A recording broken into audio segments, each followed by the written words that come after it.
Yo, what's up? Give me 1 second. Uh, where is it? Where is it? Oh, there we go.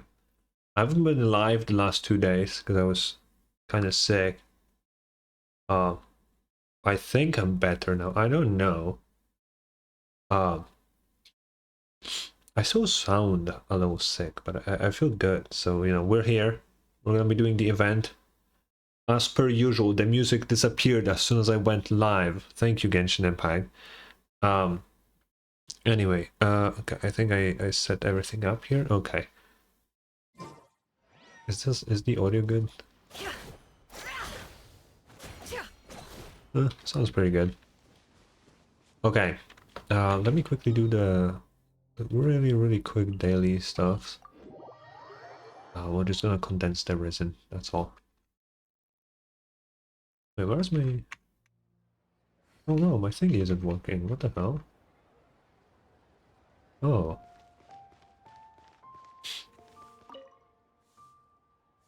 Wait, why is it not working? What the hell?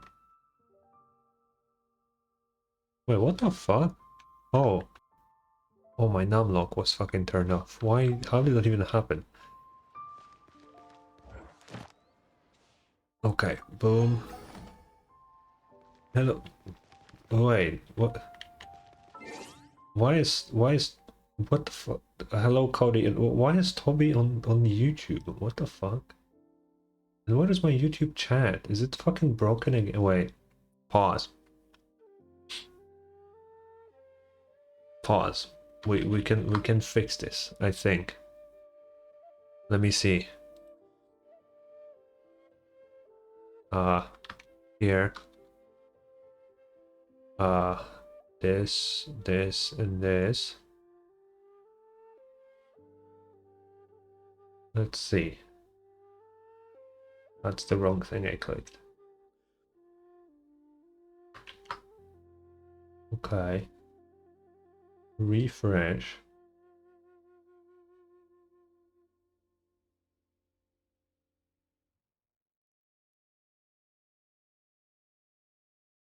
Yeah, I am everywhere, Toby. Wait, can I type here on YouTube? Can I do that? Does that work? Ah. Oh, it does work. But it doesn't show up. What the, why does not... Dude, I tried so many YouTube chat overlays. So many. And none of them work. What the fuck, man? When will I find one that actually is fucking working? This is ridiculous, man. Is YouTube fucking tormented to eternal fucking banishment from my screen? Like, I cannot do anything. I tried so many already. None of them fucking work. What the fuck, man? Restream. I heard about the restream, but that's just another fucking chat thing that I would need to fucking work. I'll try it. That's my last option though. I was hoping to do something like simple that I just like poop and it's there, but none of them work. Why is it so easy to have a fucking Twitch overlay? Or even Kick overlay is very easy, but fucking YouTube just... Why is the YouTube streaming just dog shit? Why? Why does it have to be so bad? Oh my goodness. Okay, either way, we are here for this, the event. Whoa. New lore and all of that. Back in Sumeru after quite a while. Which is really hype. I hope it's hype. I actually don't know. Maybe. I'm gonna see if I up the audio to 3 will it be too loud, because I kind of feel like it's slightly quiet. Or I'm going deaf. Let's see. I could lower it on your guys' end, because for me this is like perfect, but it kind of is going too far here. Okay. Let's go. I'm pretty sure this event is voiced, which is really nice. Oh. Huh. We haven't been back to to the academia in a while. True. It hasn't changed much, has it?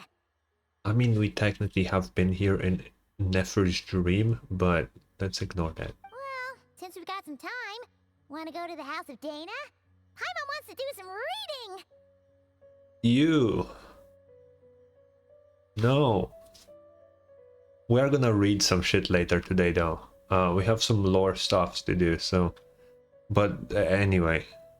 Also, this is not the Traveler. This is a fake. We knew that Paimon likes reading books for a while now. Why is this a surprise? Like that's not news. We knew that. Ha! So you noticed! Well, you're too late. The Paimon you know and love is no more. Uh-huh. Yeah, but that is the Paimon I know, though. You're looking at Paimon Plus, a new and improved treasure trove of travel know-how. Sure. Paimon Plus would like to find some new books to peruse. A gracious traveler like yourself wouldn't leave her companionless on her quest, right? How did Paimon manage to get worse with this one sentence? What the fuck? Paimon, never use the word peruse ever again. It doesn't fit. You're supposed to be stupid, not use smart words, bro.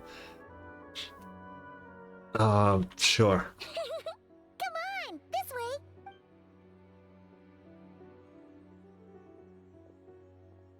Oh, it's Kale. Huh. Oh, hey! It's Kale and Cyrus! Wonder what's going on. Let's go see. Yeah, what about the books, bro? Well, you know what they say? Learning is a lifelong quest. Which means there's always another chance to read a book. But you never know when the next chance to reunite with an old friend will come along. I mean, okay, that's kind of a fair point. Sure, why not? Yeah. Traveler, Paimon? You're back in Sumeru? Well, yeah, no way. Oh, hello, you two. It's been a while. Looking to spend time with some old friends? I think? Yep. We saw some familiar faces, so we came to say hi. Oh, why? Dude, no, we cannot do Cyrus this dirty, bro. No, no, oh no, what the fuck? What do we have against Cyrus? I don't want to say either of these. That's fucked up, man. What the hell? Ho ho! Excuse you, associating me with that woman.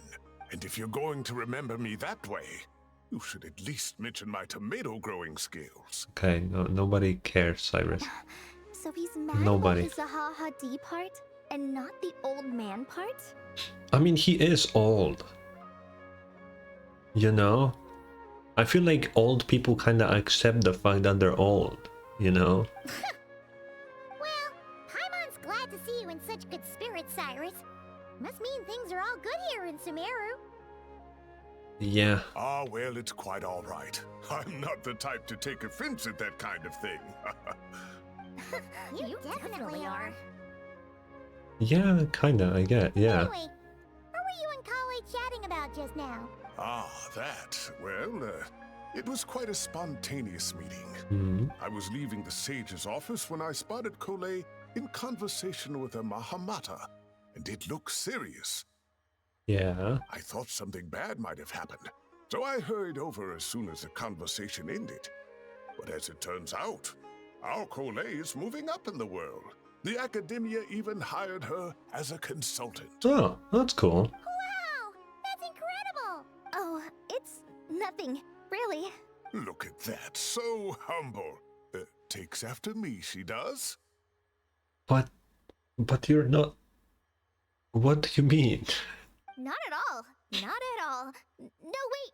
I didn't mean that to sound like I don't think you're humble, Mr. Cyrus, because of course you are. I just, No, he ain't. No. Kale's so nervous she's sweating. I should help her out. Sure, yeah. What are you a consultant for? well, I wouldn't even call myself a consultant. I'm just helping out. Mhm. Now that the new semester has started, A lot of students and scholars are doing fieldwork for their research, but it can be dangerous for those who don't have a lot of experience in the wild. Yeah. So, the academia is planning to establish an agency that provides guidance on outdoor survival and rescue for people who need it. Oh, Paimon gets it! So, you're here to explain rainforest survival as a representative of the forest rangers! Don't get eaten by mushrooms is all you need to know. Yeah, pretty much. Of course, when it comes to tips on deciphering mechanisms or defeating monsters, that's for people who are far more senior than me to handle.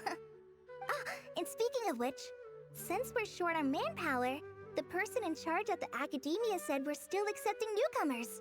If you're interested, you're welcome to join. I don't want to and go share to insights. school. Ah, seizing the moment. Well done, Cole. Recruiting someone as capable as No, the traveler is I don't a great wanna. idea. Although I guess they would have a lot of lore. Oh, and just between the four of us, the academia has set aside a generous amount of funding for this project. Now we're talking. Well, since Kali's thrown her hat in the ring, we should help out too! What do you say, traveler? Sure. Great! We're all supposed to meet up in Aru Village later, so I guess we'll regroup there. Okay. I was kind of worried, since Master Tainari isn't around to help this time, but now I feel much better. Yeah, you'll be fine. Even if you don't trust the academia's eye for talent, you can trust ours for sure. And mine, of course. I have as good an eye for people as I do for tomatoes. Stop. Well, there you have it. Are we sure Cyrus isn't like Auroron's dad or something? Cause I swear to God, bro. Thanks, everyone. Oh, speaking of Tainari, how are things with him and the others? Good, thanks. All the forest rangers are doing great. Oh, but Master Tainari did mention that Sino and Sethos were heading to Gandharvaville. I'm not sure if it's for work or something else. Knowing them, could just be to play some cards. I'm not sure. Apparently Sethos is bringing someone else with him too. Oh? But with my academia commitment, I didn't have time to ask for more details. Well, now Paimon's curious. Should we go check things out, traveler? Yeah, why not? That's true, and I'm sure they've missed you. Now that is how it should be between friends. Getting together to play cards or enjoy a meal. Yet here I am, stuck with Nephis, who only ever calls to talk about research. Well, I won't delay your reunion any longer. Until next time. Bye, Cyrus. Bye, Mr. Cyrus. Take care. Don't die. All right. I should probably get going too. See you later, guys. Come find me in Aru Village when you're ready. Okay. Looking forward to seeing you shine, Kali. Wow, Act 1. Return from the Mysterious Realm. That's an interesting title. Oh. Cat. No. Are we getting King Deshret lore? No. Oh my god, this event will be even better than I expected. Oh my god. Oh my god. That's huge. Yo, okay, now I'm in. I'm locked in right now. Actually, I'm gonna go grab a drink, then I will be locked in. Give me 1 second.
Okay, wait.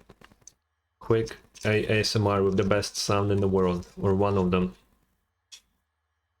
Shit, I don't think it went through. It's really unreliable with these things. Opening a can, it's like a 50-50. Either you will hear it or not. Kinda sucks. Okay, let me... There we go. Go! I assume the collay portion is like the gameplay part of the event, I think. Because I know there is this little thingy with like Ember. Who the fuck is this guy? Oh, whatever. Tainari's place. Tainari's place. Ah! Here it is! Paimon, we've been there multiple times. Why are you...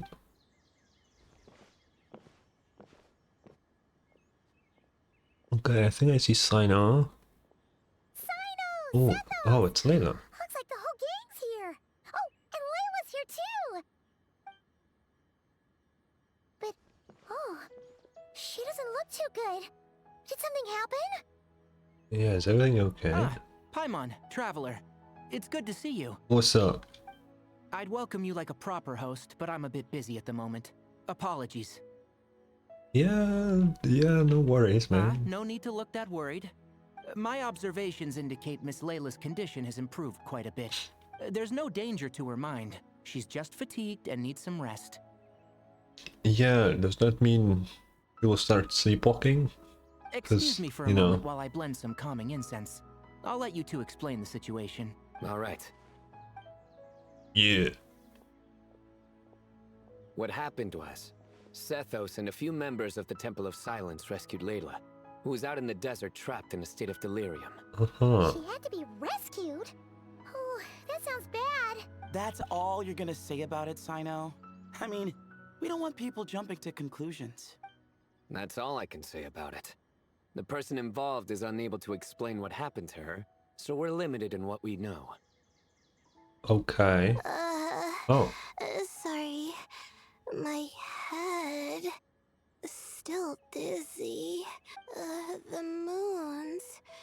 The moons. Exactly how many are there? Ooh. The moons. She's been repeating that phrase over and over again, but she can't seem to remember what happened to her. Well, there should be 3, but there is only one left, you know? But, you know. We tried a few things back at the Temple of Silence, but we couldn't recover her memories. Her symptoms are kind of similar to researchers in the Satyavada life state. So we brought her to Tainari to see if our veteran forest watcher had any other ideas. Tainari is pretty much our last option, so let's hope he can help. The good news is, even if restoring her memory is a no-go, we can help with the headache at least. Jur was in a similar state when we found him, delirious and mumbling to himself, but he's more or less back to normal now. Okay. Sorry, I should give you some context. Where did first, you huh? find her, though? I'm more curious about that. We should let Miss Layla get some rest. Come with me, you two, and I'll introduce you to the other victim of this incident. Good idea. Okay. I'll wait for Tainari here and keep an eye on our patient. All right then, this way. Interesting. Well, let's talk to them. Something strange is going on. Thank you, Sino. Thank you, Layla. Great talk. Are they over here?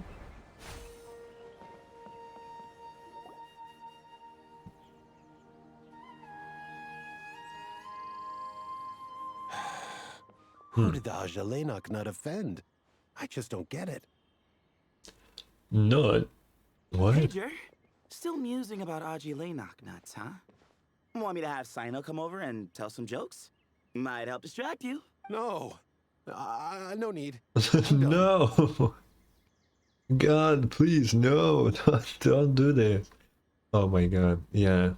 Oh my god. How many jokes will Sino say today? Oh no. I like jokes. Oh, do I want to? I don't even want to say this one. It's just no. The puns, man. It's fine. Oh dear. Another master of puns. One of Sino's card buddies, actually.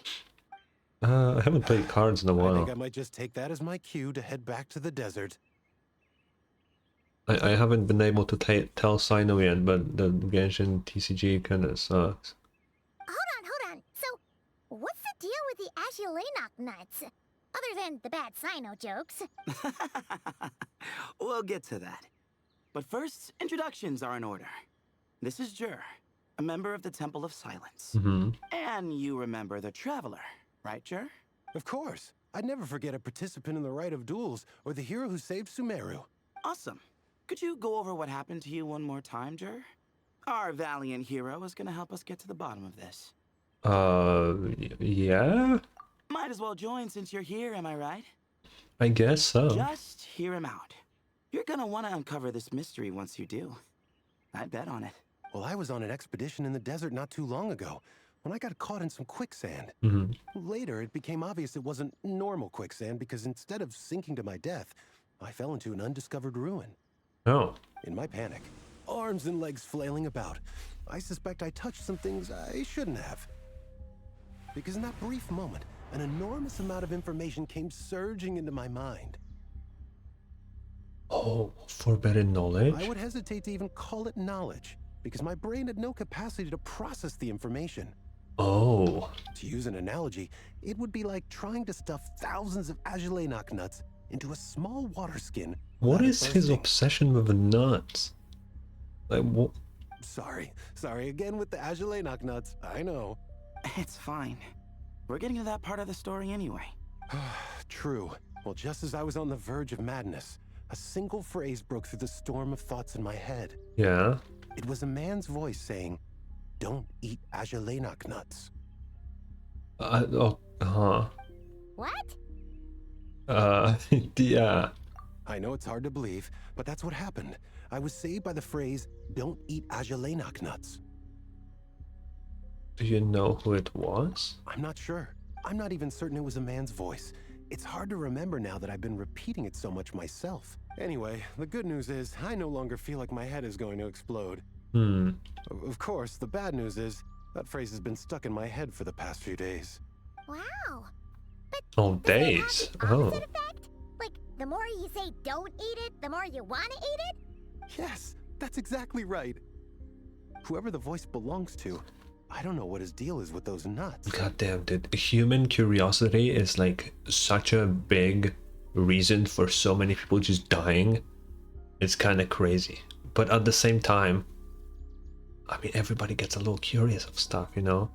That's usually the driving force of every single... Okay, not every single. Some people are just stupid. But like, majority of deaths in like horror movies or stuff like that is because they just get way too fucking curious. The problem? Fuck, I'm curious too, so I would do the same, not gonna lie. Well, the world's a big place. There's bound to be people who don't like sweet stuff. True. I suppose. Strangely enough, I'm starting to think the voice belonged not to a man, but a cat. Brother, cats don't speak. But there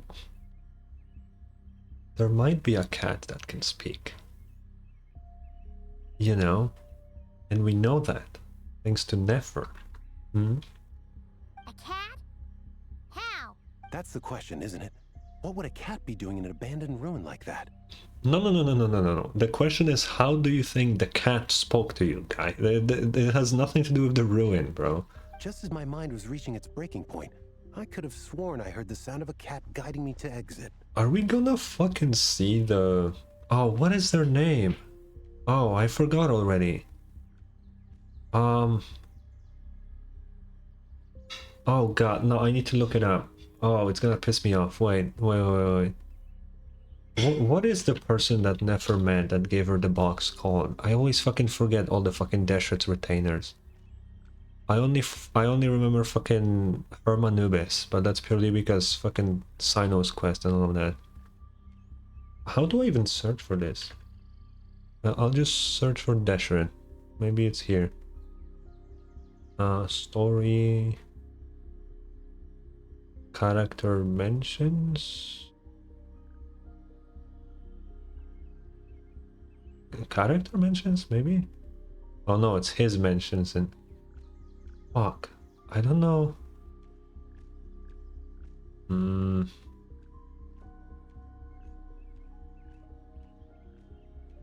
How do I fucking look for this person? I'm gonna look for Nefer. Let's go with Nefer. Or maybe even Ashuru. Wait, does Ashuru have a wiki page? Ashuru does have a wiki page. Oh,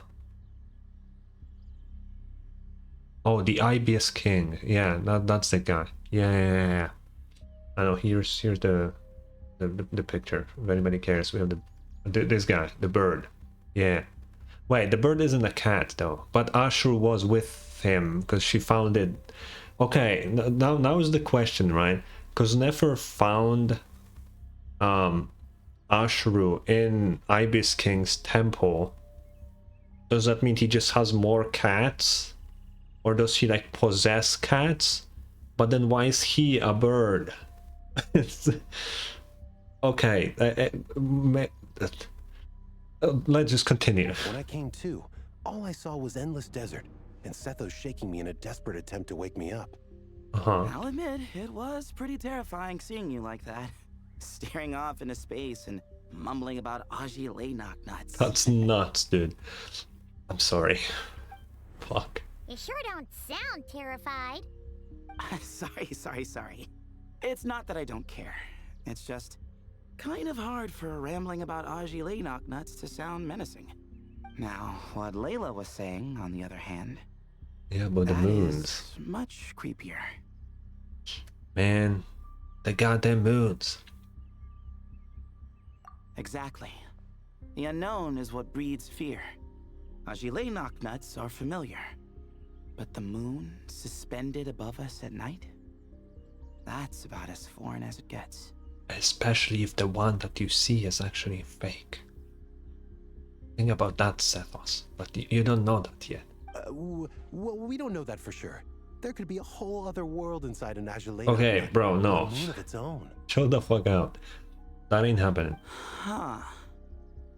I guess. No. This guy is actually insane. While Layla saw something important, this guy is fucking crazy.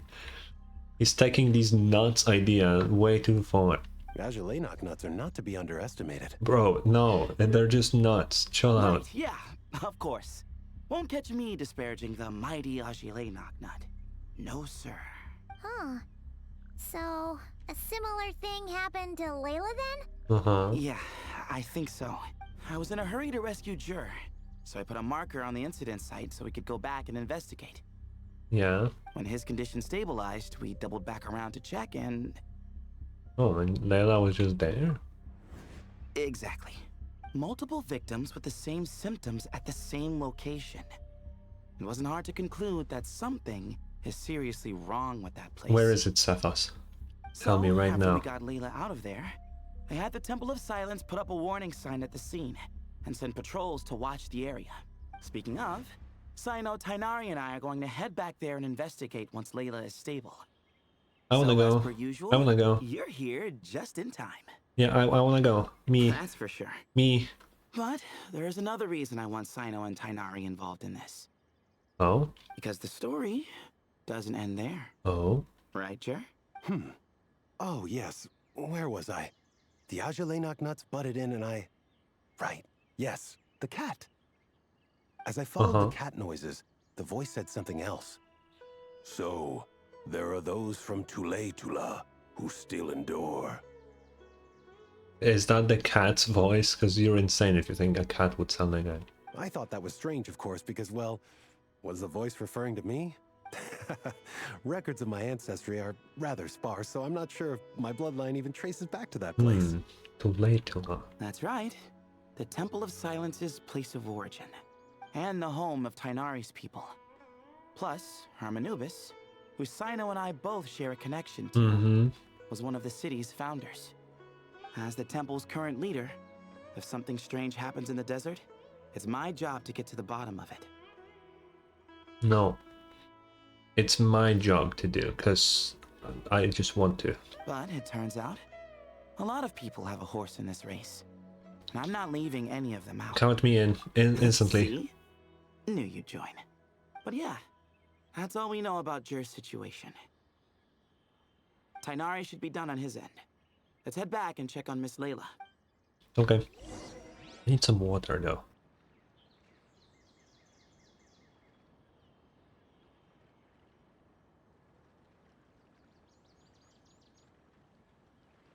Wait, what the fuck was Paimon talking about? Wait, what is this about this notebook? What? What the fuck is this?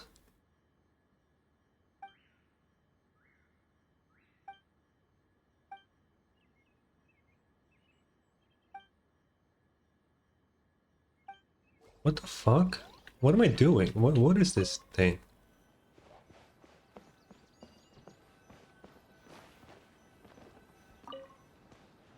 Is this some fucking ancient side quest that I just found? There are records in the Temple of Silence. If you talk that about speak of the nuts, I ancient swear to desert God. people's love of raising cats. Perhaps I encountered some ancestral cat spirit, long since passed on. Maybe. Honestly, maybe. Who the fuck knows?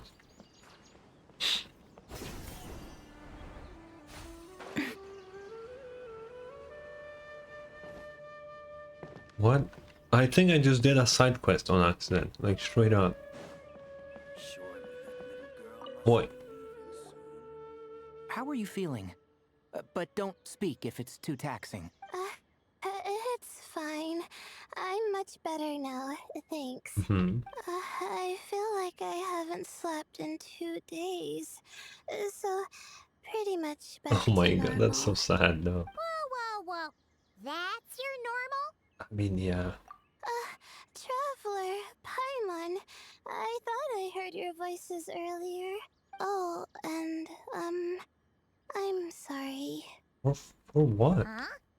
You don't have to apologize. He didn't do anything wrong. No, I just mean, I think I'm about to disappoint you. My head was kinda muddled earlier, but Yeah. I still heard your conversation. I know you're trying to figure out what happened to me, and I want to help, but I really don't remember anything. Damn, guess we gotta go in ourselves. Does your head still hurt? No, I feel fine. The incense you made helped a lot. I'm still hearing those words in my head, but other than that, I'm okay. It's just, all I remember are those words. Everything else is a total blank. Okay. One moment I was heading to the stargazing point I'd calculated, and the next, I was on my back in the sand. The same phrase playing over and over again in my mind. How many moons are there in the sky? Sethos, did your friend Jer suffer from memory loss too? Not really. His memories are blurry, but there aren't huge gaps like this. He remembers touching something. Someone talking, a voice mentioning Tuletula, and hearing a cat lead him to the exit. A cat. Okay. Did you hear it too? Huh? Now that you mention it, I think so. It was so soft. I thought I was imagining It was a cat. things. Which means, at the very least, what the two of you experienced while escaping the ruin is consistent. A single sentence repeating in your heads, and the faint sound of a cat. Yeah, the thing is that Layla heard something like interesting while the other guy's talking about nuts, you know? Still not a lot to go off of. Agreed.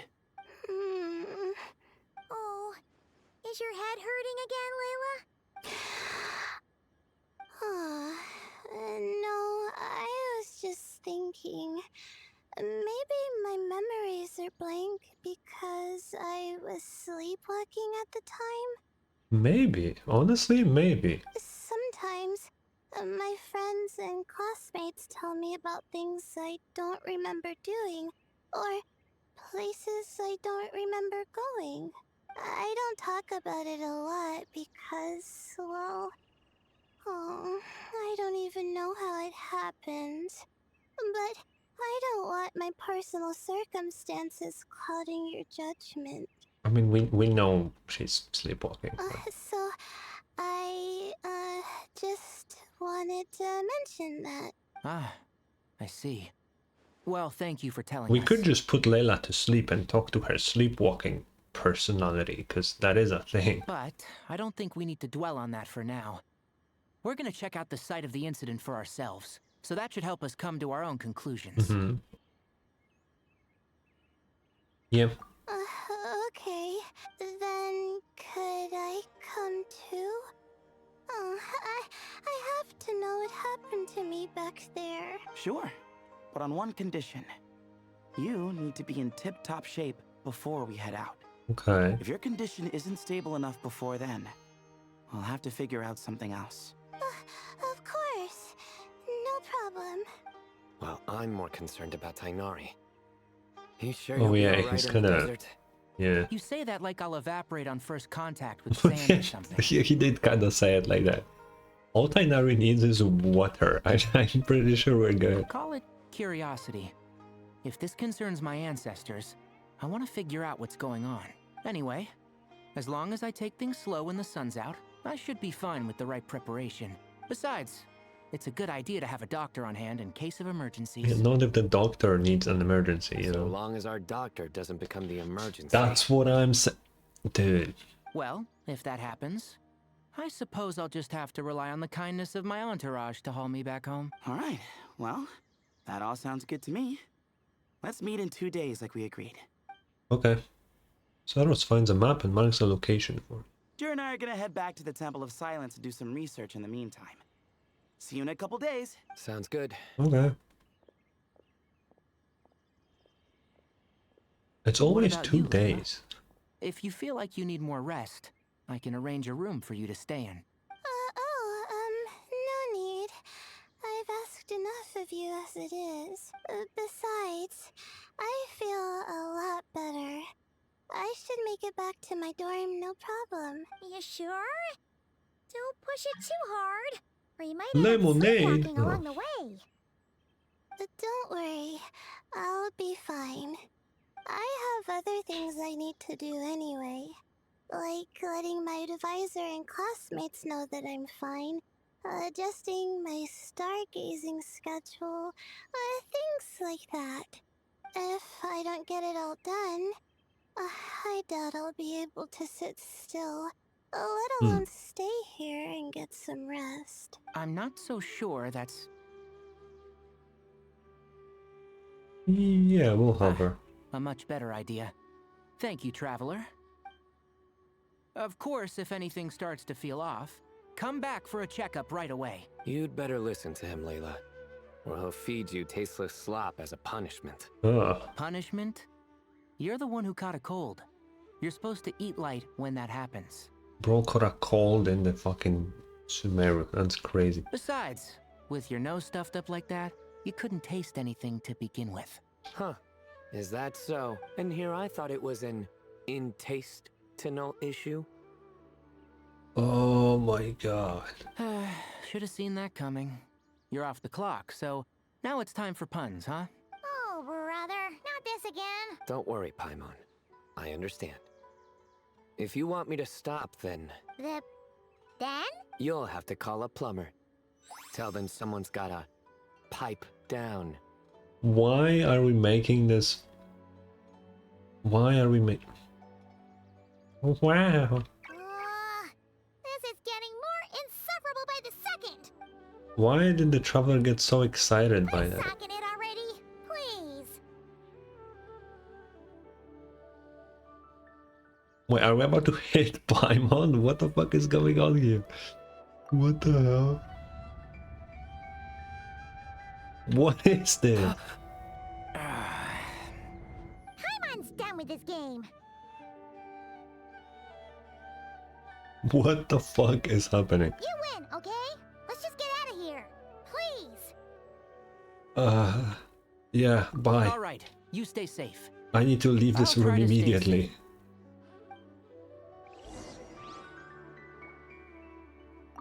It seems your jokes have improved with practice, Traveler. Thanks, man. Happy about that? Absolutely. Finally, someone to share the load. Ah, No. you know what? Akale's helping out the academia, but I haven't had the chance to check on her. Why don't you do me a favor and go do that? Hold on. I thought you were having me over for dinner. Nope. See ya. Bye bye. Also, I'm gonna do this really quickly. Just so we don't have the little pop-ups. Let's go.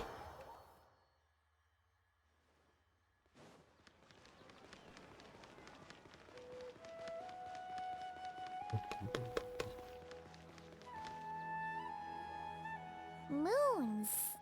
Azulina nuts. I really feel like the nuts don't matter, but I might be wrong. Moons. Azulina nuts. Are the moons going nuts? I'm on. Shut off. Oh no! Looks like Paimon's caught the brain bug too! She can't stop thinking about those two things! Oh, Paimon's gotta clear her head. But how? Yeah. Aha! Got it! Oh. The cafe over there! Why don't we head over for a quick pick-me-up? We don't. Something's up with Layla. Sorry. I feel kinda tired all of a sudden. Wait! Is it because of all Paimon's muttering just now? Probably. Oh, sorry. The coffee will be Paimon's treat. Wow, Okay? so generous, Paimon. Hey! Damn. You make it sound like Paimon's stingy or something. I mean, that is what I said. Huh. Well, she'll just have to show you her true colors. Yeah, starting now. You sit tight and take care of Layla, Traveler. Paimon's gonna get us some snacks and coffee. Okay, Be right back. Don't go anywhere in the meantime. sure. Ah, she's pushing herself again as always. Oh, Layla switched. Saw right through me, huh? You sound less sleepy. I apologize for the sudden emergence, but I didn't have any other options. I mean, both of you are Layla. Well, that's true. So, for our sake and your safety, allow me to fill in the gaps in her memory. Uh-huh, so she remembers. That's right. Layla was already in bad shape, stressing about her new study topic, focusing on the stars instead of her surroundings. Yeah. By the time she realized the danger she was in, it was too late. Ooh. Dude, I love these loading screens that they do. When it's like fucking a whole ass picture. I'm trying to screenshot them. I don't know if I have time to take both. No, I only got the first one. Damn you. Okay, what happened to Layla? Quicksand near the ideal viewing spot? Wasn't expecting that. Looks like Layla's been under a lot of pressure lately. She hasn't been paying attention to her surroundings. Mm-hmm. But why would quicksand lead to a place like this? I don't know. Well, all in all, looks like a common desert ruin. Guess there's nothing to do but try to find a way out. Oh, Layla, what have you gotten yourself into this time? Oh, are we actually... Oh. What's this way?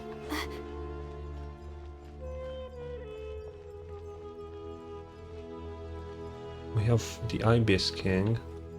I think both of these are him, right? This one just doesn't have a head. So I think I was right. It's something about the Ibis King then. Was Nefer's fucking quest portion just a big lead up to this fucking event?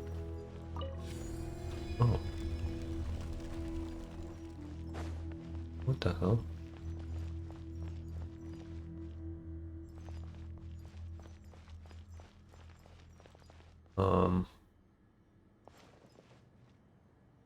Yeah, not sure what that is. Okay, let's see this. What is this? Oh. The fuck is the point of this room? Okay.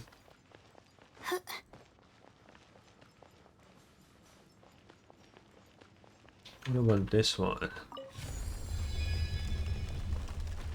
Looks kinda the same.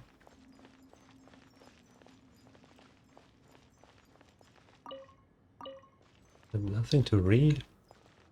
What's the point of these rooms?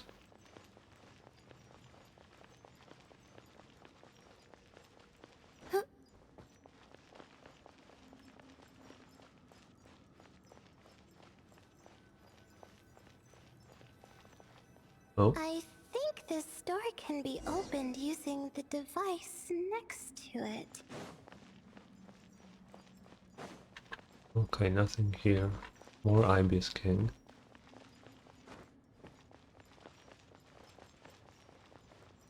Oh. Just like I thought. Oh. What was that? My head. It hurts. Is Layla waking up? I don't know if this is the... That's not it. I don't know if this is the Tevat font. If it is, then this is translatable, but I don't think it is. I think it's some ancient Sumeru fucking thing. I don't know if we can decipher that though. What's going on? Fucking graphs? Much. Wait, I know where that is. Wait, these are actual places on the map, isn't it?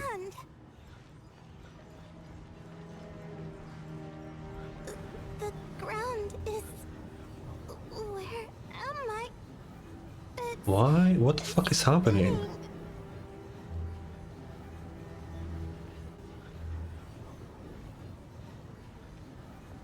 Huh.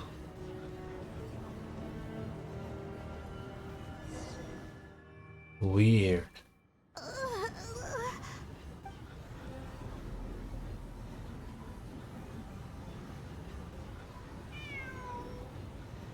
Cat. Oh. How many moons are there in the sky? How many moons are there in the sky? How many moons are there in the sky? Okay. Information isn't rushing into my brain anymore. That's good. How many moons are there in the sky? My head hurts. But there are no more dark spots in my vision. And I can see in front of me. Still, how many moons are there Oh my in the god. sky? What's going on? The same thought keeps popping into my head. What does it mean? How many moons are there in the sky? Isn't there just one? Nope. I mean, currently, yes. A cat? I think there was one earlier, too. How many moons are there? I'm not hearing things. It really is a cat. But what is it doing here? How many moons are there? No! Stop it! Meow. Does it want me to follow its cries? Well, it's not like I've got other options. Come on, Layla. You can do this. Guys, how many moons are there in the... I'm sorry, I need to stop. What's up, kitty? Whoa. Okay. Nothing to read around here. Oh. Oh, I just leave? Like that? That's easy.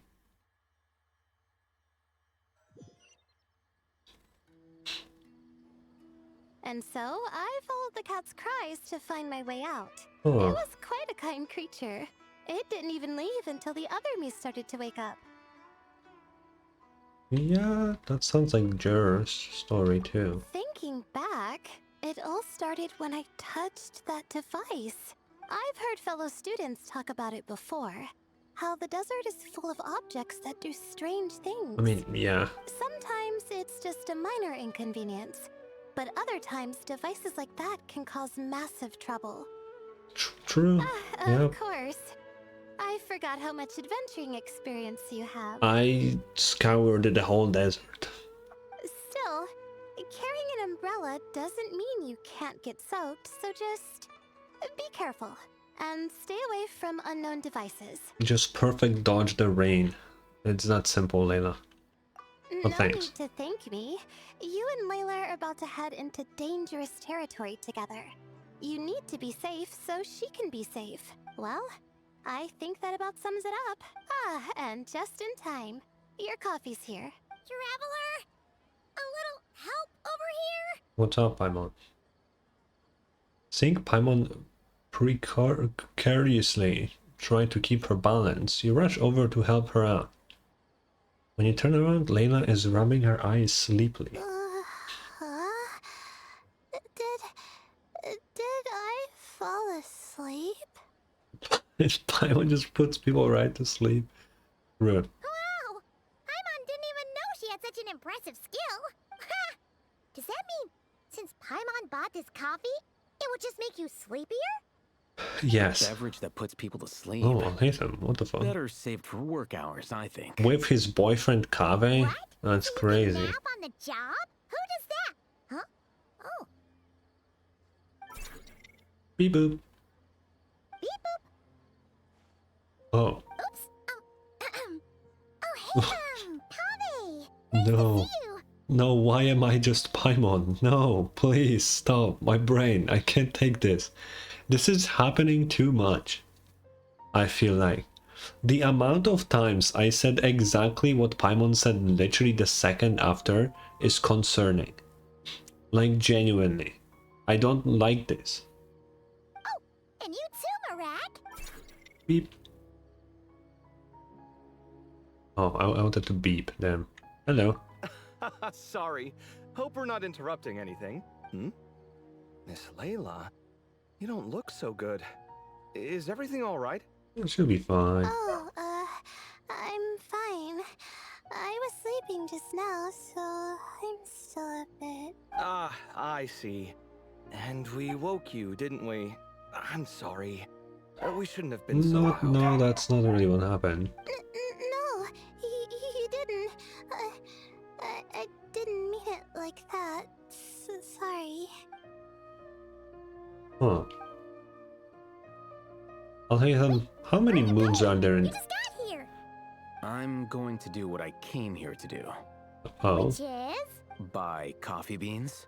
Oh. Well. Beep boop. Huh? You're going too? Marak!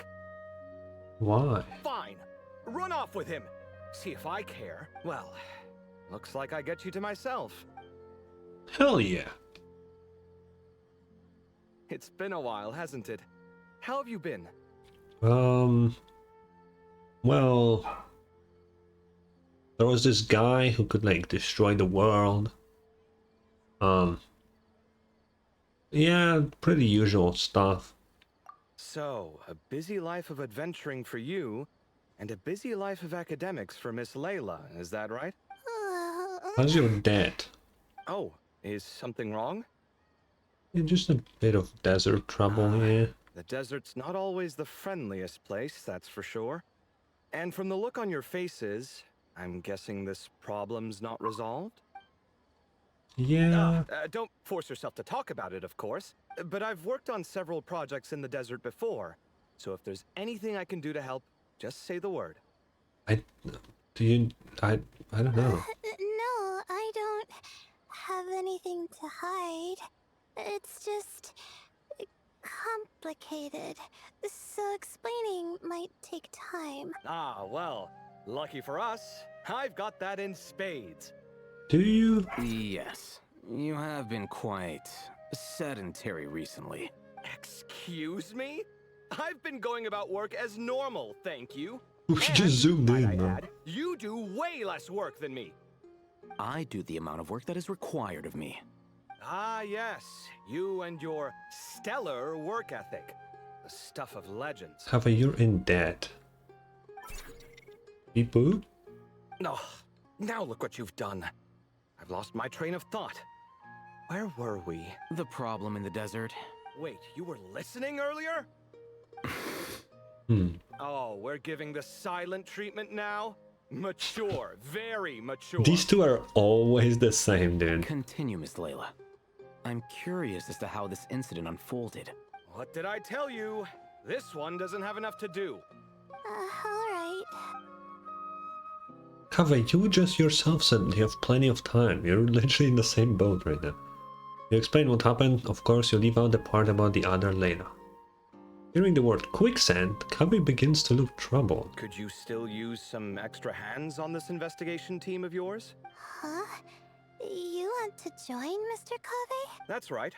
I think my experience studying desert mausoleums could be of some use here. Alhaitham's expertise in ancient languages could be helpful too. Maybe. Besides, I consider you all to be my friends. And friends are supposed to help each other out. Wait, I'm involved in this now? I guess so. Oh, please. I know you. Half the battle was over the minute you said you were curious. We couldn't stop you from joining if we tried. Well, you've got me there. Besides... Beep boop. Beep boop. This suitcase of yours has been jumping at the chance to volunteer for a while now.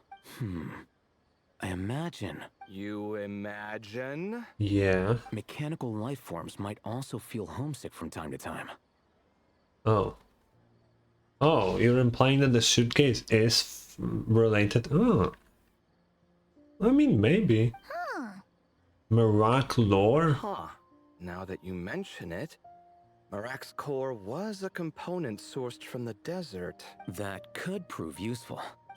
You're sure you want to come with us? It could be dangerous. Oh, I'm sure. All the more reason to recruit as much help as possible. True. It's important to count on friends at times like Anyway, these. can we call the... Oh, shit, sorry. Can we call the Archon too while we're at it? Why not, you know? Well, thanks. Our pleasure. It's a plan, then. You give Kaveh and Alhaitham the directions Sethos provided. You all chant for a while longer and Layla's spirit are lifted. We'll head back to our place to get ready. This one hasn't been on a trip in a while. Chances are, he doesn't even remember how to pack a suitcase. He said our place. Does Layla know? Because last time we spoke to Kaveh, he was very adamant about nobody telling anyone that he lives with Alhaitham. Did something change? I'm not worried. It'll get done. Somehow. Would it kill you to help every once in a while? I do help. It's called moral support. True. Oh, of course. And I am ever so grateful. Goodbye, you three. We'll see you soon. Bye. Beep boop. Oh, and Kaveh, your coffee beans. You were too busy glaring at Alhaitham. You almost forgot them. Beep boop. Well, we're pretty close to the academia now. I should be fine from here. Okay. Thanks for the coffee, Paimon. I feel much better now. Yeah, you need to fucking go to bed, Layla. Right. I'll follow the doctor's orders.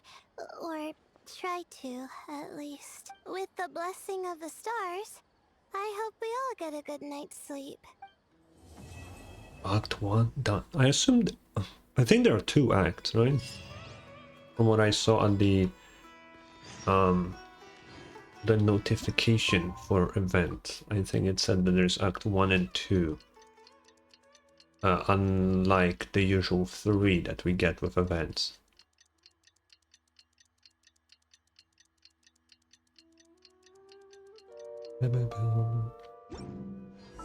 Oh. Go to the agreed location. To the desert. Oh, that's a really random ass place. What the fuck?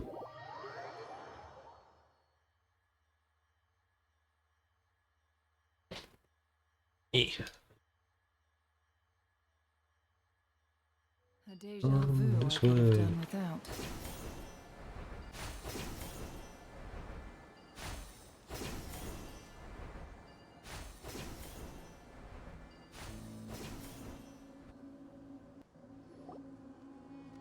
Hello, everybody. It's an animal. I don't know what it is, but yeah. Looking at the map, we should be getting close. Average desert movie camera angle. Speaking of It's which, the closer we legit. get, the more Paimon's heart feels like it's beating out of her chest. Must just be jitters of excitement. Excitement. Yeah, sure. That's what I'm feeling. Oh look, it's Tainari and the others. Everyone's here bright and early. Yeah, must have set out last night. Yeah, the desert's a pretty harsh environment. Better to travel at night and beat the heat. True. But nights are really cold though. We're here. Ah, right on time. Looks like the desert's treating you okay so You far. don't need to worry about me. It's not too hot yet, and I'm properly hydrated. All right, we're just waiting on the two people Miss Layla mentioned, and then we'll be set. What about Jer? He's staying behind. If we don't make it back after a certain time, he'll be in charge of rescue operations. You can count on me. Okay. Nice. You thought of everything. Oh, and Cyrus said he'll be in Aru Village, so he's also available if we need help. Amazing. Sick. Having people to watch her back is making Paimon a lot less nervous. Did you get a good night's sleep, Layla? Yeah, I did. After hearing about what happened, my advisor gave me some time off to rest. So, my studies are on hold for now. Hell yeah. Then, does your advisor know you're back in the desert to investigate? Yes, but I was only allowed to come after I mentioned that General Mahamatra would be there too. Damn. I mean, yeah. Quite the reputation you've got there, Sino. He's literally like the police, Paimon. Like in the big guy in the police on top of that. Like. Something wrong? You haven't said a word this whole time. Are you in a bad mood or something? No. Being skilled with words also means being a good listener. I'm just reflecting on what you're saying. Oh, Hatham! Kaveh! Ha! Over here! What? Darn it. I was just setting up a brilliant... Oh no, he wanted to make a pun. Yeah. I'm sure you'll find another chance. The important thing is, our scribe and our renowned architect are here So at last. Tainari noticed, so he stopped him from making another fucking pun. Great. High praise. But wait, why am I renowned and not him? He's just as famous as Sino, Dia, or Nilu. That just means your level of fame is even greater. How could a lowly scribe hold a candle to you? Lowly scribe? Please. All those strings you pulled to get those new books from the House of Dana? What do you call that? Borrowing. Anyone with an employee ID can do it. Uh-huh, yeah. The House of Dana bends over backwards for just anyone, does it? I mean, it's a little, if it's a library, then yeah. Send a report to Lesser Lord Kusanali then. Let her know someone at the academia is abusing their position. Hey! I never said abusing! Impressive verbal sparring, as always. Beep boop. Oh, hello to you too, Marak. Well, looks like your assistant is raring to go, Kaveh.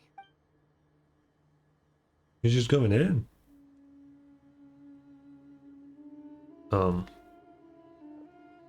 So, I say we get this show on the road. No sense delaying the inevitable. True. No need. We're in this together, remember? Sure. This is the entrance, yeah? Yes. Perfect. Then, if we're all set, let's get moving. Act 2. Headlong into the sands.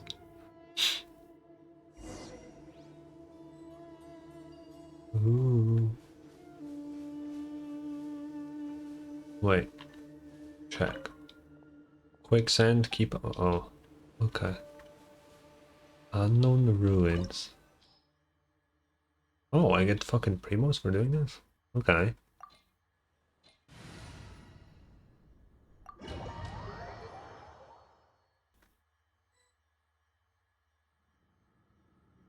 Oh. That's quite a big fall.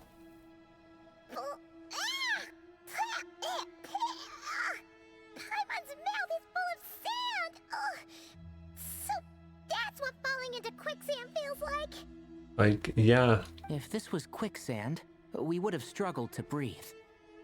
No. I think this was regular sand, and we didn't sink into it. We fell through it. Into this place. I mean, yeah. Agreed. In other words, sounds like a you problem, Paimon. Ha ha, very funny. No, wait, Paimon's the only one. Of course it's Kave. I knew it would be Kave. Ha! See? What? I'm the only one with sand in my shoes? Yeah, right. This place looks kind of familiar. Wait. I'm just looking. This is straight up the place from Nefer's part of the story. This is literally the same fucking place. What the fuck? This is legit where the cat showed up, but it was in fact fucking Rary mimicking it, and he fucking grabbed her here. This is literally the place. What the fuck? How did they not... Oh wait, because we're somewhere else now. We're not where we were as Layla. That's why I didn't notice. Bro. What the fuck? Yep, the lore. It's true. And we have Nefer with us, so lore accurate. Opening your...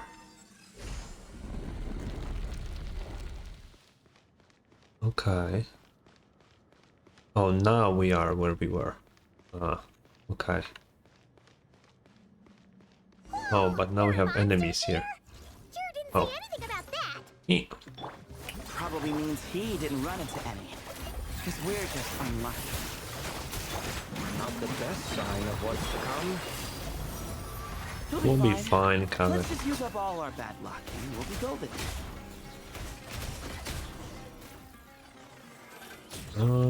Okay. Now that we're here, like, legit, I do want to check these rooms. Because maybe now there's something in them.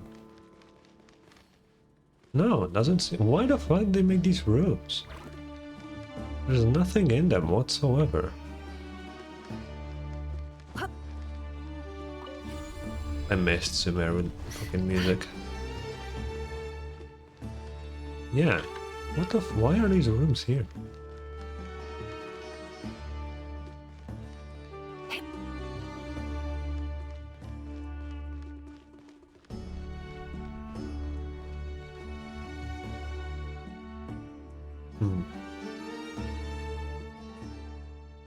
According to the other Layla, there should be a door nearby with a strange device in front of it. Ah, there it is. But the door is shut, and the device seems to be out of energy? In that case, it should be disabled. Good, at least we won't fall into the same trap. Should probably remind everyone not to touch anything though. Don't run around touching everything, true. Well, that goes without saying. Fair point. There's just one problem though. The door's fucking closed. The only way forward is through that door. Oh, is it time to hunt for a key? Paimon loves this part. Don't worry. With our adventuring experience, we'll find it no problem. Let's get searching. I mean, we are pretty good at that, Paimon. That is fair. Can I talk to anybody? Mark, No. wait. Follow Marak. Oh.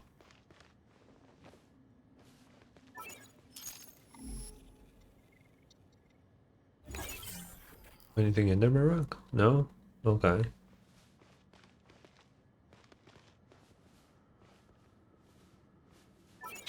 Marak is so damn useful, bro.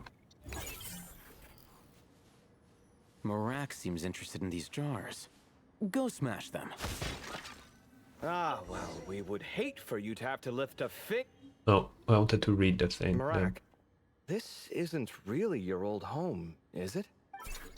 Beep boop. No idea what that means, but Marak does sound pretty happy. So, mechanical life forms do have the capacity to miss home. A novel discovery. Well, with Marak leading the way, we should be safe, right? I mean, I guess Enafa was kind of like that, so... Wait, let me sit down better. Let's follow Marak, yeah.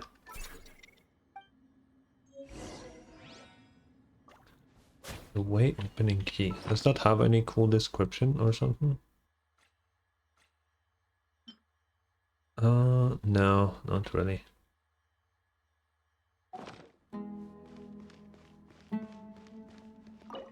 Open. Good thing you decided to join, Kaveh. Otherwise, our investigation would have ended at that door. No, we would have just smashed the vases. It was Chill nothing out. that I did. You should thank Marak instead. Beep boop. Oh. Hold on. At this rate, Paimon's gonna lose her title as best guide to a mechanical suitcase. Good. I mean, you're not really a good guide anyway. We just kind of go where people tell us to go. You haven't really guided us anywhere in a long ass time. Even at your most useless, you're stuck with me. That is such a like... That's crazy. Aw, thanks. Hey, wait. What do you mean? Dude, I think we're beating the records for being mean to Paimon today. I love that. Well, no weird mental symptoms so far. I'll take that as a win. That said... What now? There are 3 doors here. Yep. So, we split up. Divide and conquer. Otherwise, this whole thing is in ruins. Is that a pun? No pun intended on that last part. I swear. Wow, he admitted it. I guess it actually wasn't planned. Yeah, that might be our best option. Okay, but we'll need to mark our paths. Good idea. And the minute things go south, we go back the way we came. Ooh, this is getting exciting. So, who's teaming up with who? Paimon calls dibs on the Traveler. Of course you are. After a quick discussion, the teams and routes are decided. Marak was a popular pick, but ultimately it's decided that Marak should go with, or rather lead, Kaveh's team.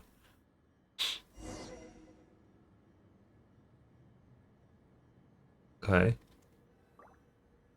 Oh, so we're actually splitting, huh? So I assume I cannot then. Yeah. Okay, so we have Tainari, Sino, Sethos. Well, this takes me back. Last time we were in the desert together, the 2 of you came all the way out here to gang up on me. True. Oh? Sounds like someone's holding a grudge. Just what I like to hear. If you're still hung up on that last one, just name the time and place. And we'll have ourselves another thrilling... duel. Huh. What? What's with the awkward pause? Were you expecting me to stop you from saying something stupid? You two can have 1,000 duels for all I care, after we're done here. For now, focus on the task at hand. That was weird. This chamber is huge. I can't even imagine what it's used for. I mean, it just looks cool. Oh. What's wrong? I seem to have stepped on some kind of stone slab. Huh. There's a pattern on this, but it's hard to make out with all the dust. What the fuck is that? Huh? Look! The shape seems to match the markings on the ground over there. Ah. Let's slot it in and see.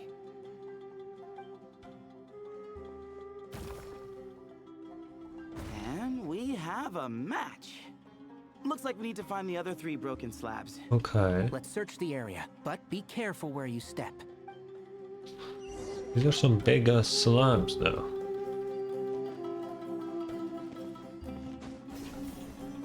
Whoa. Ooh, got one. Ouch, but watch out. The edges are Can I kind of get sharp. all at the same time? No, okay.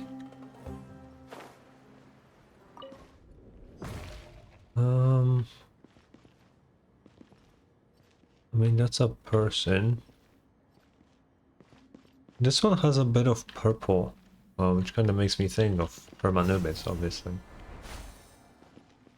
But let's add more. Got the 3rd piece.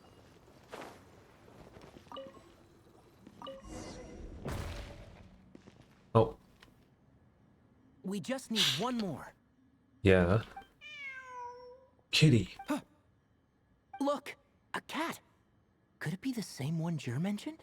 I don't think we need to worry about startling him. He doesn't seem afraid of people. Yeah. Yeah. If anything, it seems like he wants us to follow. Wait, let me look at the fucking slab.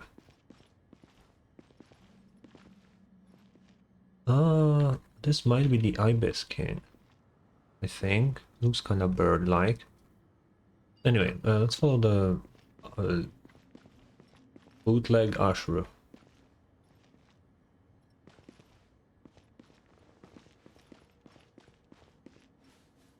Oh yeah, it's right here.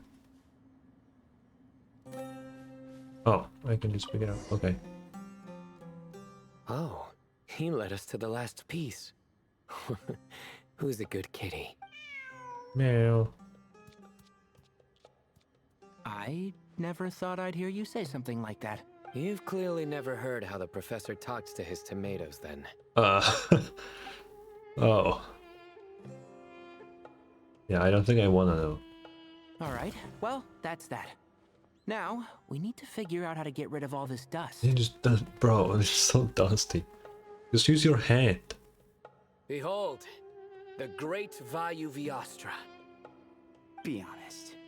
You've been waiting to say that for how long now? Sino, you're now fucking... Oh my god, he's reusing his own jokes now. Is he already running out? He said that before. Just activate the mechanism. Yo, do we really need to use a giant fucking fan? Can't we just use our hands and dust this shit a bit? It's just sand, dude. What the fuck? How do I turn it on? How do I turn it on? What? Wait, like, should it? How do I turn it on? What the fuck?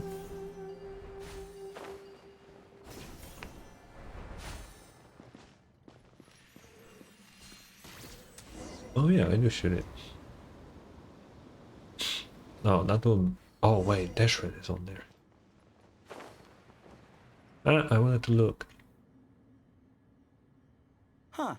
It worked. It sure did. It's a picture of... 3 Hermanubises?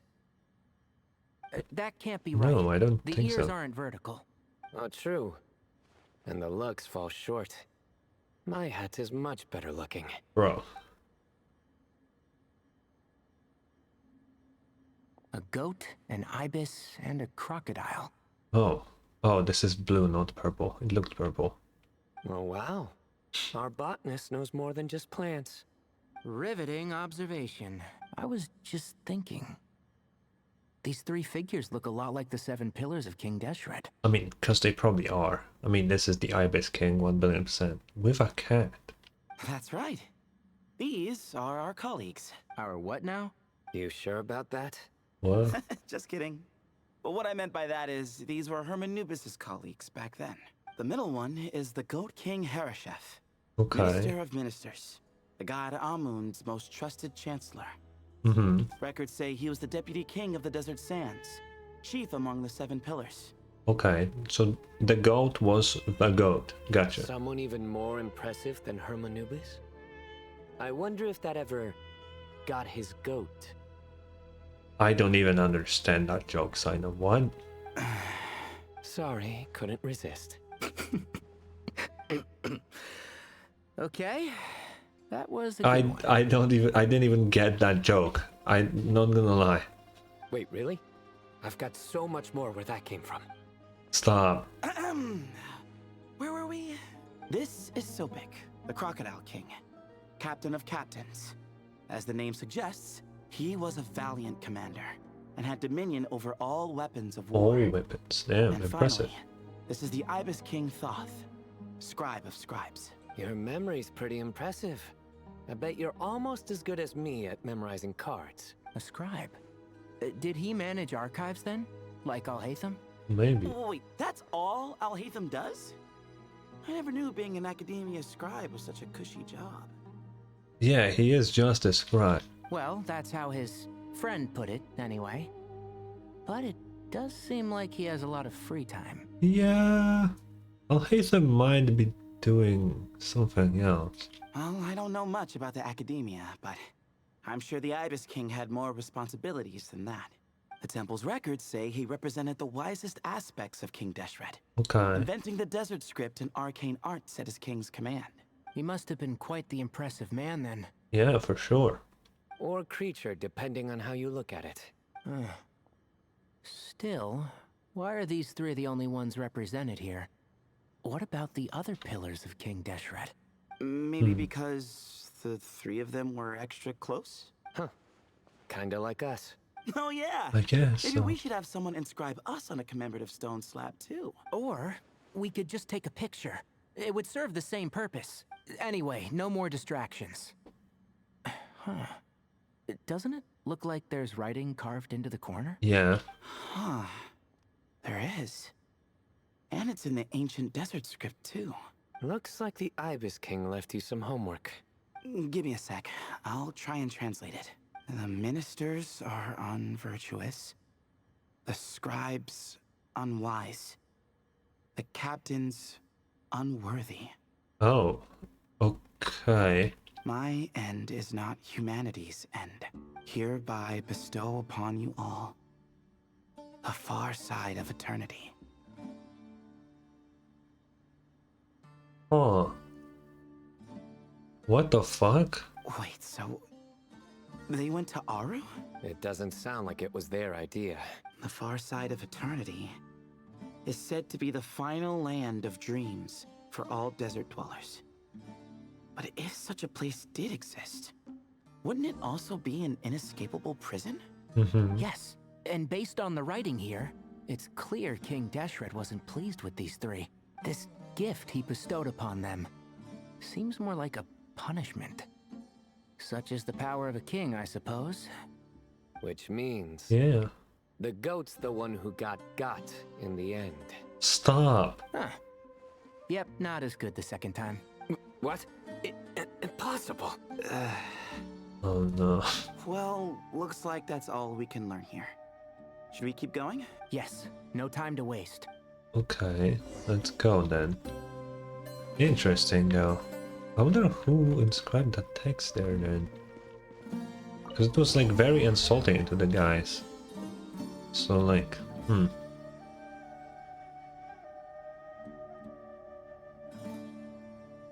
Okay, who's next?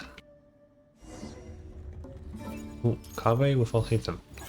Why didn't they give me Kaveh in the team though? What the fuck? Jeez, who knew a suitcase could be so fast? Marak is nothing like this when it comes to housework. Hey, wait up! A scout's job is to take the lead. Just let Marak figure it out. Yeah, true. Easy for you to say. I'll be the one doing the repairs if something happens. Why don't you go scout ahead then?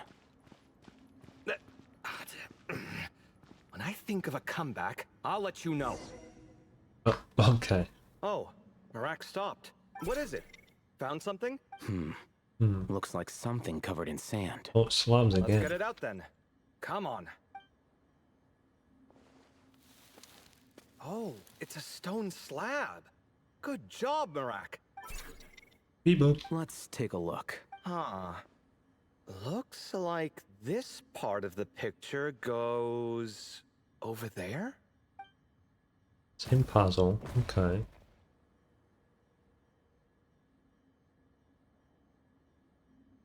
Can't see shit. In that case, there must be other pieces.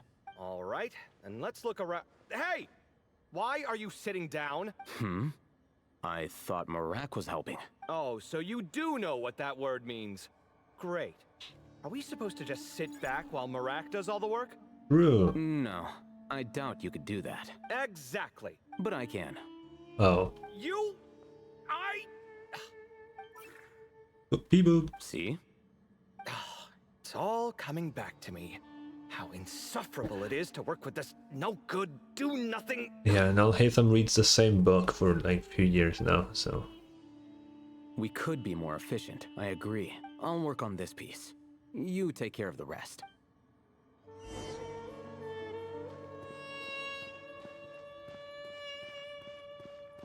Na, na, na, na. I see it, Marak. I'm faster. Found one. What? What the Marak? I wanted to pick it up.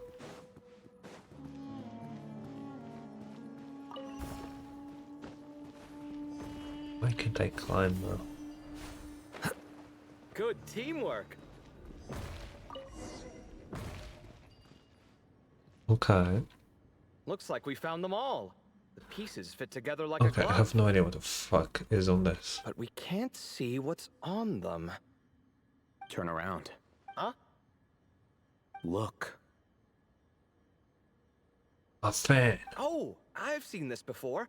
It can create strong winds. Just what we need to clean off the slab. Come on, let's... Hey! Don't worry about me. If I sit here, I won't be in the way. Oh, you don't want to be in the way? Then sit right in front, so the device can blow you straight back to Sumeru City. Bro. I'm so lazy as fuck now. Okay, can I just... Boop.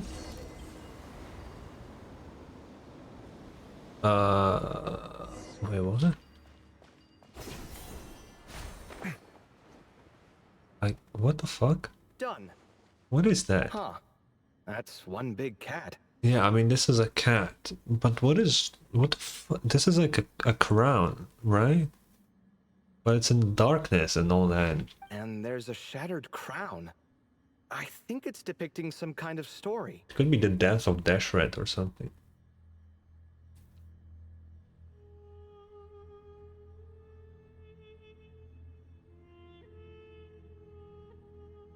Is there an eclipsed red moon in the background?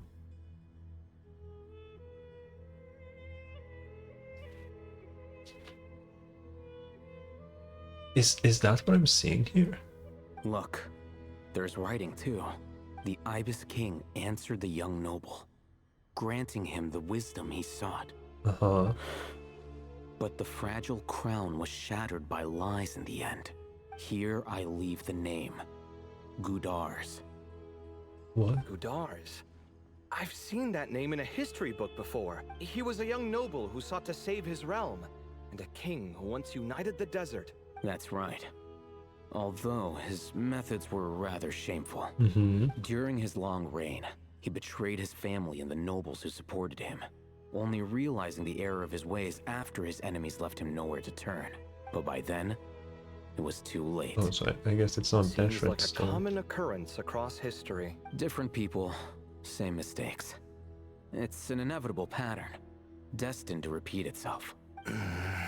The writing mentions the Ibis King, but a cat is depicted here. Does that mean... So far, what's depicted on the slab seems true to history. Yeah, so the Ibis King just fucking possessed the cat or something. In which case, this cat is either a proxy for the Ibis King or a manifestation of said king himself. Yeah, something like that. Exaggeration is a common method ancient records use to highlight a being of higher status. And as we know, Layla and Jur both heard the sound of a cat while escaping the ruin. You're saying the Ibis King, one of the legendary 7 pillars of King Deshret, is here, still helping those in need? I'm saying we can't rule it out. Oh. Oh. Wait, there it is! The cat! Meow.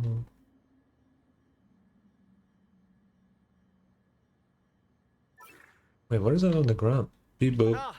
Marak went after him! The cat's showing us the way forward. Come, let's follow. Okay. Okay.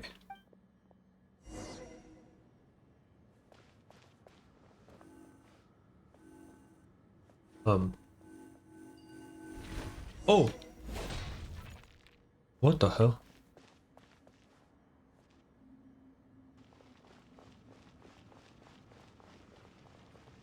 Marat be zooming. What the hell? Huh. The cat's... gone. Yes, but look where he led us. Oh. Oh, another slab. Another slab. It looks similar to the last one.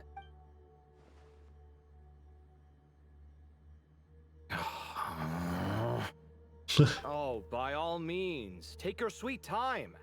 Wouldn't want you to overexert yourself.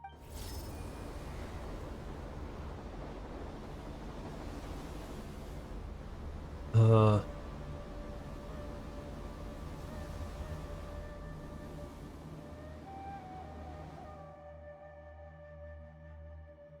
Is that a A snake? scene depicted here. Seems to be a different tale. The Ibis King answered the Jinn-blooded dancing girl, granting her the wisdom she sought. Okay. But enemies plotted to kill her close kin. Snake venom was her self-chosen end.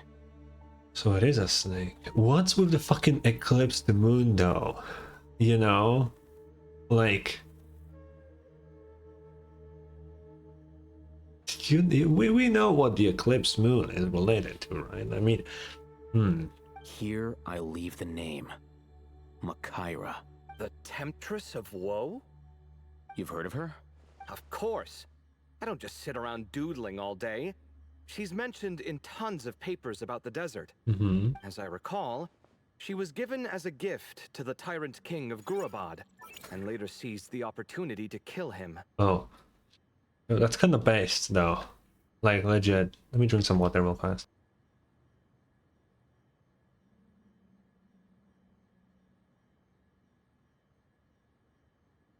Actually, I see that we have ads on Twitch right now. I'm gonna run to the toilet real quick, okay? I'll be right back.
Okay, I'm back.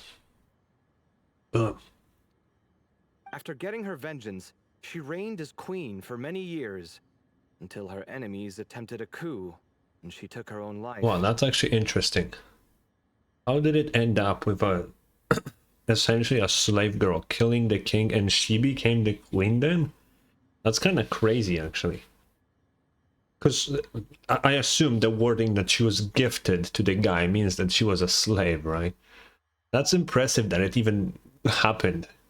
That's more or less the version I've read as well. It seems this queen also had dealings with the Ibis King. Yeah, and all of them seem to be dying later on. Yeah, I'm starting to find this whole granting wisdom business a bit concerning. I mean, considering how Gudars and Makaira ended up, it might not have been a good thing. Yeah. But at the same time, if the cat guiding us is linked to the Ibis King, then he doesn't seem like a villain either. Yeah. People are complicated. And the same is true of the servants of the gods, no matter their wisdom or power. You know, the eclipsed moon in the back, right, obviously reminds me of Conria. And it was the Eclipse dynasty that had like a lot of dealings with the Abyss and all that. You know.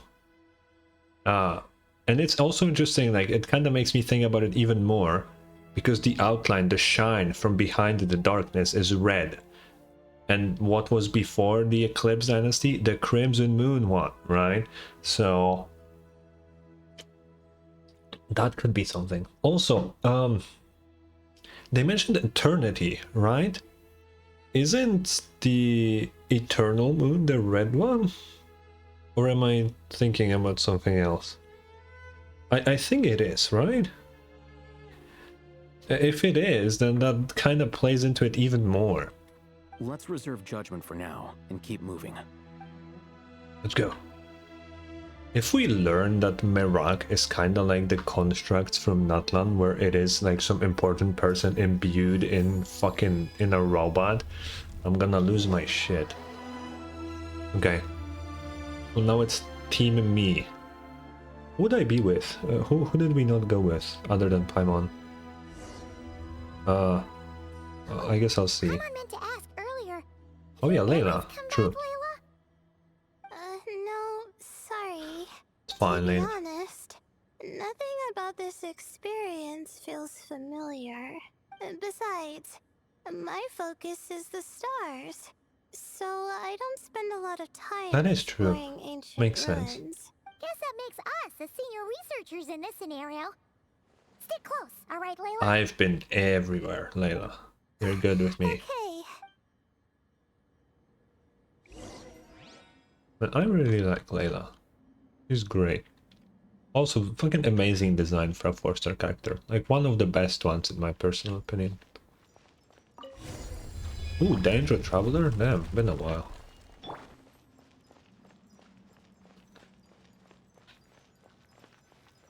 Oh. Wow. What a tall ceiling. Layla, you need to visit the big pyramid. That ceiling is even bigger, bro. Yeah. But for such a big place, it's so empty. Like no one ever lived here. Paimon, buildings aren't necessarily made with people living in them in mind, you know? Sure must have been boring to live in ancient times, staring at ceilings all day. Now that you mention it, I've heard some people used to draw star maps on their vaulted ceilings. Some might even make them transparent to better observe the movement of the stars. It sounds so nice. Stargazing from the comfort of your own home. It's really funny that we're talking about stargazing as I'm watching Orb, like the anime. It's kind of funny. Wait a second. I think I see something up there. That's a bookshelf, Layla. Huh? How is Paimon supposed to do that? Oh, right. Flying. Paimon, you dumbass mother... Alright. Sit tight, everyone. Adventurer Paimon will be right back. You know what I'm surprised Genshin hasn't done yet? We never had like the ability to fly as Paimon. Okay. Because, you know, they do have the tech to do it. So I'm surprised they never had like this section where like, oh, you play as Paimon and you gotta fly up there to like grab an item. Because like, we already have like floating things that we control. Kind of like, even back in Sumeru we had the, what are they called? What the fuck are the little fairies called in the desert? I already forgot what they're called. But like Sorouge is one of them, right? I don't remember what they're called. But like we already have the tech for it, so why can't we just float as Paimon in some like random ass quest? Like I think that'd be pretty cool. So, there's nothing super special up there. Just a couple of shelves, tables, jars, and scrolls. Bring the scrolls. Bring the scrolls, dude. I need to see them. And a whole bunch of dust, dirt, and sand. You really want to search through all that stuff? Yes. Well, when you put it that way, come on then. Let's see what we've got. Paimon's hoping for something super valuable. Well, it's scrolls. Lore is really valuable. It's a little high up, so be careful. Thanks. I'll stick close. Is there anything else in this room? Doesn't seem like it. So, is there anything here though? Oh, I guess no. Why let me go up here?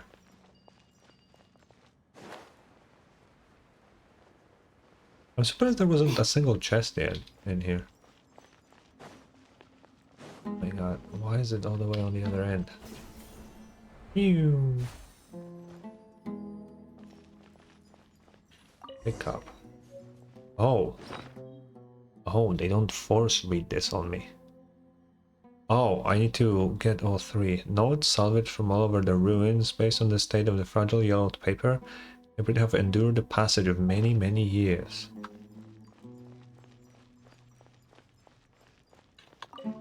Oh, just okay. How is there a polearm in a jar? What the fuck? Oh, now I need to go to that side. Why does it matter? What? Okay.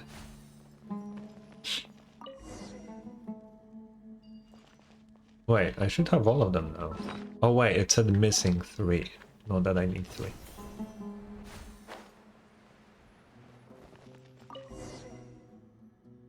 Discuss. Oh.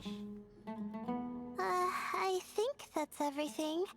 Most of the documents are in the ancient desert script, except these ones. Okay. These seem old as well, but the handwriting makes them stand out. And there are dates on them. Right! Let's arrange them in chronological order before we read through. Okay.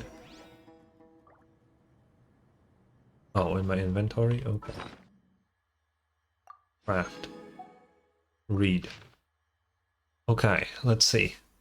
As luck would have it, a previously unrecorded ruin came upon me by chance. This is proof positive that my efforts to overcome the relentless obstructions of the Mahamata have all been worth it. The Academia's aversion to the desert has grown to comedic proportions. The unknown is our playground, while Akasha shackles us. And those who hide behind shackles, what is it exactly that they fear? I won't be leaving this place anytime soon. I've discovered a number of sites worth exploring, and it would be remiss of me to not seize this opportunity. It won't be easy to tell day from night, since I'm cut off from the outside world. But if I'm to avoid losing myself in the unknown, I must not forget to mark the passage of time. Recorded on the morning of the 10th day of May. Okay. That senior scholar fell and hurt himself. Typical of someone from Ratawahast. Always gazing skyward and never at their feet. I'm guessing the obscuring cell must have been one of the King Deshret's prized creations, judging by how many of them are there around here. Thankfully, the injury was limited to a few scrapes and a mild dislocation. After I popped the bone back into place, I had him lie down and rest. This whole thing will set us back a while, but perhaps that's not such a bad thing. For those like him who lack the skills, doing nothing might be the best contribution they can make. As I was treating him, he brought up that tired old topic, asking me to join the Darshan. Once more, I firmly refused. Mediocre students find safety in confining themselves to a single field. But what good would that do me? It's only been a few days, but I've already made significant progress. There are numerous writings here about the 7 pillars, each one captivating and exciting in its depth and detail. Now that the senior is no longer holding me back, I can finally work at a faster pace. Recording on the morning of the 13th of May. The appearance of the Ibis King was a pleasant surprise, though not as pleasant as one might expect. He's a skilled storyteller, but he loses steam once it's clear his listeners aren't fooled. That said, there are elements to his tales worth investigating and verifying. Although he did point out the exit route, in his current state, he can't really intervene, and I can tell he's putting on a front and isn't all that friendly toward me. But that's typical of people who care about their status. Since I need a bit more time, given how big this place is, I suppose we'll have to put up with each other a little while longer. Besides, isn't mutual dislike a positive emotion in those who can't get along? In addition, saving that senior was definitely the correct decision. Oh, I nearly forgot. Recorded at noon on the 16th of May. How does he know the time of day though? If he doesn't... Okay. Okay, well, I'm sorry. My supplies have run out. Unless I wish to die here, I will have to leave this place. But I still refuse to accept anything from Toth. People like him only talk benefits and never mention the cost. Are a dime a dozen at the Grand Bazaar. Of course, for anyone after me who falls for the temptation he offers, remember this at least. Do not trust the Ibis King. Recorded on the final day, Zandik. Oh my god. Oh my god. Dude, what the fuck do you mean? Zandik, naturally, being the goat. Well, I need to show the goat. For anybody who doesn't know, let me show you what happens if you go to this good old Genshin wiki and you type in Zandik, okay? Yep, that's our guy. The man himself, the insane guy, Dottore, naturally. Oh my fucking god, dude. What the fuck? Yeah, that was not on my list today, not gonna lie. Okay, now let's take a look. I already read it. I'm good. Seems like the notes of someone who was trapped here. Not someone, it's Zandik, dude. And that's not just someone. Maybe this person fell in by accident, like Mr. Jur and me. It was a happy accident if it was one. Yeah, maybe. But they don't sound super worried about their situation. So Dottore just talked to the Ibis. What the fuck, bro? What the hell? I'm not that surprised, because like Dottore got kicked out of the academia, presumably for some forbidden research, I assume. So it kind of technically isn't surprising that he would be here or something, but it is still really surprising that he was here. Like, what the fuck, dude? So, either this person's an ace adventurer, like the Traveler, or some kind of super optimist. No, he's just insane, Paimon. An optimist, huh? Oh, I wish I could be that sort of person. I wish the Traveler knew who fucking Zandik is. I wish they knew it's Dottore, man. Oh man. Oh yeah, blind optimism isn't good either. That's right. You're detailed and passionate. Great qualities for an adventuring buddy. This optimist seems super obsessed with exploring every corner of this place. That could have gotten them in big trouble for all we know. Well, I appreciate the compliment. It must have been Dottore like young, like really young. Because like he still called the Ratawa his guy as senior, so he must have still been in the academia at that point. And that would have been a long time ago. It's almost magical how words like that can make you feel like you can do anything. I only wish that magic could last a little longer. Until I figure out my new study topic, at least. Yeah, let's keep reading. Okay, I read it already. Oh, Looks like you were spot on, Paimon. See? Told ya! That's what happens when you don't think things through. And all this talk about seniors and juniors, he was a student just like you, Layla. Yeah. Whew, he sure talks a big talk for a student, though. You'd think he was some kind of old scholar instead. Huh. What is it? Did Paimon say something wrong? No, not at all. I was just thinking, and this might sound rude, but the way this person speaks is just so... Cold. You noticed too. Yeah, I noticed that we're going page by page. I honestly don't know if Traveler knows Sandik is Dotori's real name.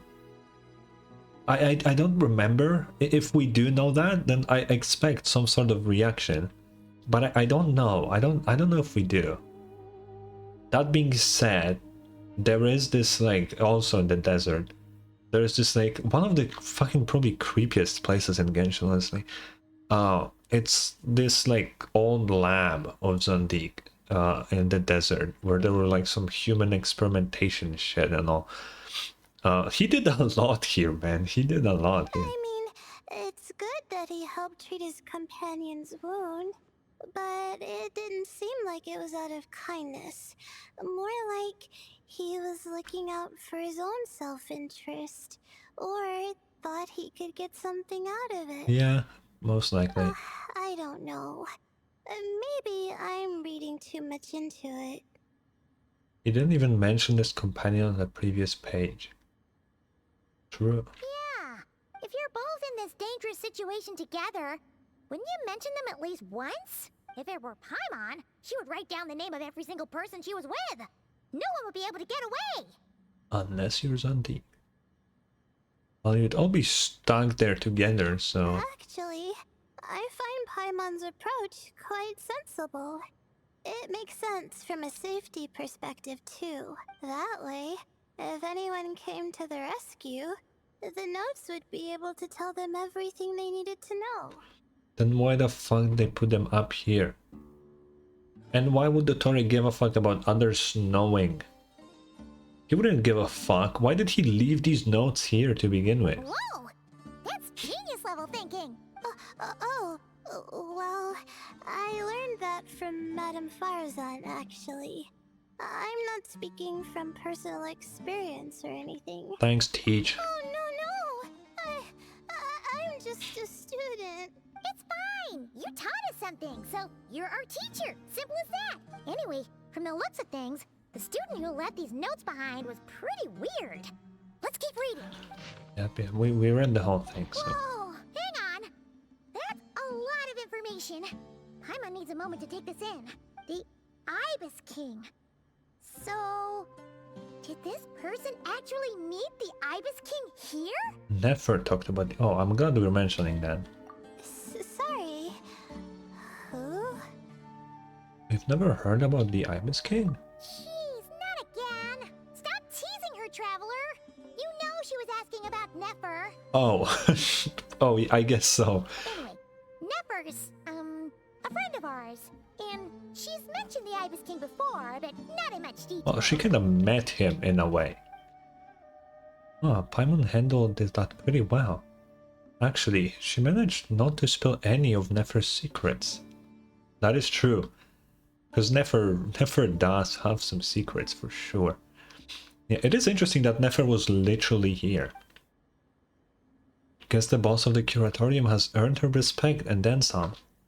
You know what? I kind of like this direction of the story, now that I think about it. Because, like, you know, at the end of the Nefer section of the story, which I think was a bit too long, but it doesn't matter. I kind of didn't like the fact that, like, Rerir kind of cock-blocked us from fucking the rest of whatever was behind the door, right? But we're getting it now. You know, they put it into an event that comes out. I kind of like this. Because it still ties into the Nefer story without Nefer. Like, I really like this, actually. It's pretty nice. Oh, I see. Well, that's not too surprising. Most people in Sumeru know about King Deshret, and most in the academia have at least some knowledge on the Seven Pillars. Yep. Legend has it, King Deshret ruled the desert at the head of several wise retainers, guiding their people to pursue the limits of wisdom. Yeah, how did that end up, huh? Yeah. He also left behind treasures for future generations, which continue to be relevant in nearly every research discipline. And now, this message indicates this student and his senior were rescued by the Ibis King. You know what is like the craziest thing for me about the technology, like Deshret related? He has these fucking undying flame fucking things. Cause like, you know the weird like shape in fire that is on a lot of torches in Deshret fucking ruins? What the fuck is that? Fire doesn't just burn eternally, right? So it kind of makes me think of the primordial flame in Natlan. But we're not in Natlan. You cannot have that without like phlogiston and shit. So like, what is that? I don't know, man. To think it's possible to meet him in a place like this. We don't know when these notes were written, but didn't the Seven Pillars disappear a long time ago? There's something else that's odd. The Ibis King's form. Yeah, the notes made it sound like his powers were restricted. Because they are. The Ibis King has been like sealed in here. I think by Deshret, right?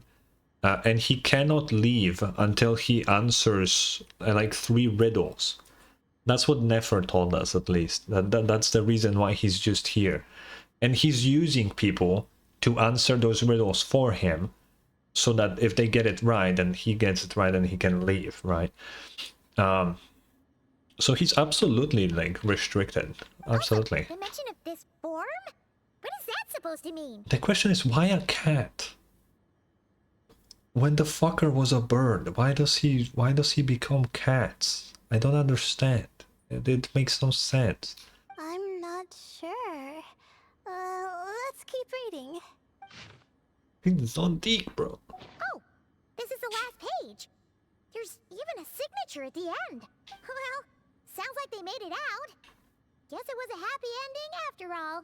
I hope so. Wait, Do I?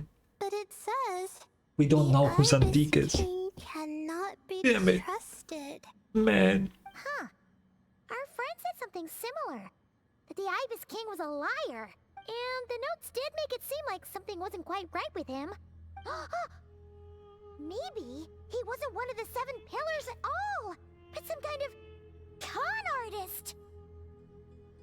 So he lied that he was one of the 7 pillars? But how would they make statues of him and all of that? I think he was one of the 7 pillars, but he didn't do anything for the sake of Deshret or anybody. He was just like pretending to be like on their side just for his own goals, if anything. Which still would make him one of the 7 pillars, but a traitor at the same time, right? 1,000 apologies, eminent lord. Paimon meant no offense. Sure. Sure. Great, Ibis King! If you heard that, Paimon didn't mean it! Please forgive her! Don't trap us here! I think Paimon raises a good point. Let's keep our guard up just in case. Alright, I think that's all the clues around here. How about we... Meow. Oh, Marak. Oh, it's Marak! That means Kaveh I was is expecting a obviously cat, around here, that's why I right? meowed, but Marak. Hello? Anyone up there? Oh, Can you hear us? how the fuck did you get here? Yeah, we can! You know, sound travels just fine in an empty chamber like this. You don't have to shout. Of course, if you're shouting to express your excitement at being reunited, by all means, pretend I never said anything. Yelling like this is kinda exhausting. Come on, let's head back down. Okay. Where's Sino and the others? I assume these are the same, yeah, okay. Bro, fucking Zandik. Dude, I love how my title is just Layla Lore. but we're not really learning shit about Layla. It's fucking the moons, Ibis King, Dashred, fucking Zandik. It's fucking nothing is about Layla for now. What the fuck, man?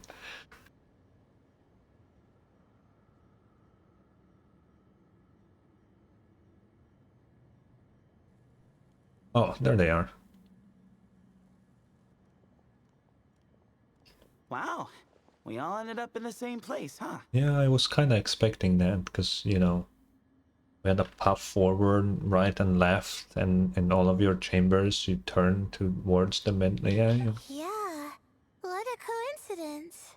Coincidence? I would just call it good architecture, you know. But Indeed. sure. Or as I like to call it, the chai factor. The what now?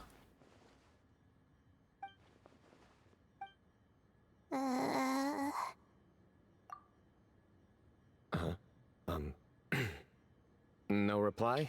What the fuck are you saying? Just say it. All right. Because it's spice to sweet brew again.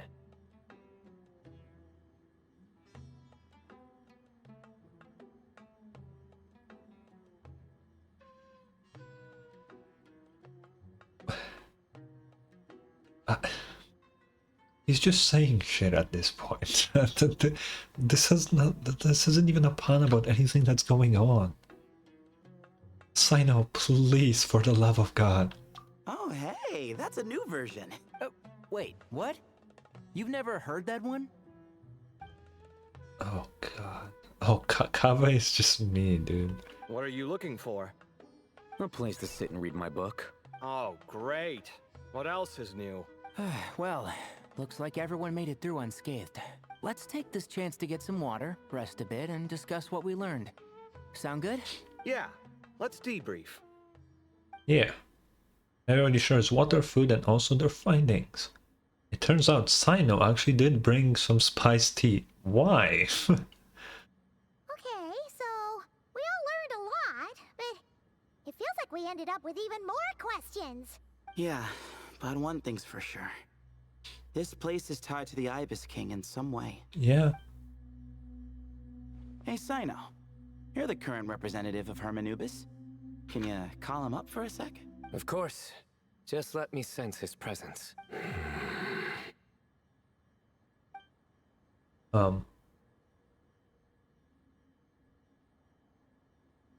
Just kidding. I can't sense him at all. Oh. Bro. I fucking hate him. Sethos, did you set him up for that one? What are you, a two-man act? Bro. Sorry, Hermanubis isn't like the Ibis King. He can possess me, but I can't talk to him whenever I want. Oh, truly? Does that mean he's gone? I would have liked to reminisce about old times with him. Bro. Ah, the cat! The cat. It speaks! Of course it speaks. In fact, it is not an it at all. You do me a great offense. I like that he has a strong accent. I love that. My apologies. Esteemed cats, sir? Mr. Cat. Beep boop. Oh, this little contraption is still here. Contraption? No, this is Marak. Which means you do his assistant a great offense. Huh? Well, I didn't mean... Well, I apologize. I wasn't referring to this Marak, but rather the thing that operates it. King Deshret was quite partial to it. Oh. Wait, Deshret used this? God damn. I've forgotten what it was called. It must have had an official name, albeit in the old tongue. Even if I did remember, I would need to translate it into modern language. It's not important. Marak's a fine name. Even better than the original, if you ask me. Who thought of it? And the remodeling. Quite well done indeed. This Marak looks much happier in its current form. Oh, and the components should have model numbers written on them. You can look them up if you're curious. This cat talks. Yeah. A lot. Yeah, but he's like he knows shit. Everybody who knows shit, they always yap a lot. And it's kind of like a theme here. The one-sided conversation. Is this what the Ibis King was like? He seems quite eloquent. I wonder Oh if my he plays fuck. cards. Why is Sino so stupid? Like, genuinely. How is this even possible? Ha! I knew Marak was a great name. Go me. Let's see, what page was I on again? Could have brought a bookmark. Out of all people that should be interested in the fucking Ibis King, why does Al-Haytham just... he doesn't give a fuck? What the hell? Went over Paimon's head. So when the notes mentioned something being off with the Ibis King, it was because he's in the form of a cat. Yo, what up, Toth? Hello indeed. For you to know my name. Yes, I was not mistaken. You are special among your companions. No, I just read the... But you are all guests. It is only proper to invite you in. Come then, this way. Okay. Sure, man.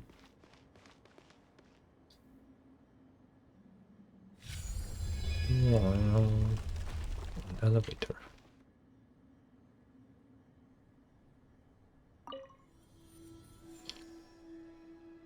Oh, yeah, I figured we're going down. What's in here? Oh, look, it's Ashuru. Oh. What is... What? It's quite a mural. More cats. Welcome to my humble abode. There isn't really much here. Your house sure is spacious, Lord Ibis King. I fear it's not quite what it used to be. In fact, it has long ceased to be my home at all. It belongs to the descendants of the cats I once raised. What? Such adorable creatures, aren't they? Take the one I'm borrowing here, for instance. A chubby fellow with such lovely fur. Anyway, tradition dictates that a special guest such as yourself be presented with a gift. Uh-huh. Alas, it's a first-come, first-served basis, you see. I fear with the passage of time, none are left. What? No. So the treasure's gone already? Treasure, you say? Not an inaccurate description. Gifts and treasure. Are you talking it in a literal sense? Yes, and no. What the fuck does that mean? I have the power to grant gifts inaccessible to the masses. The only requirement is answering a question. Not a bad deal, yes? Uh-huh. Of course, my questions were given unto me by King Deshret, who in turn received them from the Mistress of Flowers. There are 3 and no more. Okay. What causes our rise and fall? Wait, but if he says that there's none left, that would imply all the questions have been answered. So why the fuck is he still here? Shouldn't that let him free, answering the question? What obliterates love and hate? What determines truth and falsehood? What are these? Are these the... Yeah, and there's 7 of them. Yeah, there's 7 of them. And Deshret on top. The more he talks, the less Paimon understands. I see. That must mean Gudars and Makaira managed to answer 2 of the 3. Another who understands. Wait, would Nefer be the 3rd one? Or Zandik? But Nefer got the box from the Ibis King, so that's a gift, I think. Oh, so that's the event those 2 slabs are depicting. Ah, priests and their records. A singular obsession, and quite boring too. After being imprisoned within Aru, I could on occasion take the form of a cat to converse with those around me. But I despised speaking to them. Uh-huh. No conversational skills whatsoever. Now, humans like you who stumble in here from time to time, you are much more interesting. Hold on, we're getting off topic again. The 3 questions you just mentioned? What are they for, exactly? Yeah. That is a story that begins with King Deshret. Oh, here we go. And we're in for another long one. Nah, Sethos, shut the fuck up. Nostalgia for the past is common to us all, is it not? Oh. And our king, he was such a proud, solemn man in those days. They always show him as the fucking eye with the... He watched us speak of the present and the future, of the wisdom we possessed, or were about to obtain. We were his proud retainers, confident in our belief that, so long as each one of us used our abilities to the fullest, progress was inevitable. Yet, King Deshret's ambition was not destined to be allowed in a closed-off world such as this. So nothing went as planned. Oh. Is he talking about like Teyvat as in closed off world? Because, well, we are kind of closed off. In fact, from the beginning, there were signs an outcome of this nature was inevitable.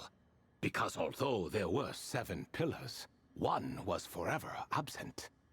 Oh? Al-Ahmar would insist the Dendro Dragon Sovereign was one of us, but the dragon herself rejected that idea. Oh. Not surprising whatsoever. Yeah. So he was like, yeah, the Dendro Dragon. Yeah, she's with us. Yeah, she's one of us. No. Just no. That's funny. Like a card you can never seem to draw from your deck. Yeah, you think Apep gives a fuck about Deshret? She did eat him though. Yeah. More like a card that was never in the deck to begin with. Alas, that's just who Al-Ahmar was. There was nothing we could do about it. Yeah, that's fair. I mean, she ate him in the end. Like that's what happened, right? So, like that's kind of. And I always preferred chess to cards. In the end, life grew unbearable for our king. But of course, those who remain must continue to live on. But subjects like us were less fortunate. After all, the fate of a retainer is decided by the king, including the chance to walk away. So it was then that King Deshret had Kroko, Goti, and I locked up within Aru, where we remain to this day. Kroko. Goti? Yeah, the other two on the mute. Ah, of course. You're more familiar with their full names. Sobek, the Crocodile King, and Hereshef, the Goat King. And let me tell you, when it comes to chess, Hereshef was a habitual backseat strategist, always spewing nonsense from the sidelines. Well, Sobek was all too quick to take his terrible advice, to the point where I was the one who got accused of cheating. He was backseating? Nah. Chess is an exercise in patience, and that man couldn't sit still to save his life. He could never excel at that game. In fact, neither of them were good at chess. Even so, we played together often. And since I was always the winner, we got along quite well. What are you laughing at? Were we not good friends? Who laughed? No one's laughing. Paimon would never. No, not you. It's Goti. He's laughing for no reason again. Can you not hear him? No, I think you're... Ah, right. Of course you can't. The two of them are inside Aru, as am I, so only I can hear them. What is even going on here? Oh. Has he, like, started to lose it after being trapped for so long? That does happen to prisoners serving life sentences. Speaking of which, how's Azar doing these days? Okay, bro. I doubt he's doing much of anything. Just what I wanted to hear. That's kind of based. What is the meaning of this? You doubt my words? I have half a mind to not talk at all. Oh, no. They're not questioning you, Lord Ibis King, just discussing other things. Please, continue. In that case, where were we? Getting to the part about the 3 questions. Hopefully. Ah, yes, we're almost there. Before I entered Aru, King Deshret said I could be released from my eternal seal if I chose humans who could provide the correct answers to those 3 questions. The first person who caught my eye was Gudars. I asked him, what causes our rise and fall? He answered, conspiracy and betrayal, for it renders the righteous and wise unable to succeed, and thus nations fall. I found his answer quite interesting, so I bestowed upon him the power to deceive. Oh, that's okay. The second human I chose was Makaira. I asked her, what obliterates love and hate? She said unto me, I have nothing left to lose. Vengeance alone can quench both love and hate. I guess. I found this to be another fascinating response. So I granted her the power to be love. That's that's weird. But both of them ended up... Now then, young one, riddle me this. Did their answers point to this fate? Or was it the power I bestowed upon them that determined their end? I'm just an observer who doesn't understand their circumstances, so I can't answer. A clever reply. I do not wish to comment either. It is all in the past at this point. My only wish was for their answers to be acknowledged by King Deshret's rules and bring me one step closer to freedom. As for the final person, It was Nefer. her fate remains to be seen, so I will not reveal her name. That must have been Nefer then. Yeah, and she got the box that, well, she no longer has. Came in handy, Ibis King, though. Thank you. All of us would be dead by now if not for you, theoretically. So, we're kind of chill. I asked her, what determines truth and falsehood? And found her answer quite compelling, so I bestowed upon her a gift to match. As you can see, however, I have not been freed, so it's clear the answer she gave at that time was wrong. How do you know if not one of these two were wrong? If you need all three to be answered correctly. Her might have been correct, but one of them might have been wrong. But, alas, 3 people were chosen, How would he know? and 3 questions were asked. So now all I can do is wait. Wait until her wisdom is in line with the rules set forth by my king. Until she has found the true answer to that question. No wonder there was no third stone slab then. Or perhaps you're just not ready to include her in the story. Though that might be a generous interpretation. Bro. Acid, I'm always loring. That's me, I'm made out of lore.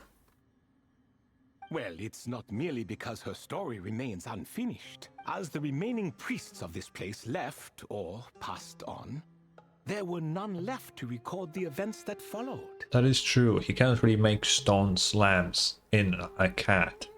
Besides, stone slabs are few and far between in the Great Red Sands. In the sprawling desert, very few things or people even manage to leave a trace. That's it. I said this is a limited event. It's gone in 3 weeks. So, you know. And I'm just saying you will not understand fucking anything in this anyway. So, you know, for you it's just free primos, because nothing in this will make any fucking sense to someone at your progress in the game. There is like nothing you will get here. But sometimes I can't help but wonder. If that young man from several centuries ago had been willing to answer my question, would I have left Aru by now? The man is Zandik, dude. Oh. So Zandik was like, I ain't gonna answer your question, go fuck yourself. Dude, what the fuck? Of course he doesn't give a fuck.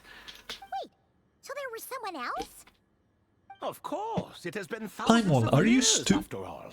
All sorts of people have stumbled upon this place, but I only chose the special ones. Bro, is Paimon fucking dumb? We read Zandik's notes like 10 minutes ago.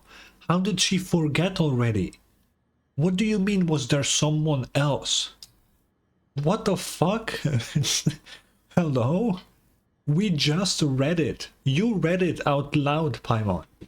What do you mean? What the fuck? That young man had such a singular intelligence.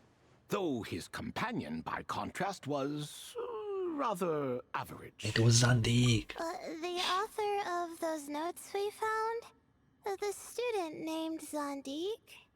The goat. Yes, I think that was his name. Well, I don't know if I should call him the goat. Because, well, he's kind of fucked in the head. I mean, the amount of fucking Geneva Convention things he broke is kind of like he's beating records with that shit, dude. You know, experimenting on children and other people. Blasphemy against gods, technically, in a world where they are like real, confirmed, and all that. Yeah, it's pretty bad. I don't know if I should call him, of all people, the goat, but he has the lore, so. In truth, I was unsure whether I should grant him my third remaining gift. Ooh. You should have. I think you made a mistake. He probably knows the answer. But if he wasn't willing to give it anyway, then I guess. I'm taking a screenshot real quick. What do you mean failed to open the file? Take the damn screenshot. There we go. Yeah, I like that it's interesting that they show him from the back. They refuse to show his face. We know what he looks like. I like that this is actually like his old hair, not the current one. It's pretty cool. He was, of course, exceedingly clever, but he was also mistrustful and narcissistic in equal measure. Absolutely. And there did not seem to be a line he was unwilling to cross. Absolutely. Yeah, you're right. Too much power could be dangerous in the hands of someone like him. So I found myself rather relieved when he declined my gift. You know what? Yeah, that might be I don't think I would want him of all people to get a gift from the Abyss King. Especially if it's the box, because the box was the only one left. If he had the fucking box, that'd be fucking insane. Oh, he turned you down? Did he give a reason? Yes, he said he didn't need it. Of course he said that. I still remember the look in his eyes. Nothing stood out per se, and still I could sense contempt and disdain radiating from his gaze. I could not give an exact reason, but on instinct I just knew. It would not end well to get close to a man like that. Oh wait, screenshot. Wait.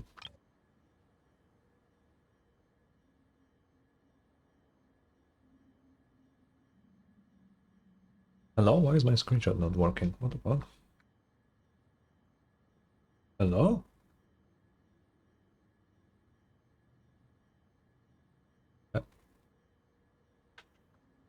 Why can't I screenshot? Let me... What the fuck is going on? Hello? Oh, there we go.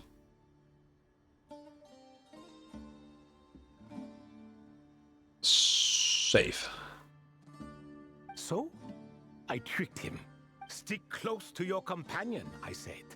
Only the descendants of Tulatula can come and go as they please. Leave him behind, and there is no escape for you. Oh. So, does that mean his companion wasn't a descendant of Tulatula? Oh no, that part was true. The lie was in the other half. Anyone can enter or exit this place. There are no restrictions.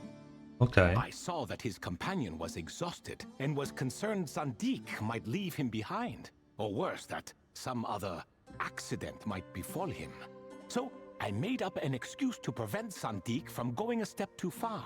Oh, and speaking of, Sandik's companion had the same blue hair and pointed ears as you. Oh. Oh yeah, he did have pointed ears in the picture.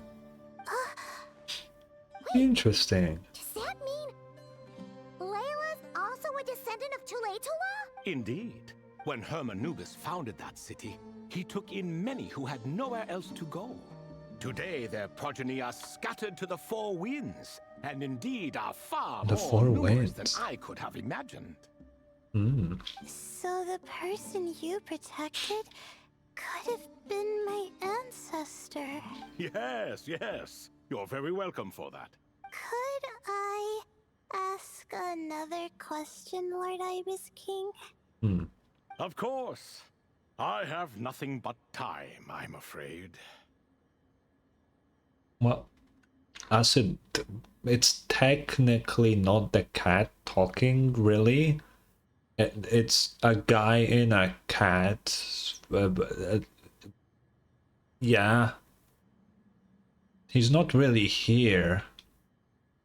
Did you also save me and a man named Jur? I did.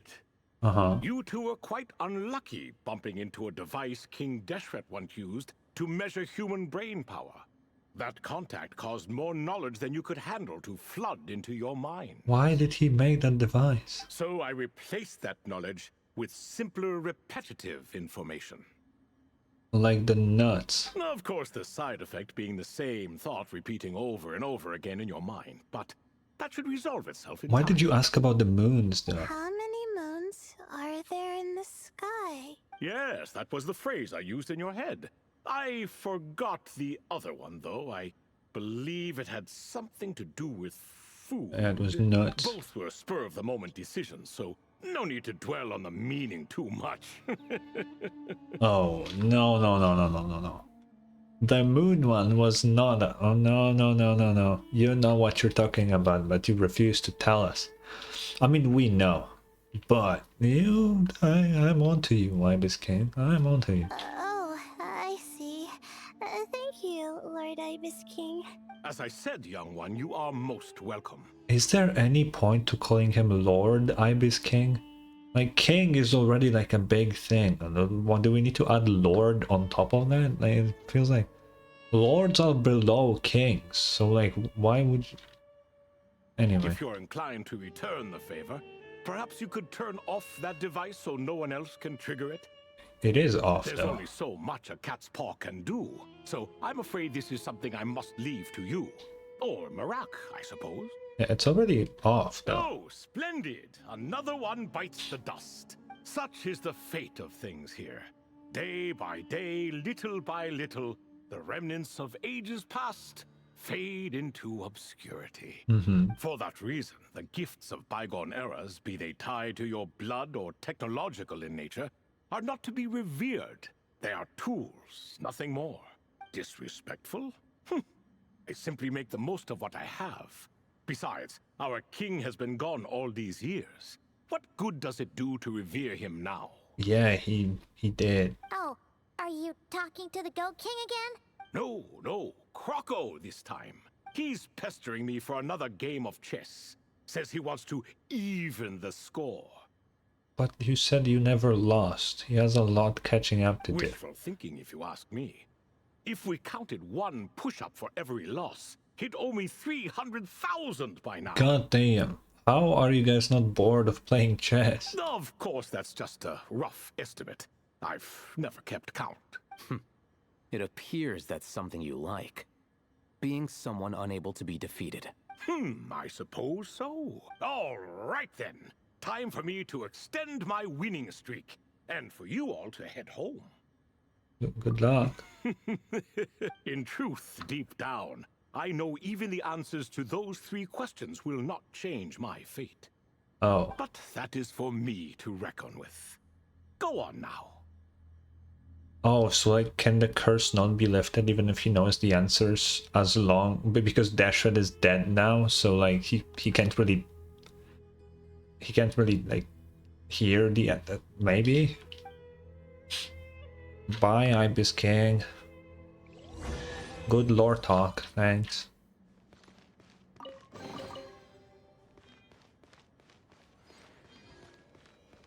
Meow. So he has only 3 cats left then? The one that he possessed just now and 2 more?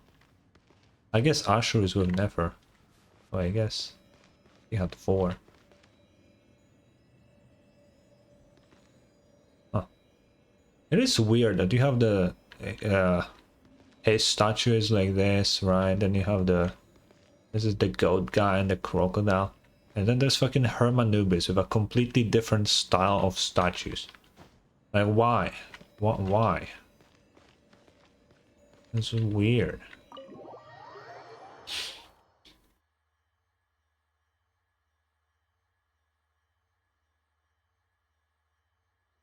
Excuse me. Do you even know what Oh, time it Cyrus. is? I've harvested 3 crops of tomatoes while you've been gone. Yeah. You're exaggerating, Professor. I'm making a point. There's a difference. Sincerest apologies for keeping you waiting, Professor Cyrus. Yeah, sorry, man. See, that's what I call manners. Now, are any of you hurt? Nope. It went way smoother than we expected, actually. I presume the investigation is complete then. Come, come, tell me all about it. Well, you know. Oh my, did you look out? If you've read the work from the Vahumana Dashan, you would know that the Ibis King has, well, let's call it a mixed record. Perhaps he softened up a bit in his old age, and that's why he chose to help you. Yeah, I mean, he's been kind of locked up there for probably thousands of years by now, right? So, like, you know. Or perhaps he just didn't have a good enough reason not to help us. Beep boop. See? Marak agrees. How do you even know that's what Marak meant? That could have just been a happy noise. In any case, there's a lot to be happy about. We figured out what happened to Layla and Jur, and there were some unexpected takeaways too. Yeah, I never expected to learn about my ancestry. I've always thought of myself as just an ordinary student. I never would have even considered something You need like that more sleep, could be Layla. true. You somehow sound even sleepier than... Okay. So somehow the Layla lore in my title is literally like the least interesting part of this whole fucking quest. Like, straight up. Also, are you talking about these two? The two on the sides? Oh yeah, they're gay as fuck. Absolutely. Yes, 1,000,000,000%. 1,000,000,000%. Hoyo would like you to say to think no, but absolutely 1,000,000,000%. 1,000,000,000%. You could ask anybody, and they will tell you yes. Just not Hoyo, because they can't, but for sure. Come to think of it, our ancestors might even have been friends at some point. Maybe. Huh? You're right. Maybe I should take a trip back home to see if I can find any records about that. Oh, I was just throwing that out there. I wouldn't want you to go to the trouble. It's fine. My advisor gave me a break, and I still have a few days left, so... Oh, wait. My study topic. Oh god. I haven't made any progress at all. No. I need to focus on that Layla, instead. it's fine. Right. Couldn't you help her, Professor?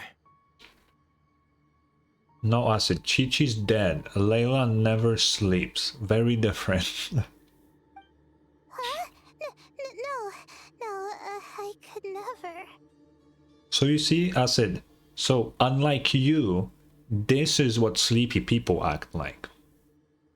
Okay? You're like on some other level of being sleepy where you're like weird and shit. Me, you say? I'm from the Spatamar Darshan, and I don't think that Nephis or Zahahadi researched the stars. All I have to offer are my homegrown tomatoes. If you say something about tomatoes one more time, Cyrus, I swear to God. Although I suppose it's not impossible. I can ask a few old friends to recommend some interesting topics. You really don't have to. It sounds like a lot of work. Hardly. A few passing questions while we water the plants? It's no trouble at all. Thank you so much. Of course. Now it's getting late, and you all must be tired. Let's wrap things up here. Some say desert nights are the sun taking mercy on us after the heat of the day. So, let's leave while she still feels merciful. Wow. Okay, I assume an epilogue of sorts. Usually there is one. Like a short, low thingy. Let's see. No, afterward? Really? This is the Kole thingy. Really? Oh.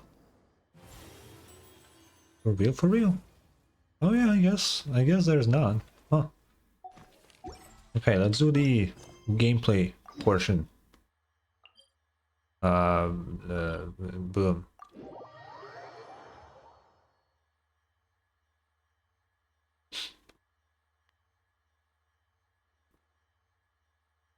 Is that Farzan? Traveler, Paimon, over here! So, Colette, I'm sorry, I saw Farzan. That's kind of more important. Welcome to the home base of the Fieldwise Center. As you can see, the core projects are already up and running, so we can get to work at any The time. Farzan puppet. Huh. This feels like one of those places light novels talk about. You know, the adventuring hubs where rookies gather to take quests and stuff. Sure. Oh, and almost like a school festival at the same time, with everyone getting together to learn and then forming teams to hone their skills. It's so exciting! Sure, Paimon. Yeah. Well, this place isn't quite as decked out as a school festival, but Master Tainari said the academia plans to be generous with the resources. That's it. That's what I'm saying. And you still haven't heard the iconic as the laugh, bro. Like, I'm telling you. It's iconic now, at least for me, because I really like it. It's funny when she laughs like that. Anyway, before students and researchers head out on dangerous field missions, they can come here for advice and emergency training. Okay. We even have professionals on staff that can join their teams to serve as guides or safety personnel. Yeah, you can Whoa. think of it like Amber a forward jumpscare. operating base. Equal parts theoretical training and Where field did she practice. come from? I knew she will be here, but where the fuck did she come from? What the fuck? We'll familiarize new recruits Where- with potential challenges in the wild and take them through drills, so there's no reason to panic during the real thing. Were you under the ground? Where did you just pop out of? Amber, you're here too? Surprised? I know I was. I'm off duty right now, so I was planning to just drop in on Kali for a bit. But I didn't realize how busy she'd be. I'm not the type of person to sit around and watch, so I decided to be her assistant. I love that. Oh, I decided to drop by to a different country. You know, I just casually. Sorry, Amber. I didn't mean to put you to work during your time off. Don't worry about it. A little relaxation balanced out with some fulfilling work is a great vacation in my book. Plus, I've learned a whole bunch of stuff too. And I got to see the Traveler and Paimon again. Yeah. I mean, it just keeps getting better. Yippee. We should have a giant feast once we're done here. How does that sound? A feast with the first friend we met in Sumeru, and the first friend we met on our whole journey! That is true. Oh, that sounds just about as awesome as a giant plate of sticky honey roast! Paimon. All right, down to business then. Kale and I are in charge of the Scouting Speedsters project.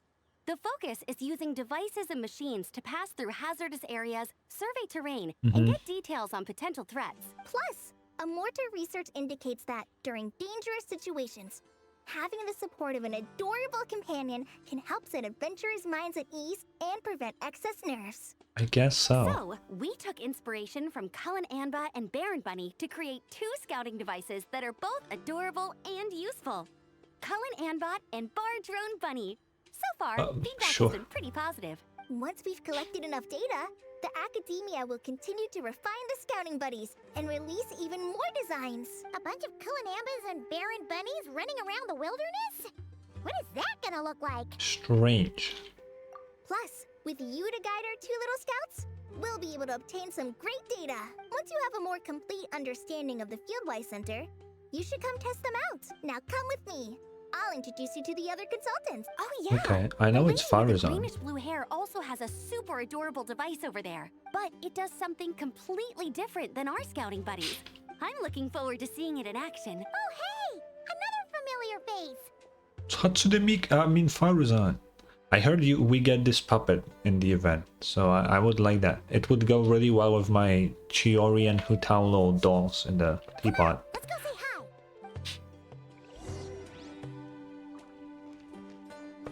Yo, oh fuck. It's really that popular. Dude, I love that doll. The internal locomotion mechanism is clever enough, and the execution on the terrain recognition, remote control, and weight detection modules isn't bad. But the appearance... it might as well be a doll for a child. No, this won't do. What do you mean? Farzan, great news! Traveler and Paimon agreed to join! The Fieldwise Center just leveled up big time, huh? Hello, Madam Farazan! We're here to help! Well, look who the cat dragged in. So, Excellent job, Kale. Snagging 2 top experts with undeniable adventuring expertise.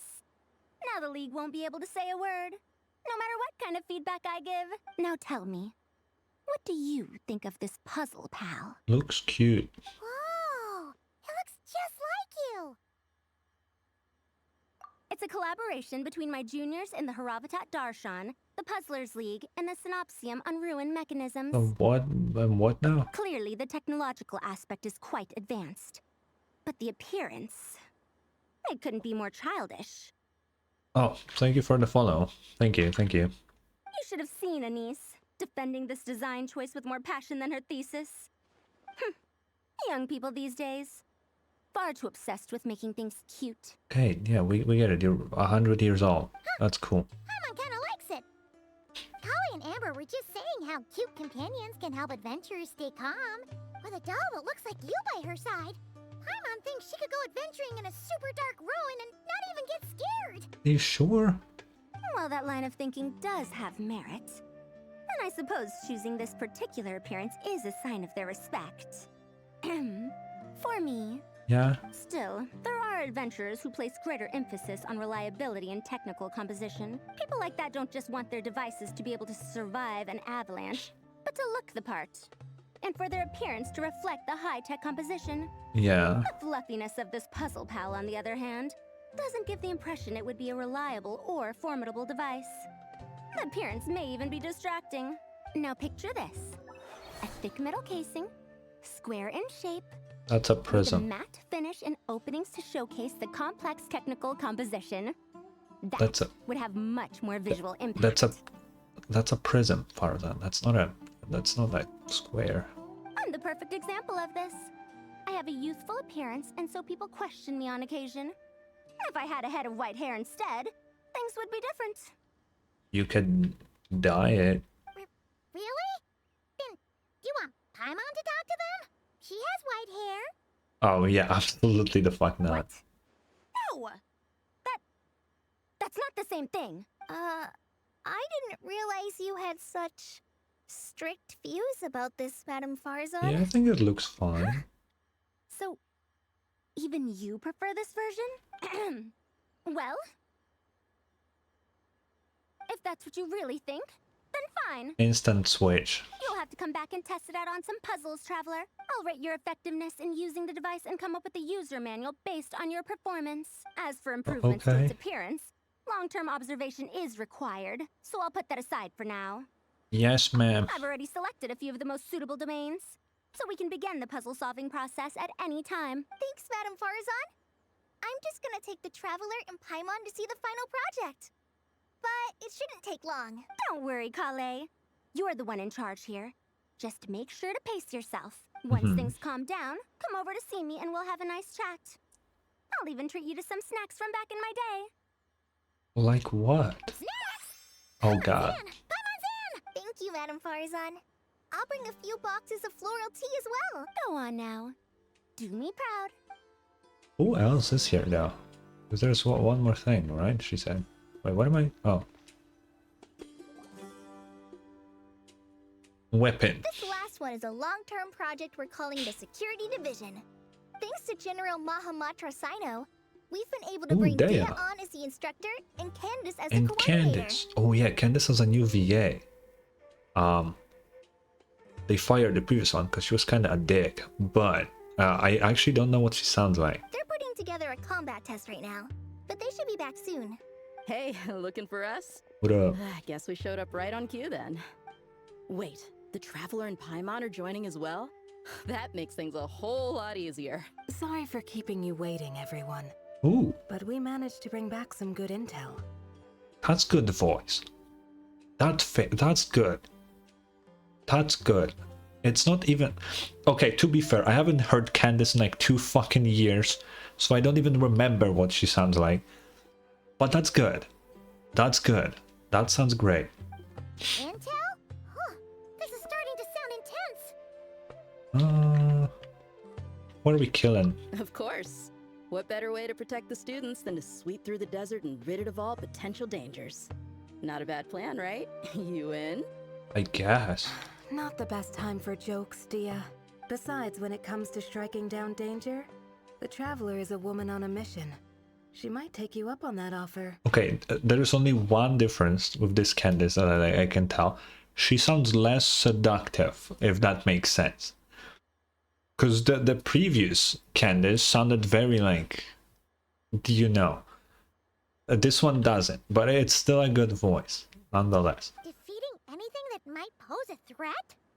Oh, even if the Traveler worked non-stop, that could still take years. He'd have to stop traveling.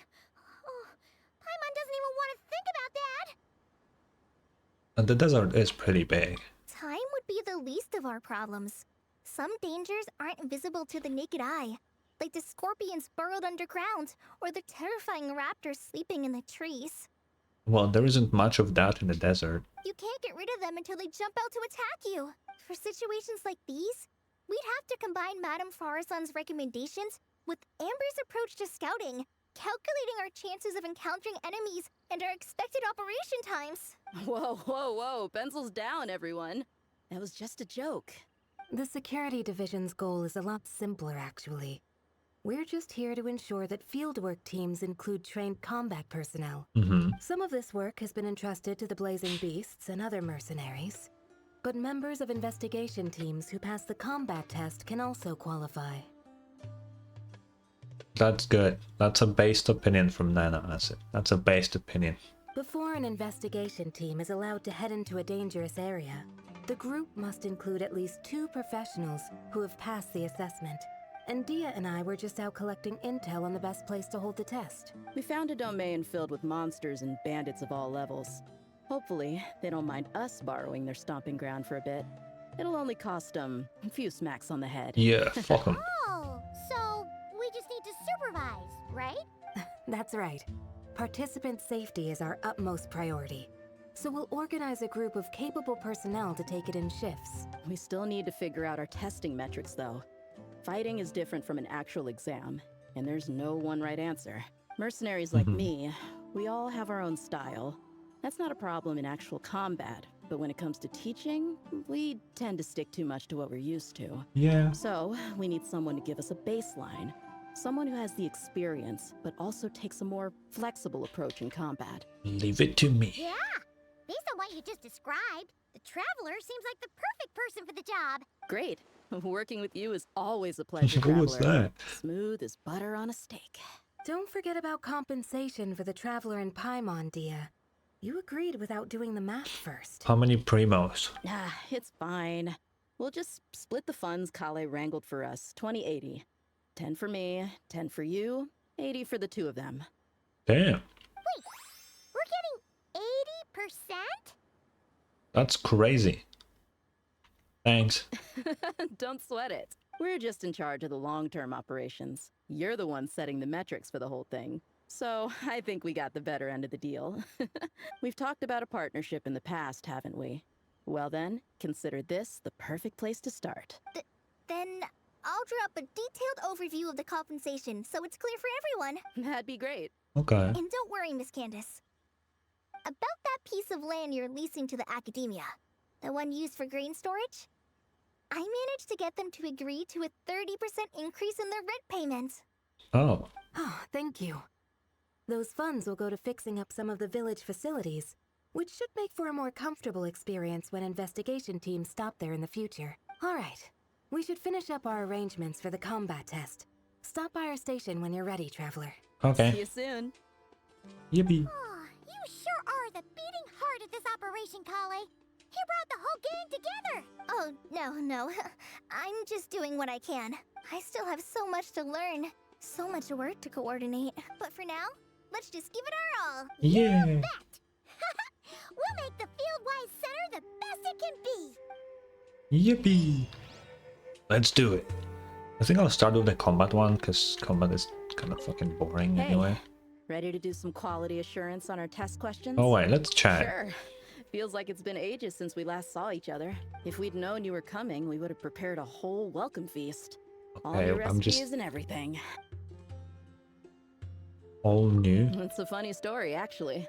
The last time I was in Fontaine, I brought a few cookbooks and some spices back with me. Okay. Then I gave them to Candace, and she went into full chef mode, coming up with all sorts of new things, like romaritime flour meat jerky mixed rice. At first glance, it looks no different than the It's a usual long hearty ass mixed name. rice. But then it hits your tongue and you get that delicious meat, the hearty rice, and this super refreshing aftertaste, all without being greasy. It's a great way to refuel, and it's not too dry. Honestly, perfect for camping out in the desert. I'm not against improving traditional cuisine. Okay. Within the bounds of reason, of course. After all, every ingredient is precious out in the desert. Nothing must go to waste. Why didn't you accept that outfit from me then? Fabrics are a valuable resource Oh. too. What do you mean you passed out on an outfit? I mean, I know I'm pretty casual and not the most fashionable, I guess. But I had someone help me pick it out. I'm sure nothing was wrong with the fit. Did you just say you're casual? Daya, do you see what you're wearing? What the fuck you mean you're casual? In the end, it went to the girl in our Merc band who does the accounting. She seemed to appreciate it at least. I did appreciate it, Dia. It was extremely thoughtful. But as the guardian of Aru Village, my goal is to blend in, not stand out. Besides, fine clothes should go to people who have an occasion to wear them. If your accountant is to represent the blazing beasts in business settings, she should have something to wear. That's why I recommended the clothes go to her. I guess. Oh, why didn't you say so earlier? I thought you just didn't like what I picked out. Well, seeing as the blazing beasts will be holing up in Aru Village for the foreseeable future, if you still want to offer something as thanks, you could bring us some bolts of cloth. I'm somewhat familiar with tailoring, and I could use them to fashion sand and dust-resistant cloaks for everyone. The fabric doesn't need to be expensive, just resistant to wear and tear. I trust your judgment on that. Yeah, sure. Don't worry. I'll think carefully about the shape and pattern when I make one for you. Then Oh, all I don't will know need that you one, are an esteemed guest but of our yeah. village. I'm getting one too. Oh, man, I'm getting kind of excited. In that case, maybe I'll head to Liyue next. I've heard you can get some really nice fabric there without breaking the bank.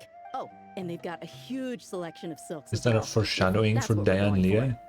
But they've also got security in spades, so no merc work for us. Oh, yeah, isn't We'll the just be lantern right tourists, not too far polite, away? well-behaved travelers.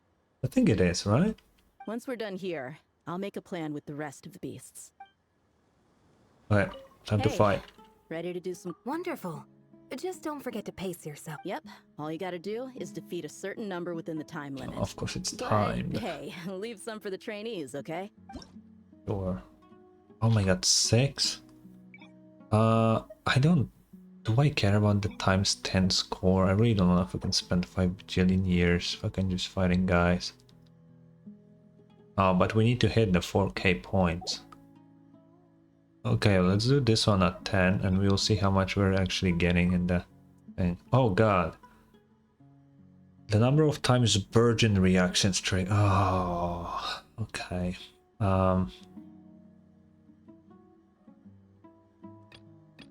Wait, 2 teams or? They only give you Nahihi as trial? Wow, that's bad.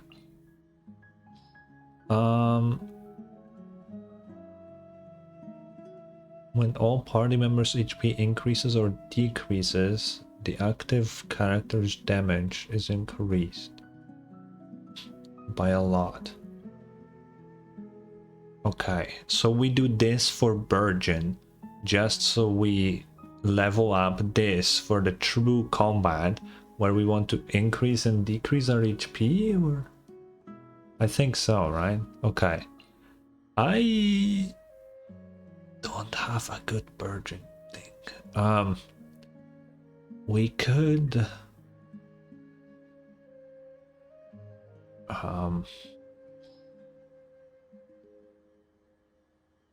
Okay, probably... No, not Kinich. We're gonna do... Ethan. Lama. Off-field Mavica. Traveler? Ah. Ah. Ah. Yeah, sure. How do you not know how to spell Kinij acid? He's your guy. What do you mean? Doesn't seem like there's an... Okay, we're gonna do Nouvelette here, because he will do increase, decrease HP literally all the time with...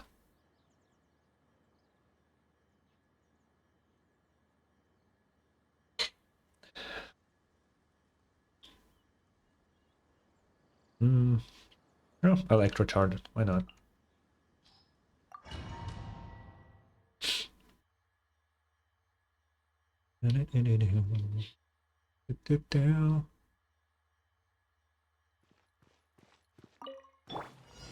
With one heart, we pray. Light up the blazing sun!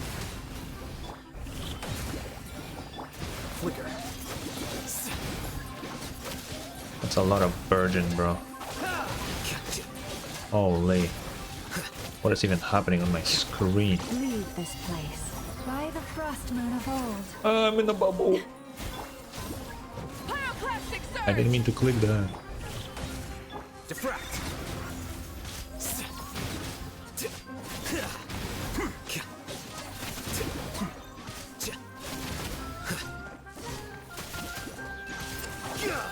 Light it up! Forest, protect. Scatter.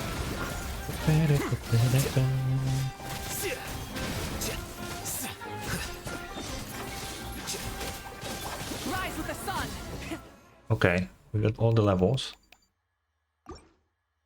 Now it's time to kill people. Let's go.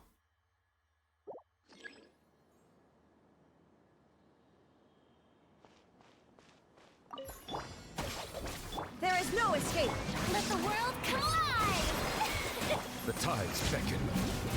Silence!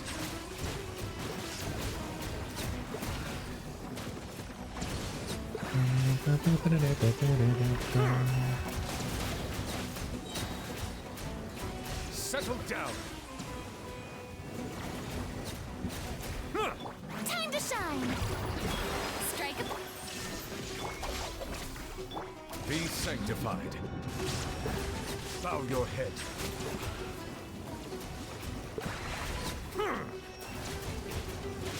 Okay, this damage increase from the thing is kind of ridiculous. Silence! Shine down! Let my name echo in song! Let the mighty be humble. Oh, we can finalize early? That's nice. No need to waste time. Great. Next stage.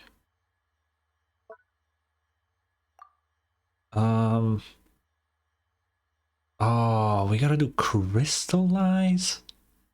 Ew. What the fuck? Ew. Okay.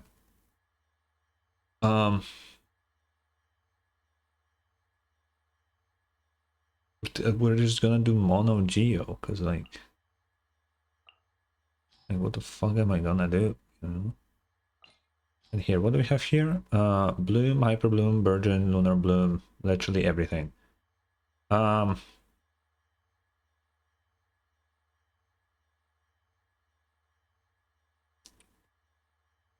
Okay.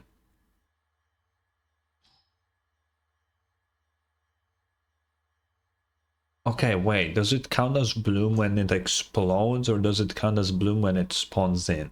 I never know. If it's the spawn in, I could use Nefer. But if it's not, then I can't. Fuck it, we'll see what happens. Boop, boop. This guy is already Hydro, but we're gonna do this anyway.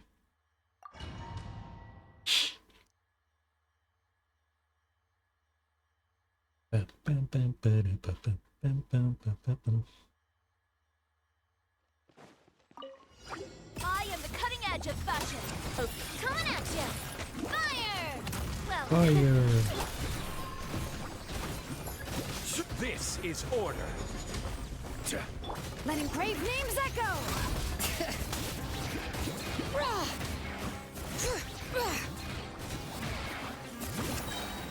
I just need to fucking collect shit. Delicate as silk. A proper send-off from the speed. Gather. Oh, and the fact that I need to collect them is even worse.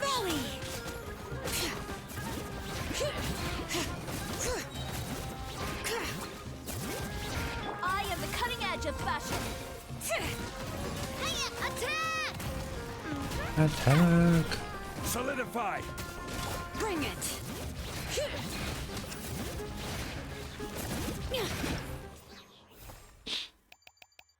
Yeah, we didn't get fucking...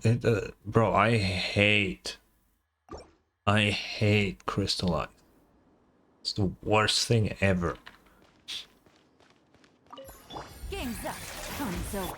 Let the world come alive! For the everlasting forest. No more lies.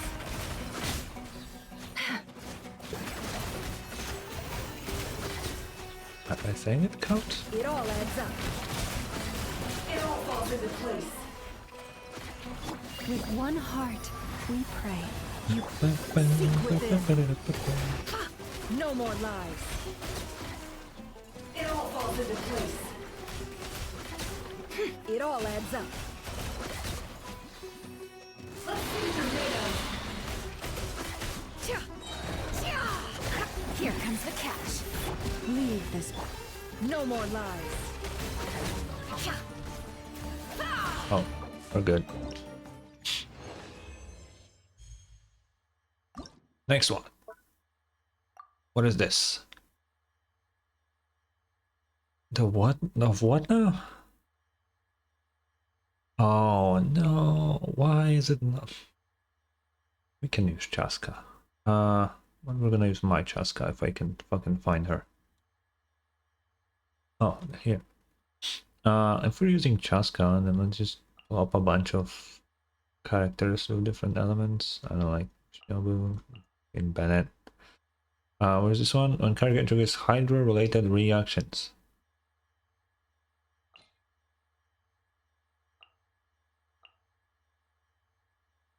Freezes Hydra. Where the fuck is Copier?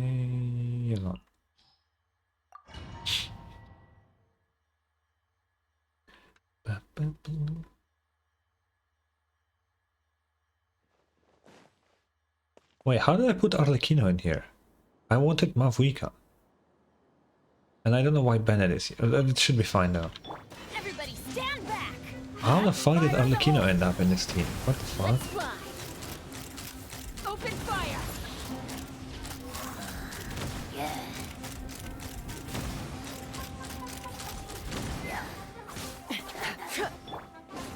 Wait, no, I need to redo this. This is, how the fuck did that even happen? Mavuika. You know what? Titlali. That works.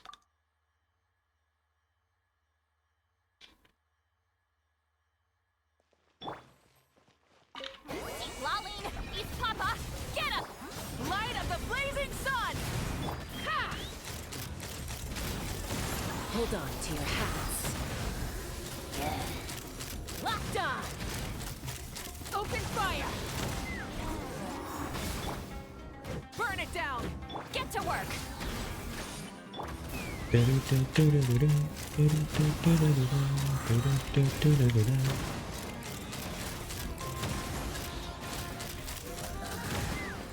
Knock him down. Suffer the wrath of Eastleigh! Pyroclastic surge! Bullseye! Open fire!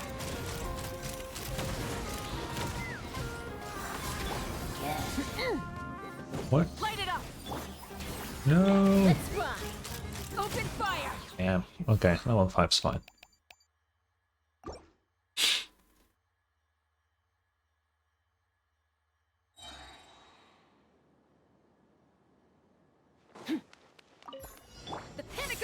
Excellent! Let my name echo in song! Shower me! Things are about to get dicey. Surge!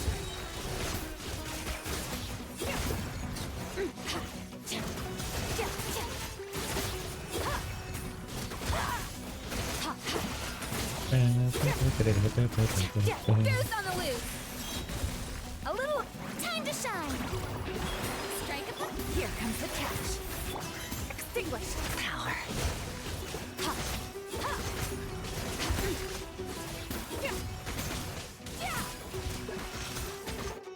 Whoa.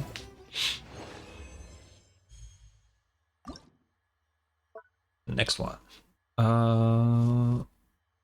Damage is all to frozen and electro charge is lunar charge. I don't have electro charge, but that's, you know. Or lunar charge. Boom, boom, boom, boom. Oh wait, no, we're gonna keep. Oh wait, actually that's a tough one because freeze we need both fucking. Okay, let's do like bootleg freeze. Where's my barely built Xingqiu? There we go. And then here, boop. Boop. Wait. Oh no, that's fine. Where's Elon? Where's? Oh, here. Boop.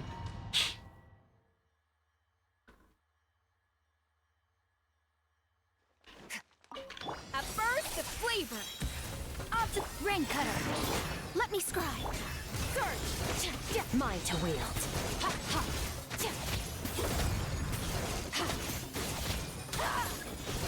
This guy is tanky, but I guess all we're really doing is we're not here to kill him. We're here to freeze him a bunch. Delves into depth. Rain outlines your fate. Witness it. Goose on the loose. A dash of extinguished. I should have brought someone else. At least either Furina or Yelan.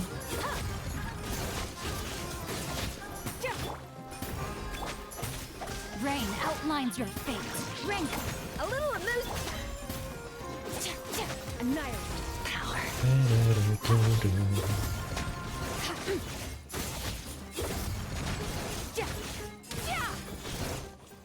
Okay, whatever. We're good.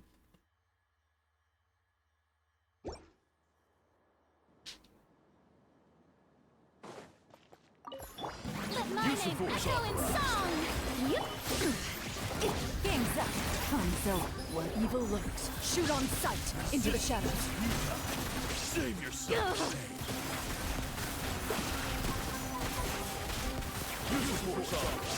Inazuma shines eternal. Shine down. Gotcha. Quietly. Let the world come alive. Time to testify. Ow. Here comes the catch. Wait, does my... Ready. Does Conan even have her weapon?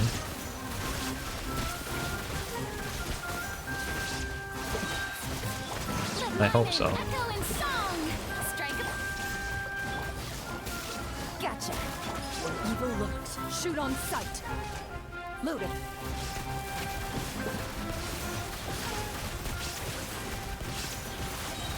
Let the world come alive! Game's up. Fun's over. Illusion shattered. Hunt them down.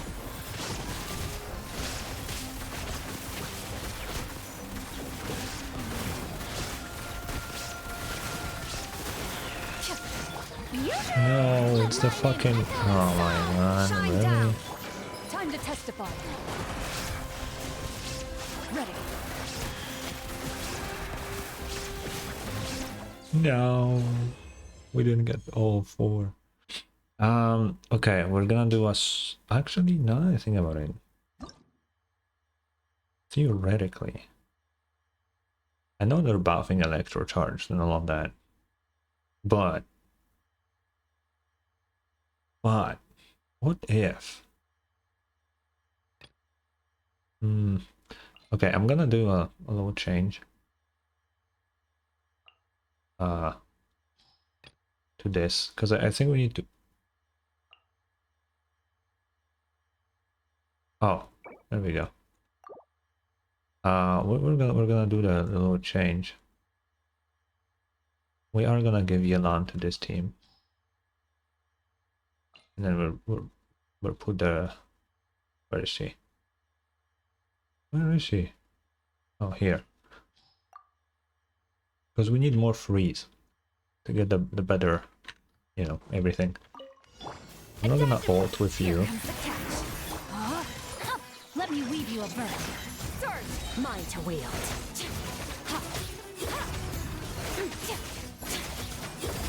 Okay.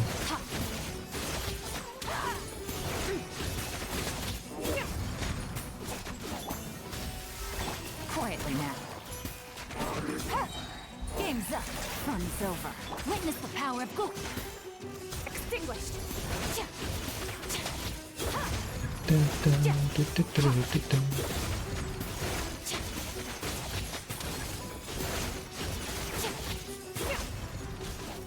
A little of this. Gotcha. Quietly now. Things are about to get dicey. I let my guard down. Rain cutter. Annihilate. Mine to wield.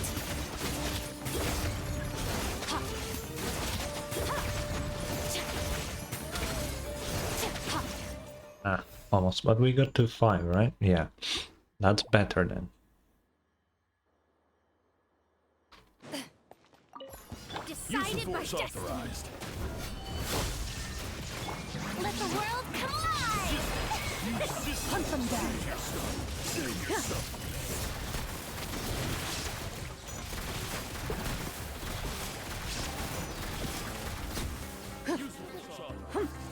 Shadows of fate. Time to shine. Shoot on sight. Loaded. What the fuck is going on?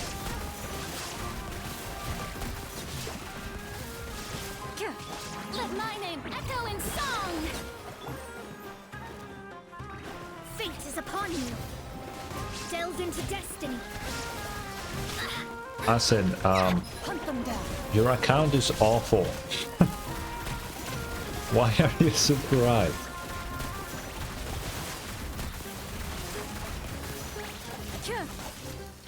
Time to shine. Strike a pose. Let me scribe. Decided by destiny. Where evil lurks. Shoot on sight. Ready. Yeah, I don't think we're gonna get 4K. I don't have a good electro charge. That's like the one reaction that I have really fucking shittily built characters for. Shadows of fate. Hunt them down. Which kinda sucks. But maybe we won't need this. We'll see. We'll see. Electro charge. Why is it everything? Why is everything electro charged? When the active character's bond of life value increases or decreases, the character gain an all elemental damage bonus. Okay, so we're gonna run some Arlecchino thingies here.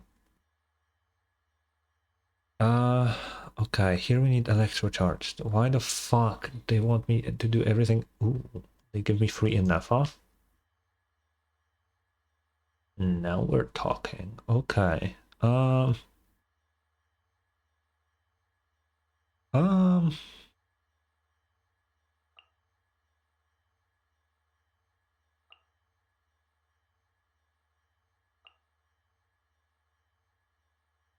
Okay. And I know, why not? And here we will have Arlecchino as the DPS with no, Nahihi, Mavika, Nilan. Sure.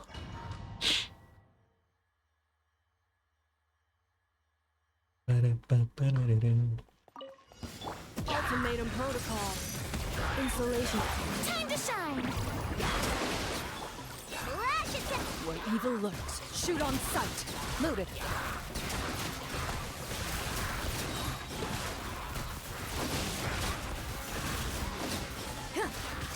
Annihilation mode. Defensive mode. Let my name echo in song. Hunt them down. Ready.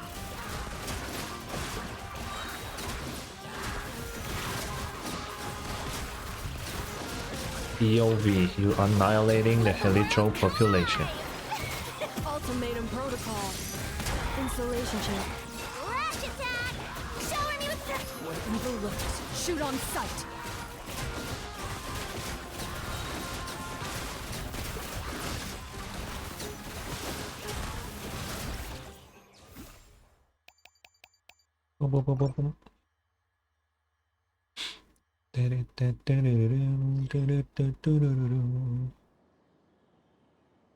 They had it coming, did they?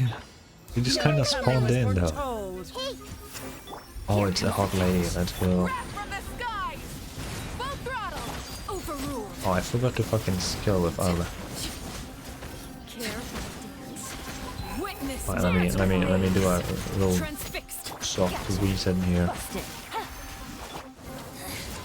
Committed to memory.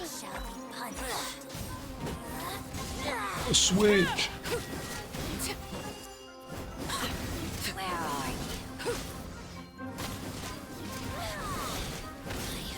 Overruled. Things are about to get tight. Make yourselves at home. This way, Turtle.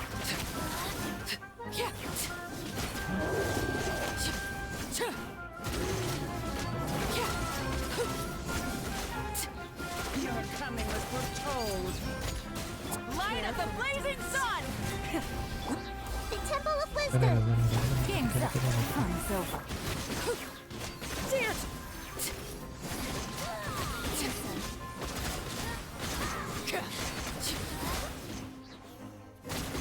Transfixed.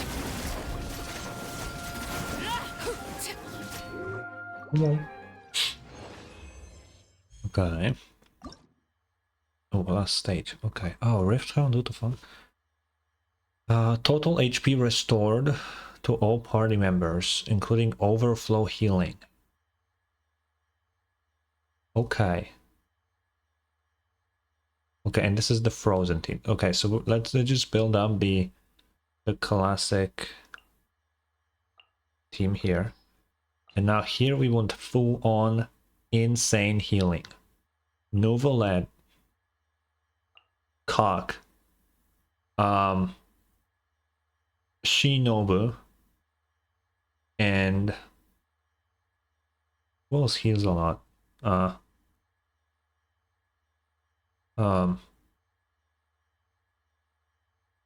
What's like passive healing? What the fuck? I mean, Baiju heals. Where's my Baiju? He's like barely built, but we can grab him. Right? I don't have any other healers here, right? No. Okay.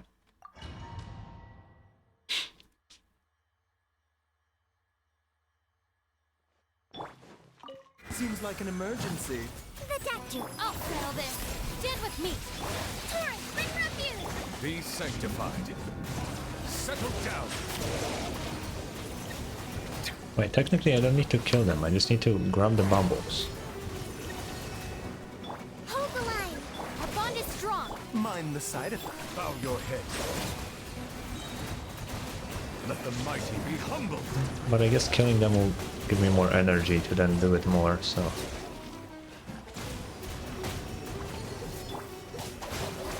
A bitter pill to swallow. Billowing surge. Settle down. Be sanctified.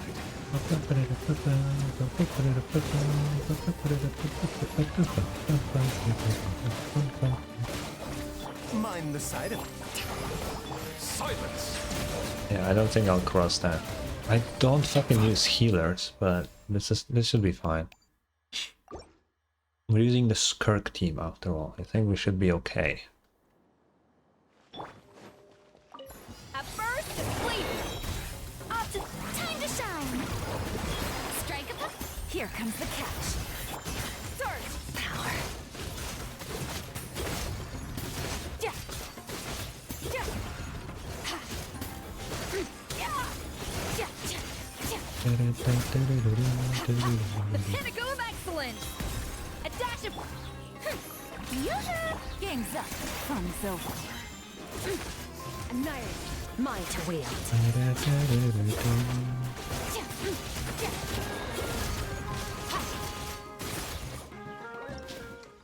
Yippee. Okay. Let's get all them rewards.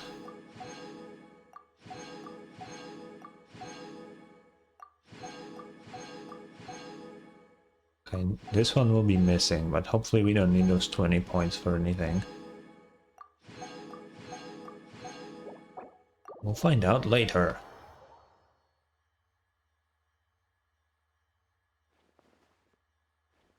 Okay. What does Farazan have for us? What is this?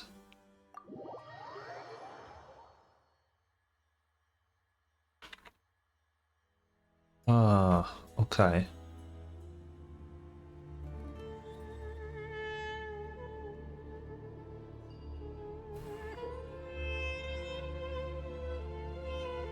Will repeatedly spawn and advance forward. You must make full use of the variety of effects and deploy them on bases to help the puzzle pals complete all objectives and successfully reach the destination.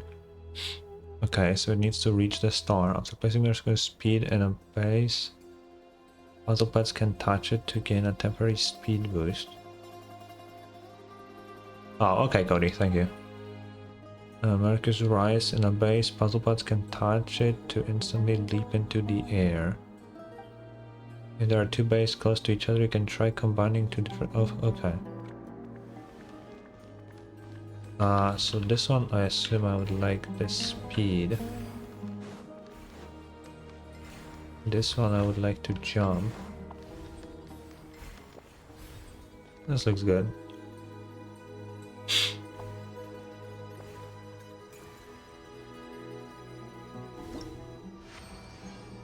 Okay. Next. Hello there on YouTube. Hello, hello. How you doing? I'm doing fine. I'm good, thank you. Nobody can see you because my overlays for YouTube don't work still, but I see you. Mankinds will blow puzzle away, tracing. Okay. In a 2-level platform will cause it to rise by 1 level. Okay. Sure. So this lets them like freeze shit, right? Yeah. Okay.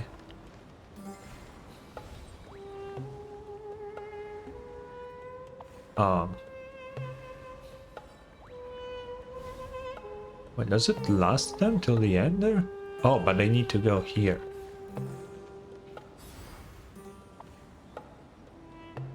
Oh, wait.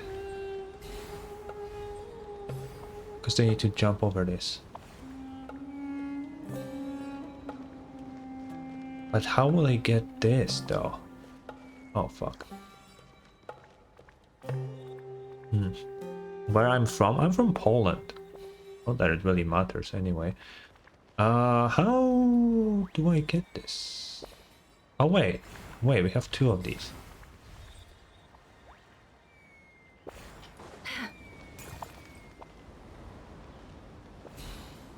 Yeah, but this just... Wait. Oh, they got it. Oh. I didn't even... Oh, okay. I don't know what happened, but they got it. Yay.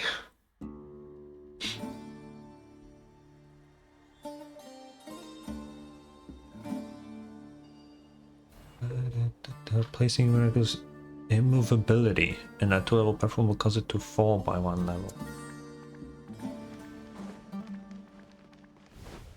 Okay, well, let's look first.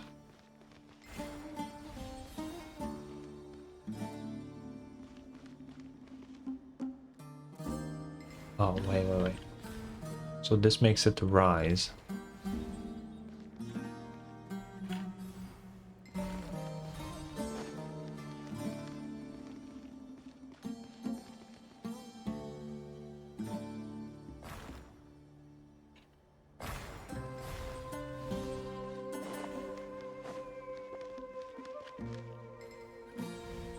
fuck?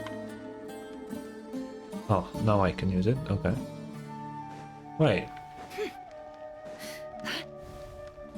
Oh, I see. Okay, wait, we gotta be quick here.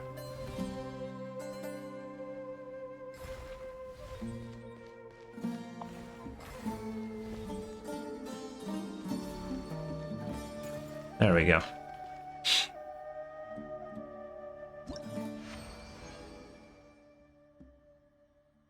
Next. Oh, okay, they gave us a lot here.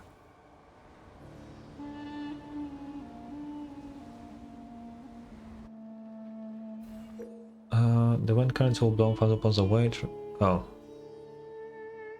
Oh, okay, so I can... Okay, I see.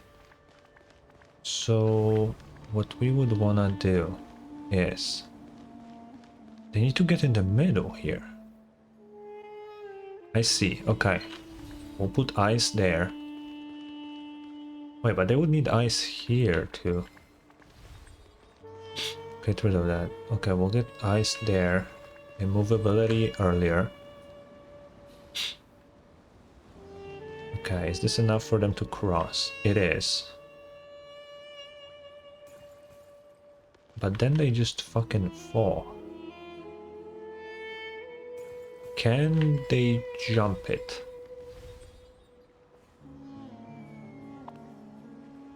Well, of course not. Okay, wait. I really feel like we want ice here. What if we do speed and jump? Ooh.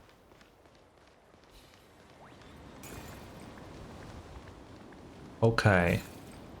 So what do I have left now? This. But that doesn't help me.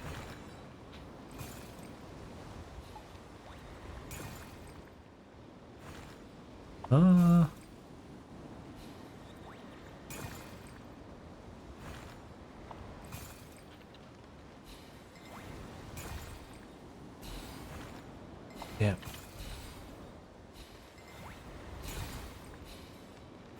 I don't know if this is cheating what I just did, but it worked, so I'll take it.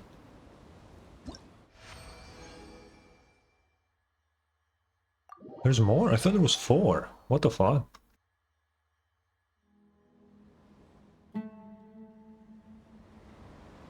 Okay.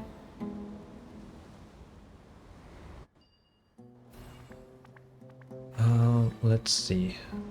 Okay, we definitely don't want this. We want them to move. Here, we don't want to move here. Okay, if we take this, do jump, and boom. They want to reach that. Yeah, they are not reaching that. So I think what we do is we do speed here. Put this down. And then we'll quickly put it up. Ah, okay. I was too fast. There we go. Oh, I see. There we go.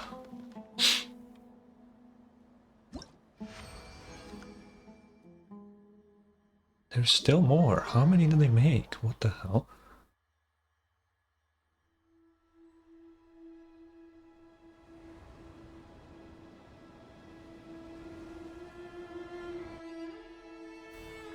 Okay, let's see. Where is the star? The star is over there. Wait, this one isn't working. Oh, can I flip it? Oh, okay. So they have to turn this way. And I need to... Okay.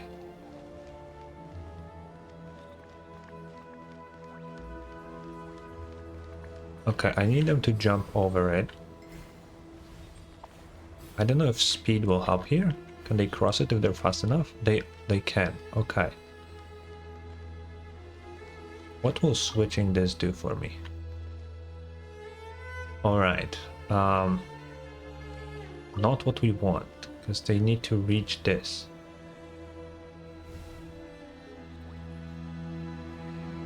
They are too fast when they do that though. Can they just cross it? No. Okay, give them another jump.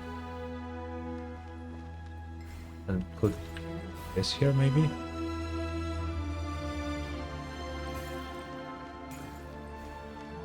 Oh, I probably need to just switch it whenever they're...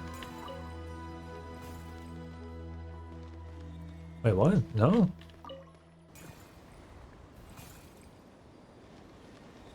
Are they not grabbing the speed?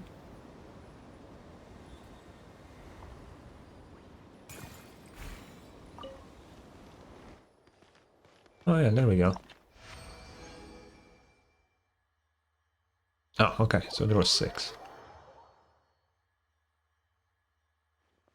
Okay, before we claim, let's just do this one already. Hey there. Our Yeah. two scouting buddies are too Go. nice. Oh, I gotta go there? Man.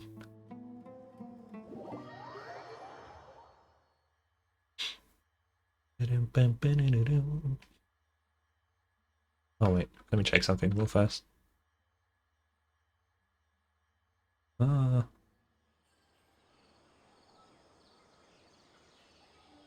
Ah, I see. Okay.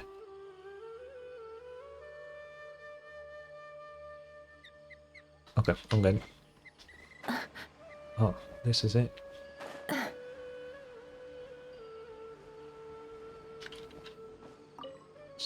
Start.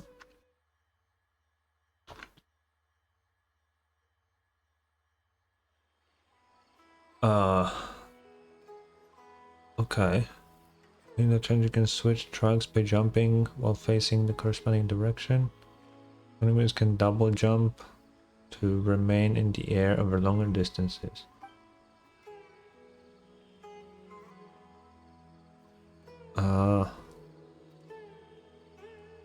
Okay.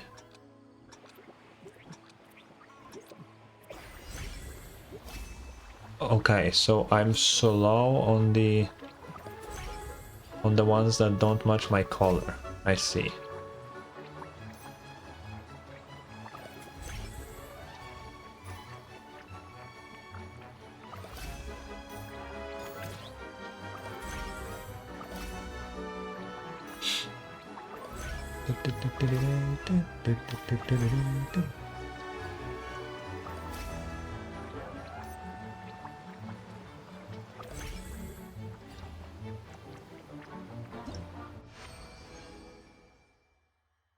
Okay, next.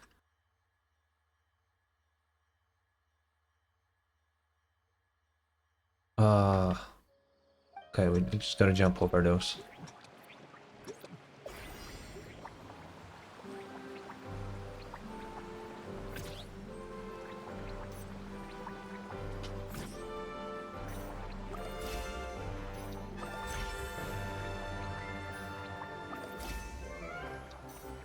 They made a whole ass fucking track just for this low event. Oh wait, no, this isn't a new track, never mind. I heard this before.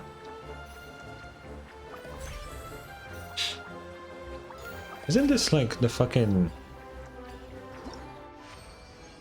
I don't know where this track played, but it sounds like a summer event type thing. I don't know which one it would be.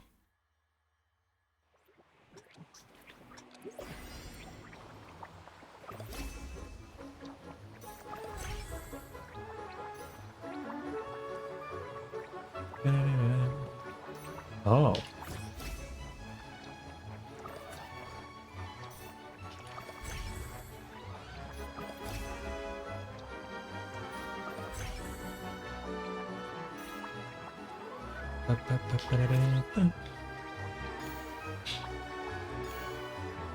Oh shit.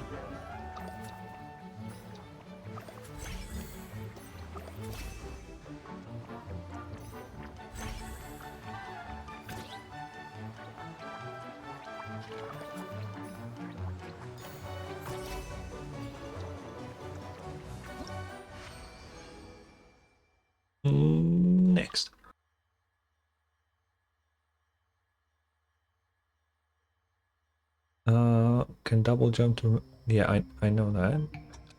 Oh. Oh. Okay, so like... What do I need the double jump for now? Ah, I see now.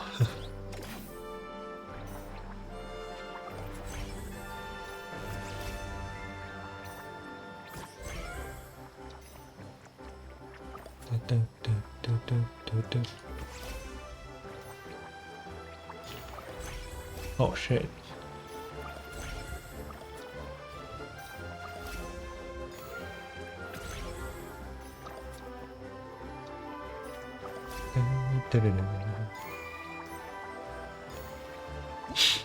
These are really quick.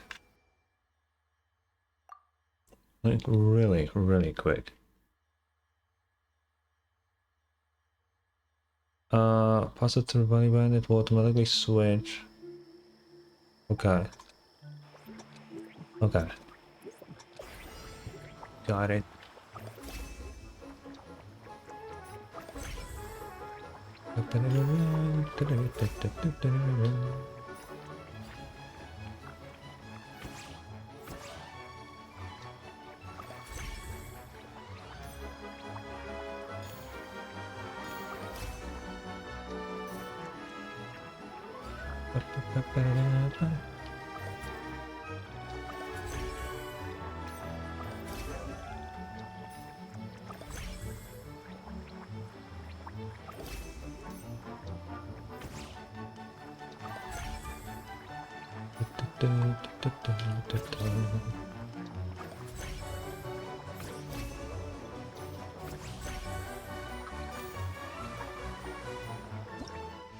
Easy. These are really easy.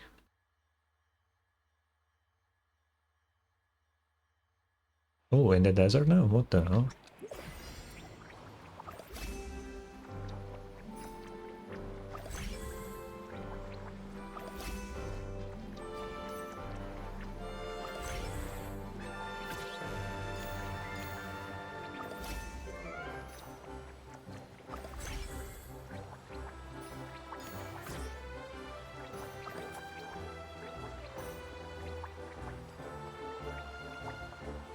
Ugh.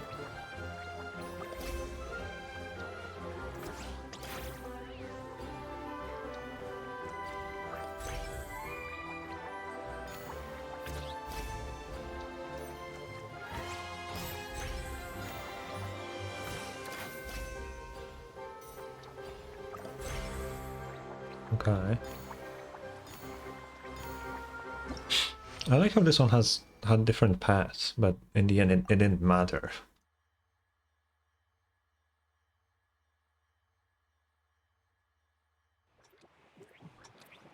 Go!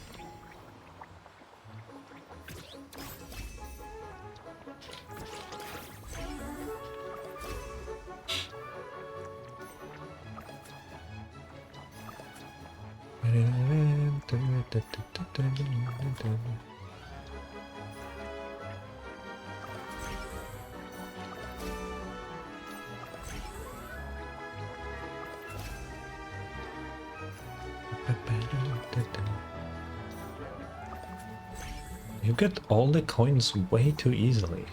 Like, actually.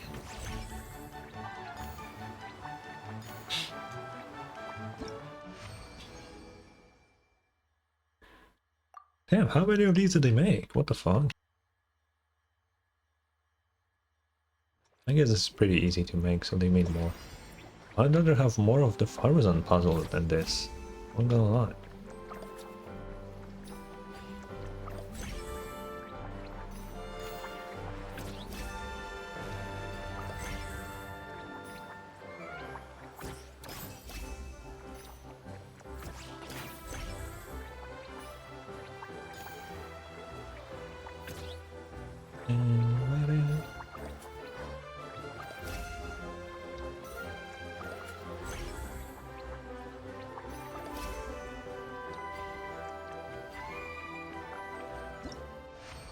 Ugh.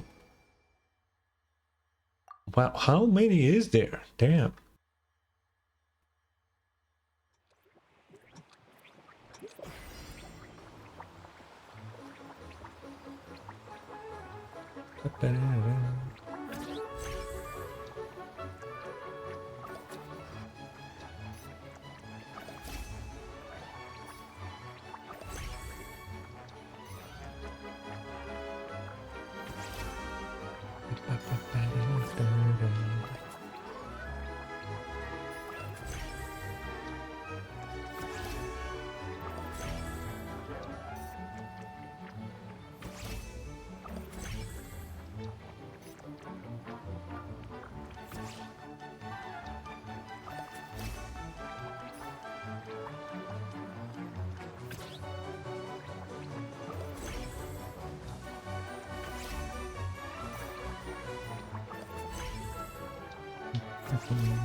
Yo, what up, Dunk?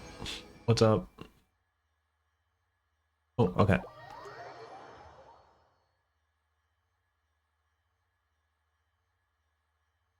Alright. Let me get all the stuffs. Oh god, okay.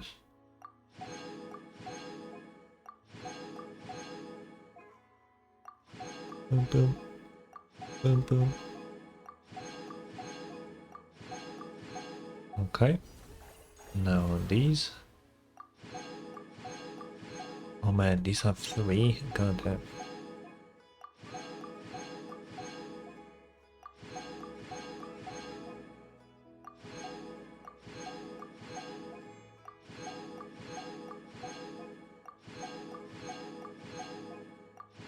There was 9 of them? Oh my god. I collected this one though. I don't know why it's still highlighted, but okay. Oh, there is an afterword. Why did it show up now? Okay, wait, in a second. Emotions are like a... Oh, you get a free Kale? Sick. Faru's on fucking thingy. Yeah, I have Kale maxed out, so that's like a... Let's do the afterword. Oh, but it's like the Kale afterward, not really. Okay. Good news, everyone! The Fieldway Center is getting a lot of praise from important scholars all throughout the academia. Okay. Soon, they'll send a team of specialists to take over the management of this place based on our recommendations. So, thank you for all the support. I got freebies for it, no problem. Sounds like your hard work paid off, Kale. And you're overseeing the transition yourself. Well done. The young students today could learn a thing or two from you, Kale. Your confidence, your proactiveness, your leadership. It's admirable, not like some of the ones I teach. So focused on theses and research with no practical skills to speak of. To be honest, I don't feel all that confident.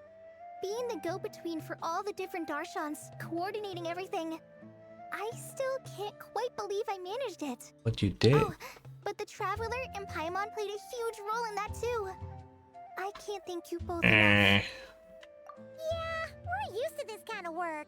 So for us, this was more like a super special camping trip with friends. You know, a few puzzles here, a little exercise there. It was super fun. Pretty much a piece of cake.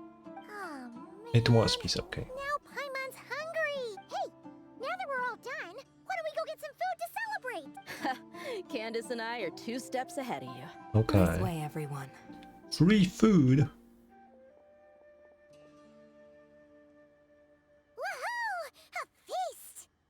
Doug, I couldn't be more excited for a DLC to a game I never played. Yeah, I'm so excited. You have no idea. Perfect timing. Oh, it's been What a the while since we've had such a delicious spread of dishes from Sumeru. Paimon feels like she could eat twice as much. No, 3 times as much as normal. Please don't. I'm still waiting for the day you clean out an entire restaurant. That day will come. Huh, is that a challenge? Careful what you wish for. We have your wallet to think about. It's been a while since I've had food from the desert region. It's nothing like I remember. Now this is the real deal. Everything I've tried before pales in comparison. That means a lot, Madame Farazan.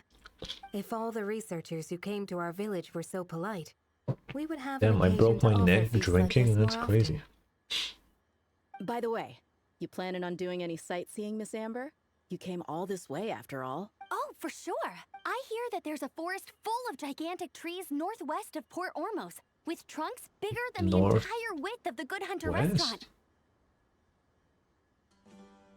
Is there? I'd love to see it for myself. Oh wait, yeah, there is. Oh, and I bet I could climb up and then glide down from the treetops. That sounds so... In that case, I'll give you some snacks to take with you. Like a dense cake or some dumplings. The wind's strong up there, so you don't want anything too crumbly. Oh, and you'll need a thicker water skin, so it doesn't break if it drops. Oh, dumplings sound great. Paimon, you just ate. So soft and chewy. Great thinking, Kale. As for the desert, I'd love to check out some of the ruins, like that giant one shaped like an hourglass. Oh yeah, I already looted that place. I'll just observe from a distance, though. Your ruins could be protected sites, so better to not barge in. Besides, there could be someone sleeping in there. Oh. I'm glad to hear that, Miss Amber. It's for the best. Your body won't be used to the desert environment, though, so traveling could be tough. We are literally in a desert right now, bro. You'll need to bring moisturizing ointment and essential oils for the skin. If we were good. Honestly, though, helping set up the Fieldwise Center was the real highlight of this trip. And thanks to you, Kale, I got to make some new friends, too. So I couldn't be happier. Feel free to drop in on me in Mondstadt anytime. I'll show you the best our city has to offer. I'm sorry, but there isn't much.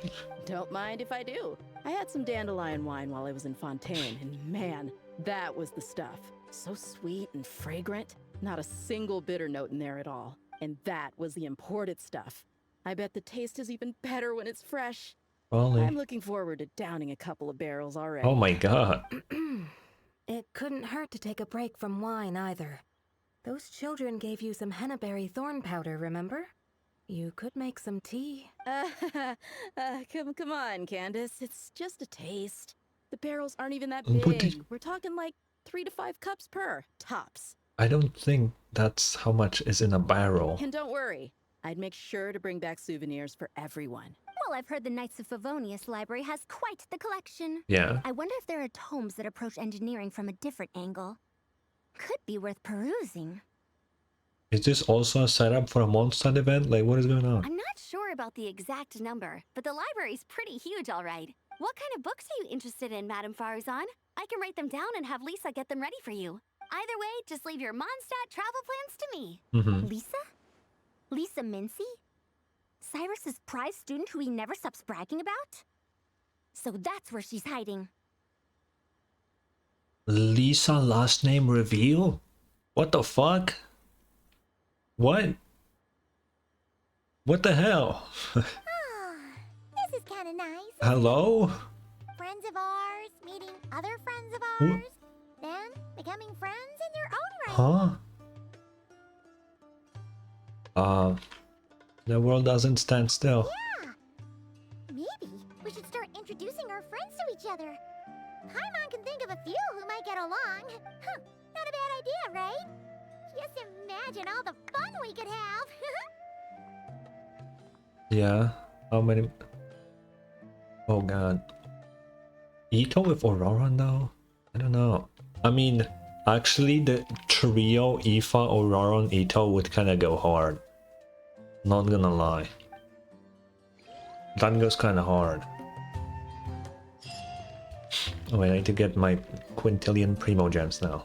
Let's wait for all of this to go away. We have gotten so much stuff. There's a lot to go through. Come on, man. Oh my god, there's so much. How much is there? Okay, Farazan furnishing. Don't trust your eyes uncritically. Oh, People only see what they want to. do they? Do they never? Oh, we have a standard poll. Check this out. Oh, well. The debate club. Okay, wait, we need to do it immediately. Wait. Pause.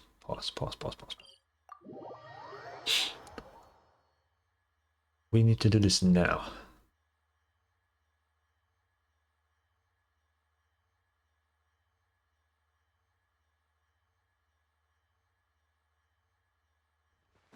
Toby. This realm. Wait, can I? Okay, whatever. Did I buy stuff this week? Oh, I didn't. Tell me.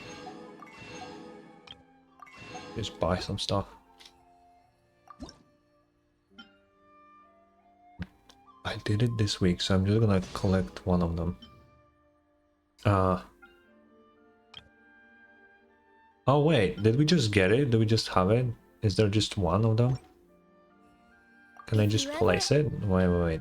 We gotta add it to the collection of the little dolls. Wait.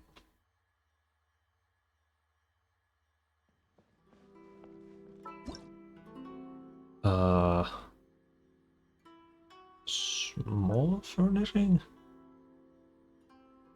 I don't know where they would be.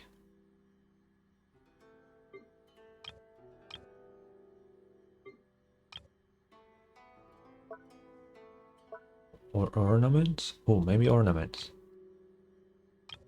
Oh wait, I didn't even realize I have these little thingies. Wait. When the fuck did we get these? I assume these came with the hotel one.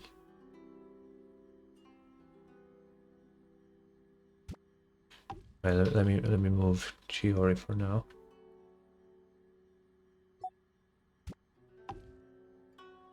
I didn't even realize we got these. Fucking Cephals, bro.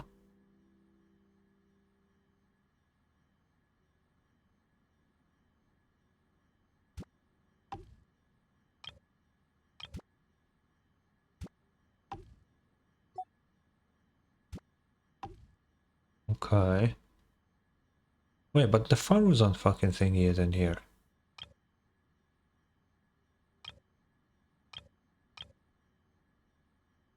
Where is the Faruzan plush? Do I have to craft it or? I'm confused now. Yeah, save changes. Wait a minute. Because yeah, we got a recipe, but it wasn't a... Pause. Tubby, are you withholding information from me? What the hell, bro? It should be at the top here, but it's not. Is it filtered by region then? Let's go Sumeru. It doesn't count as Sumeru? What the fuck is going on? Okay, wait.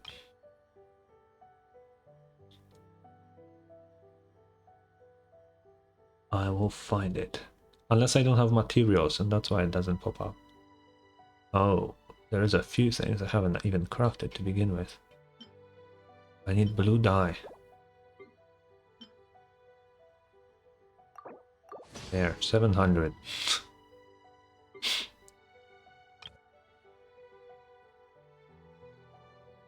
Oh, I guess this is a thing now.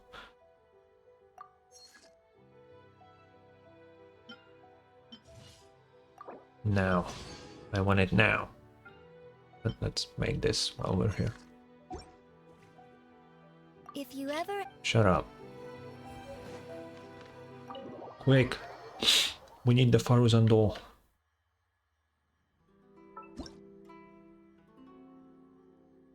So it's in ornaments, right? It's not in ornaments, but it's literally like the same thing. Where... God. Where is the Faruzan doll? How is it not a part of the same thing that... All the dolls are a puddle. What the hell? I mean, it's not wall decor.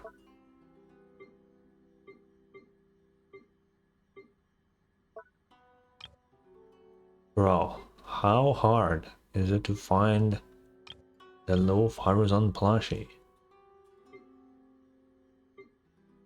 I went through everything. What the fuck do you mean? What the fuck? No, something isn't right here. Where is it? What? Can I... How do I... Wait, let's try and find the Faruzan doll. Might be kinda hard to find.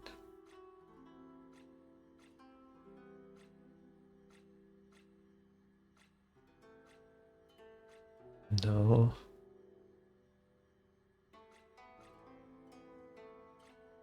What the fuck is this? Oh wait, what if the Faruzan doll is on outside only? Oh shit, it could be. Pause. I forget that they're like outside only things. But why would the Faruzan doll be outside only? I don't know if I have space here. It's yellow, so maybe. Outdoor furnishing, maybe? If it would be anywhere...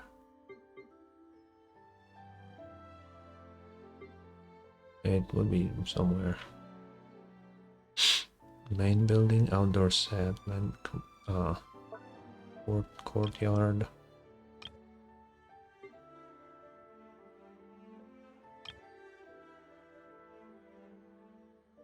No. These are just straight up Hola's buildings, so I doubt it's here. Landscape.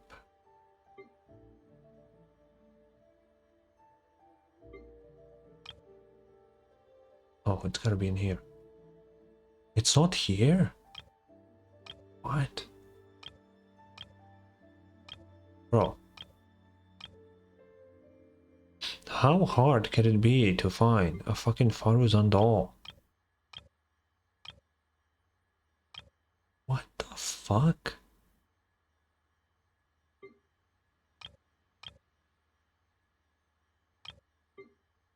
Dude. How is it not in this one? I don't understand. It's like a perfect spot for it. Oh wait, what are we done? Search. It's just the character.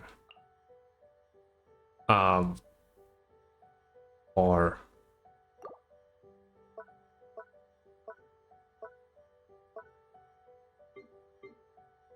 No. Okay. What the fuck? Bro, I'm gonna be here for 5 billion years. I did craft it. That's the crazy thing. I still cannot find it though. What are you called? Puzzle Pal. If you ever have...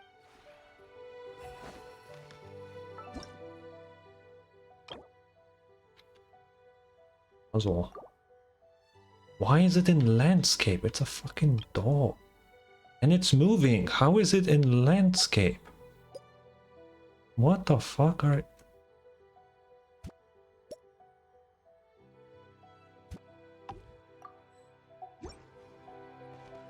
Yay! Yippee!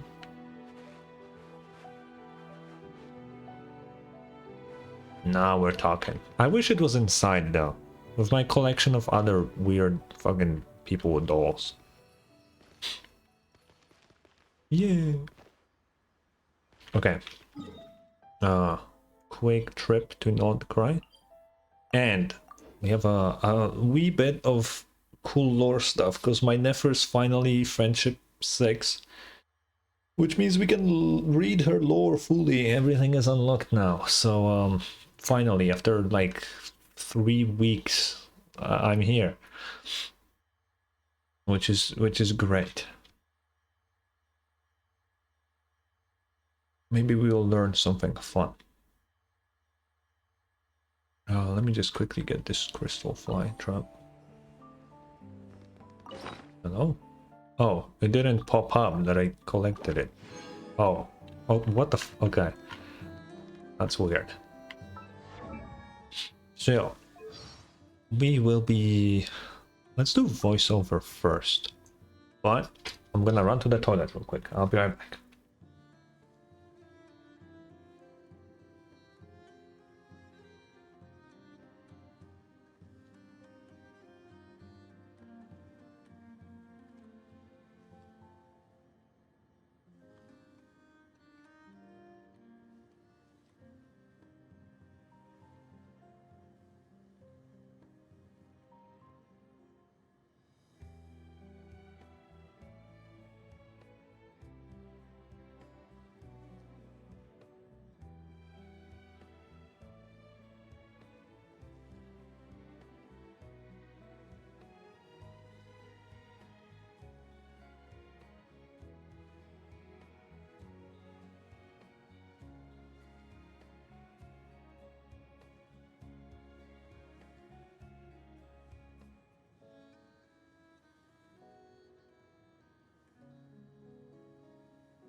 All right.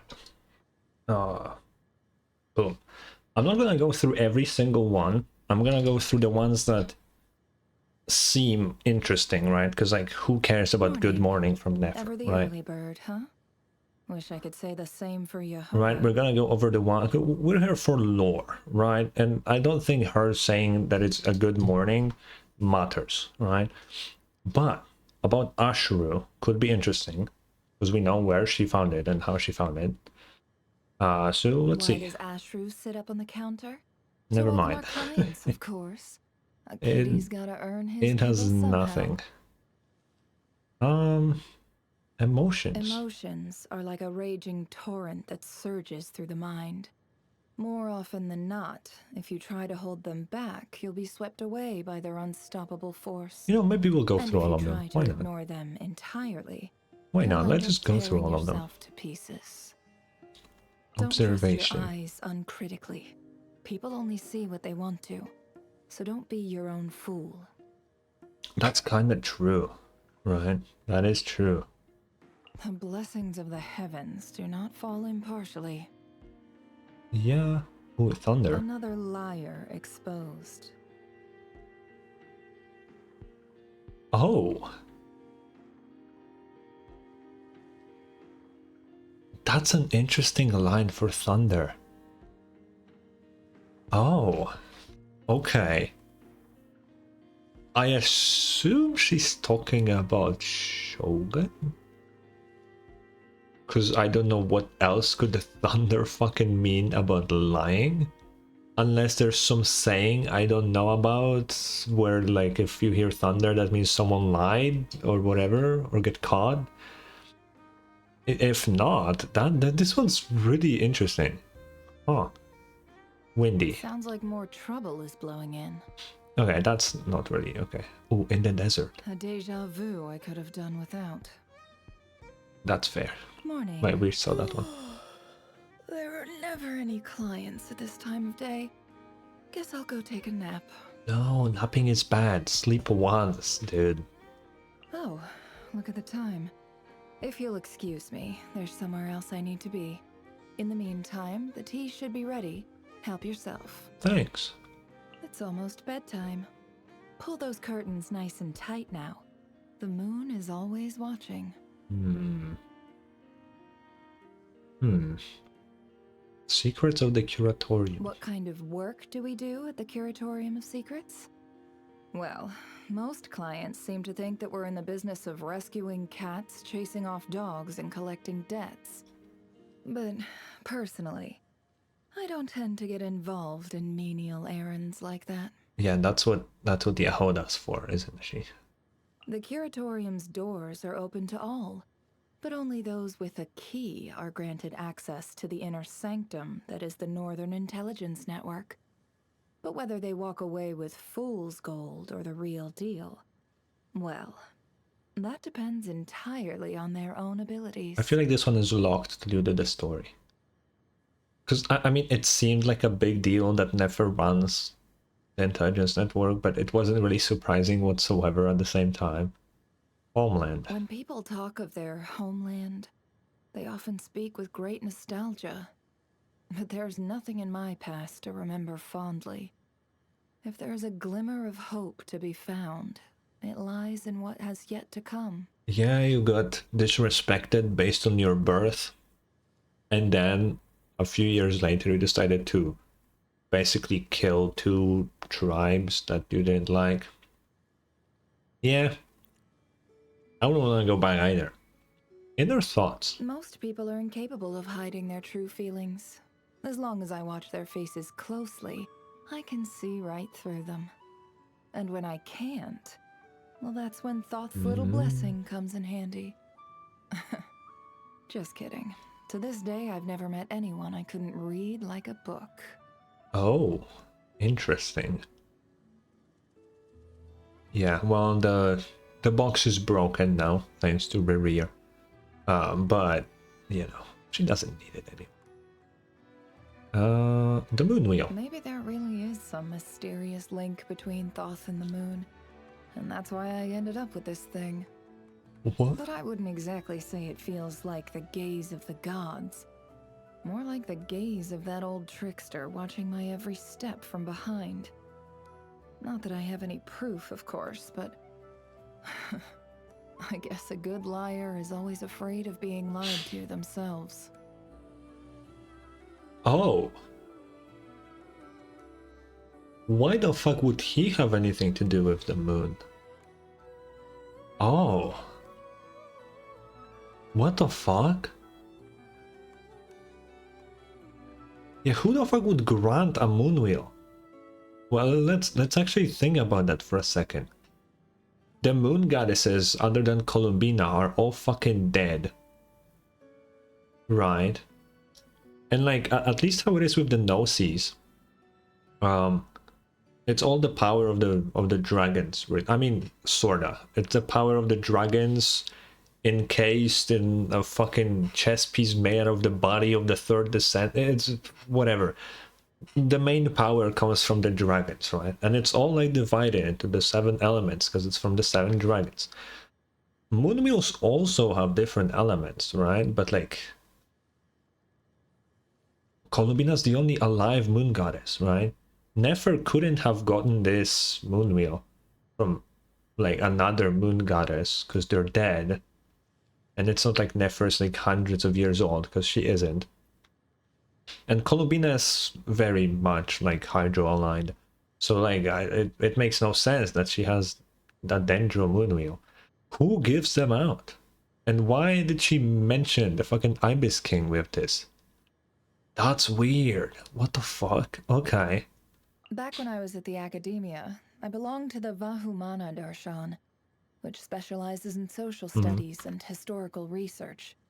Back then, we desert dwellers had only one purpose in the academia's eyes: to record our tragic history as material for cautionary tales and polite conversation. Yeah. Perhaps a few of them would even shed a few noble tears of pity for us poor souls. Though, of course, they'd never actually lift a finger to help us. Yeah, that's true. Luckily, Sumeru is very different nowadays. Oh, she has things about people from Sumeru, but that's in a second. Interesting things. There are actually plenty of things to drink in the desert, like the moisture from plant roots, or water from damp Or sand blood of your deep enemies. underground. I mean, what? But whatever you do, Oh, don't go wait. drinking animal blood. It'll only make you thirstier, and it coats your throat like glue. making it impossible to spit out or swallow. Yeah, that is true. I know that because I had like a pretty big nosebleed in the past. I just the only one I ever had in my life, like a few years ago, it was really bad. So I did have a fuck ton of blood in my throat too. Awful feeling, genuinely. Don't fucking drink blood, no matter what the situation is. Fucking awful. Tastes like metal too, so it wouldn't even taste good. It's the kind of drink that you just need to drink more afterwards. Like it's just bad. It's just bad. About Llama. It is often That's the wrong our one. pure and merciful Lady Moonchanter. So kind, so gentle, and full of compassion for all. It's no wonder that people are drawn to her. Even the local wildlife can't help but nuzzle up against her hand as they walk by. I mean, but don't get the too wildlife can close, speak to her, or so it's you kind might of... just wake up one day to find she's charmed you into embracing a whole new religion. Oh, I see. She's won you over already. I mean, I'm not gonna hasn't say she? no. But I'm more of a never guy myself, you know? Ooh, D-loop. Anyway, okay, let's just keep going. I'm gonna try to not glance too low. Let's go one by one now. It is often said Flint. that politeness is the most effective means of keeping strangers at bay. I guess that makes Mr. Flint's a master of the art of social distancing. He wears He's his good at it. etiquette like a suit of shining armor. Impeccable, impenetrable, hiding whatever lies beneath. Don't get me wrong. I pride myself on being a tactful friend, and I know how to smile and play along. But whether Mr. Flint's is a lightkeeper or a fae, from Nodcry or Snezhnaya, She it makes knows, no of course difference to she me. knows. First and foremost, we are friends. And the foundation of friendship is trust. True. Yeah, of course she knows that Flint is a fae. Like, that's not really difficult. I'm surprised Varka figured it out, though. That kind of took me off guard, that the Varka somehow figured it out. But yeah, Nefer, of course, never knows. That's not even surprising. Yahoda. Yahoda is the most capable, and frankly the most valuable of the Curatorium's employees. Without her, the whole place would surely grind She's the to a only... halt. Okay. Yes, she can be reckless and proud, but she is also brave and kind. Some might call her immature, but I see that as a blessing. After all, once you've reached maturity in life, it's all downhill from there. And I'm counting on her to run my errands for a few years yet. Of course. She's your only employee. What do you mean one off, by the way? Like, what the fuck? Okay, next is Aino. The robotic arm she made for Yahoda works surprisingly well, though it certainly didn't come cheap. Relax. I covered the manufacture and maintenance costs up front. Yahoda is my most valuable employee after all. I'm not even charging interest on the repayments. But you do have repayments, though. Just without interest, huh? Mother... Okay, next is Dea. Okay, we're going Sumeru mode. Word of the kind-hearted Flame Mane reached my ears long ago. It's not every day you hear of mercenaries willing to spend that kind of money on raising a child. And if the rumors are true, the power in her gauntlets has some ties to King Deshret, too. Oh. That's life in the desert of Sumeru for you. Things that Wait, seem what? completely unrelated turn out to be connected by unseen threads. And then one day, when people least expect it, the tangled web of complexity bursts out into the open. Anyway, it sounds like Dia's done pretty well for herself. I hear she managed to get hired by a nice, wealthy family. Well, that's kind of in the past now, but yeah. What do you mean her gauntlets are connected to King Dashwood, bro? What the f... I didn't know that. Okay, next is Candace. Candace and I go way back. We met when I first arrived at Aru Village after losing my home. She was one of the few children willing to talk to me. Oh. We did all sorts of things together. Drove off wild beasts, fought off bandits, cared for those in hardship. If that's not friendship, I'm not sure what is. Yeah, I think that counts. Next is Sino. You've got to hand it to Hermanubis. He's a good judge of character. He managed to recruit someone with a very solid work ethic to do his bidding. And the General Mahamatra certainly has his work cut out for him. Yeah. The academia breathing down his neck on the one hand, and a tireless boss watching his every move on the other. I honestly wonder how he ever manages to unwind. Oh, bro, no. He plays cards and says jokes. That's all it is. Okay, Dory's next. Lord Sangama Bay is a regular business partner of mine. Besides Mora, she also brings me news from Sumeru. Of insomniac students sleepwalking through the library. Yep. Poor souls cured of Elazar. Okay, that's finished already. Darshan now bustling with people and showing great promise. From the sounds of it, the academia is finally beginning to show some signs of life. How very hard. Yeah, Elazar is a non-issue anymore. Okay, next one is D-Look. So... Master D-Luke Roggenvinder is a key informant of mine in Mondstadt. I generally refer to him by the codename Owl. As for how we met and came to work together, well, out of consideration for his privacy, I won't go into the details. What I can say is this. Working with Master D-Luke is always a pleasure. At the very least, he pays promptly. Oh, that's good. Okay, next one is Yelan. Miss Yelan is one of the Curatorium's... No, make that the entire Northern Intelligence Network's most valued clients. Whenever she comes looking for intel, she pays up front, in cash, and in full. She never leaves me even the slightest room to cash in a favor in the future. Even with the most sensitive intel, which I don't give out easily, she'll throw down twice, even 3 times the asking price, without flinching, until I finally cave in and hand it over. Huh. People from Liyue Harbor sure know how to spend, I'll give them that. Must be nice having that. They do kind have a of lot of money. money, that is true. Next one is... Oh, more about Nef... Okay, so I assume these are... Yeah, okay, so I don't need to. Okay. More about Nefer 1. As you're no doubt aware, I'm the one in charge of the Curatorium of Secrets. My job?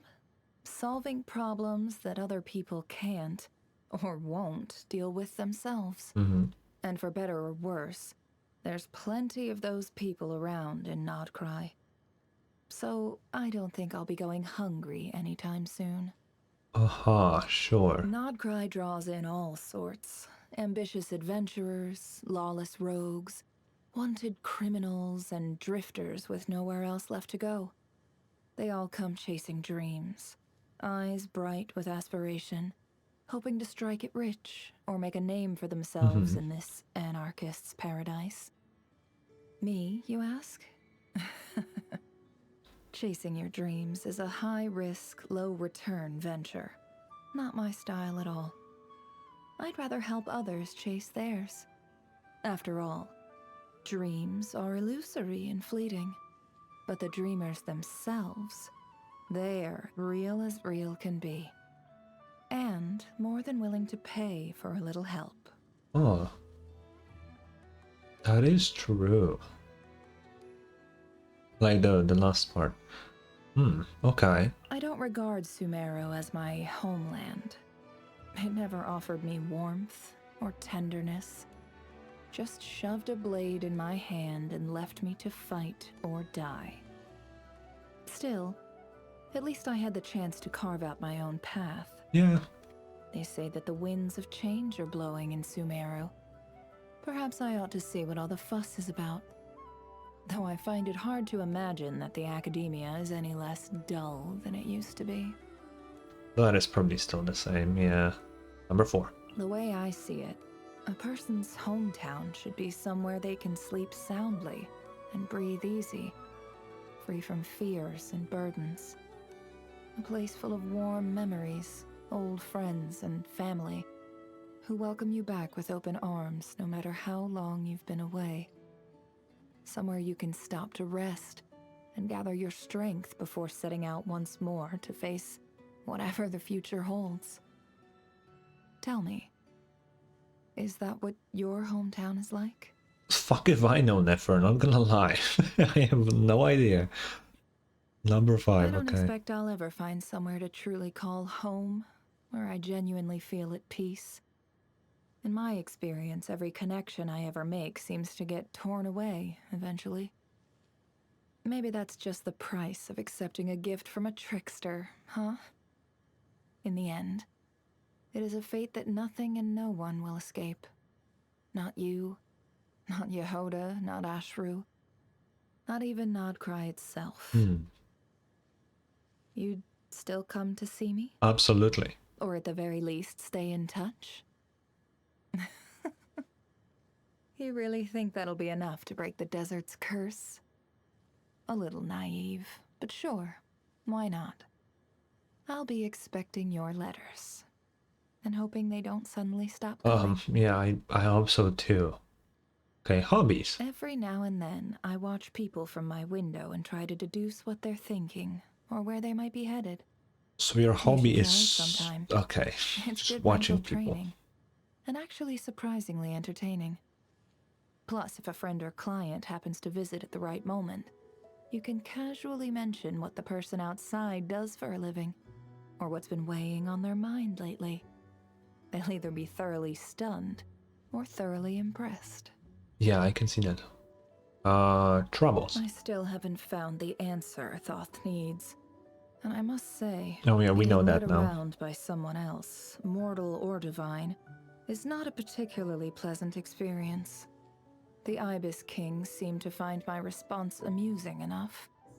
It's just a shame that it wasn't the correct answer King Deshret was looking for. Then again, if I ever do find it, Thoth will be set free. And frankly, I'm not too keen on the idea of handing over such a precious gift on a silver platter. Least of all to that old swindler. So there it is. A classic lose-lose situation. Okay. Now we're getting to the less important ones. Food. I don't really have any strong food preferences, but I am in the habit of drinking a lot of water. You should too. It's good for you. Why water? Oh yeah, I guess in the desert Just there an wasn't. old habit. Born from Yo, you need to less get than in touch with pleasant Novelette, bro. experiences. Bro loves water. What's least favorite? I'm not picky when it comes to food, but I do prefer it to be fully cooked. It just feels safer, that's all. As long as it's not raw or made with animal blood, I'm good. She really mentions blood a lot, huh? Gift. Well, color me impressed. Okay, gifts Guess actually are I'm whatever. not the best at picking gifts. Birthday. So how about this? I'll pose 3 questions to you, and if you find the correct answers, I'll... Relax. That was meant to be a joke. Here, take this book. A book. It's a collection of desert folklore and fairy tales. I Some want of the it. most complete versions that exist. Generations of desert dwellers have grown up hearing them, then passed them on themselves. Who knows? Once you've finished reading them, perhaps you'll be able to thrive in the Okay. desert too. Do the Ascensions have anything? Oh, it's Looks just like the okay. bond- But we have the story. Wait, why is this still? Oh, for these, yeah, we're not gonna do these. We have the stories, which are lengthy from what I see here. So here we go. Quite a bit of reading. Character details. Okay, let's go. Nasha Town is a bustling town. During the day, what the fuck? Mercantile or merge, whatever. Debate and reckless arguments can be heard everywhere on the streets. And at night, whispered schemes and the secret plots of thieves abound in the town's more dimly lit rooms. Like a butterfly... what? Oh my god. What are these words? Languidly, maybe? Fleeting in the summer, these wild ambitions and intrigues linger soundlessly around every corner. Countless are those who have chased said butterfly, hoping to one day find a land of plenty and safety. Meanwhile, the one true feline, and one capable of feeling butterflies with a single pounce, crouches high above, gazing down upon those who chase illusions, as they fearlessly clash and clamor only to fall once more. Ashru, At the sound of his owner's call, the feline turned his gaze away from those with whom he was not at all concerned, for no matter how the world changed, his owner would always have tasty dried fish in hand. As long as he stayed by her side, he would never go hungry. Classic cat, honestly. Honestly, yeah. Oh my god, these are so long. Okay. Story 1. A friend whose eyes shone in 2 different colors held Nefer's hand, smiling warmly. Oh, that's Candace. Okay. Don't forget to write once you start studying at the academia, alright? The child who had lost her home offered a wan smile and nodded in return. In just a few more days, she would set off for the academia with their representative and begin a brand new chapter in her life. Though the future felt too vast for the young Nefer to grasp, and she had no way of knowing which path she would eventually take, she was more than happy to lose herself in a whirlwind of imagined possibilities. It'd be best if she could end up at Amurta. She was a perfect fit for the research, with how easily she could identify desert flora and fauna. If not, well, Kasharwar was an option too. The medicinal sciences seemed pretty interesting, and besides, she was nifty with her hands. Maybe that wouldn't be a bad fit either. As for Spantamad, forget it. She didn't have a vision, so manipulating elemental energy was out of the question. Doing research there would be a total pain. She was sure of it. What other places were there again? Oh, there was still Haravatat, Ratawahist. Nefer gradually fell asleep. Cocooned in those fantastic thoughts in her past dreams, she would sometimes find herself back in the dark cellar, hands over her ears, not daring to breathe lest she was discovered. But always the door would swing open violently, and she would see that sword stained dark red come down on her. And then she would wake up screaming. But now her dreams were filled with all those wonderful darshans, so much so that there was no room left for the shadows of her past. Yet reality was like a pit of desert quicksand, and imagination was but another thing for it to swallow whole. Nefer, oh, the one from the desert, you've been assigned to Vahumana. Such was the scholar's pronouncement as he looked down at her. But I haven't taken the test to determine which darshan I should go to yet. The test? That's not necessary. Just go there with your books now. The scholar's response was cold and guarded. Indeed, he was expecting a protracted argument with the girl. I understand. The student from the desert nodded her head, picked up her books, and walked silently towards her future. All the pompous justifications the scholar had prepared caught in his throat. Now his breathing felt a little more difficult, if anything. Desert folk. In any case, a single drop of water had slipped through the cracks in the academia's grand edifice, falling towards the desert. For the desert dweller like her, it was already more than enough. Another researcher frowned as he watched the girl walk away. That assignment was far too arbitrary. Even a student admitted to the academia has the right to sit for the test. I'm just following the rules, Cyrus. Now don't go making trouble for yourself. Admitting one of the desert forks is already... Oh yeah, it's Cyrus. Damn. Cyrus is the goat, though. He took Sino in as well. He's just the goat. From where I'm standing, I can see if she's from the desert or the rainforest. Oh, I can't see. All I see is a student who's here at the academia to learn. Fine. Now keep your voice down, unless you want trouble from Azar. Ilk? Oh, Azar, okay. I don't know what ilk means, but whatever. Yeah, we knew all of that. Cyrus, the goat, as usually. Great. Story 2. In the stillness of night, a lone candle flickered, casting a soft glow over the corner of a sheet of letter paper. A letter to a friend had but only begun. Dear Candace, I have begun my studies at the academia. Nefer's pen paused mid-stroke as she hesitated, unsure of what to write next. She searched her mind only to recall the questions from her classmates. Some asked with pointed intent, others not quite so. Are the desert folk always fighting each other? And if yes, why? The ancient texts say it's mostly over money and water. Is that really so? Is it true that the desert folk can't count? I heard that it was the academia who sent people to teach them math. What do your people eat? Huh. I heard that desert folk often drink animal blood, and that's how they've been able to survive in the desert all this time. Is that true? No. Fucking idiot. These students who have never been touched by any sort of hardship have never seen me as a peer, let alone as an equal human being.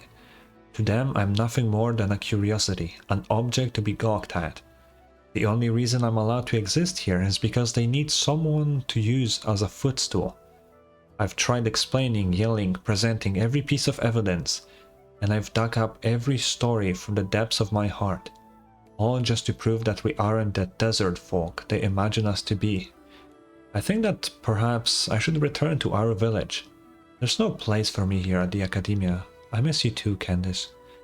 Unfortunately, the paper material was too thin to carry these heartfelt words of hers, and she was forced to confine her message to only what was appropriate and proper. Nefer continued writing, choosing instead to focus on the academia and the differences between the various darshans, the delicious food and other curious tales to be heard in Sumeru City, and the magnificent Grand Bazaar. Finally, these words from the heart came to a comforting conclusion. I've made a new friend who's very interesting in incense. I'll introduce her to you when I get the chance. Yours faithfully, Nefer. Damn. So Nefer is chill with Candice. I mean, it makes sense because she was in Aru village for a while. That's cool. Oh, these are long. Okay. You sure know how to spin a tale, newcomer, with all this talk of Sumeru and deserts. The coarse treasure hunter shrugged as she eyed up the desert dweller before her once more. According to the so-called middleman, the girl was a rising star in Not Cry, as clever and cunning as a viper. That middleman would make any boast for the right amount of coin. This kid, she wouldn't last a month in Not Cry. I've taken care of that you asked me to collect. The self-proclaimed veteran of a treasure hunter froze as a dark red coin pouch landed abruptly in front of her. She never told the girl what she had hired her to do. And now it's time for you to pay what you owe. The treasure was dazed for a brief moment, but that was enough for the viper to strike and sink its fangs into its prey's neck. The treasure hunter's life and strength slipped away before her instincts could even kick in. In short order, this depraved beast had met its end. The disposed desert dweller slowly exhaled. What? Whatever. As the one who had been waiting outside the room stepped in without a sound. Miss Nefer, the others have also been eliminated according to plan. This was the last one. Nefer nodded. This infamous treasure hunter was the last leader she had to eliminate. Once upon a time, Notcry was ruled by these so-called leaders who behind closed doors carved the land up into individual spheres of influence. Like the tyrants and usurpers that some exiles far from home had fled, they had quietly seized this Elysium, which by rights belonged to all, and unleashed their pawns to commit acts of brutality at will. But Nefer knew that those seemingly loyal minions also nursed ambitions of sinking their own fangs into those who sat enthroned. Once the king of these beasts was discovered dead in her room, those dreams that once seemed illusory would now have a chance to become reality.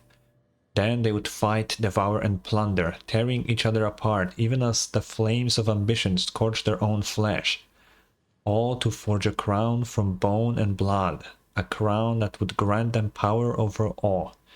And Nefer would shatter that crown with her own two hands the moment it appeared. What should we do next, Miss Nefer? Wait, came the short and... Oh, it's like a... Okay, wait. Came the short and succinct answer from the leader of the assassins. We wait till daybreak and for the dust to settle. The future owner of the Curatorium of Secrets contemplated the chaos surging in the palm of her hand. And then she spoke again. Bring more hands in to help. We don't want to drag innocent people into this. They will be my valued clients in the future, after all. So she just showed up to not cry and killed a bunch of people. That's wicked. We love Nefer. The Curatorium of Secrets, standing at the heart of Nashatan, with its doors nearly always firmly shut, is an endless wellspring of urban legends for the town's residents.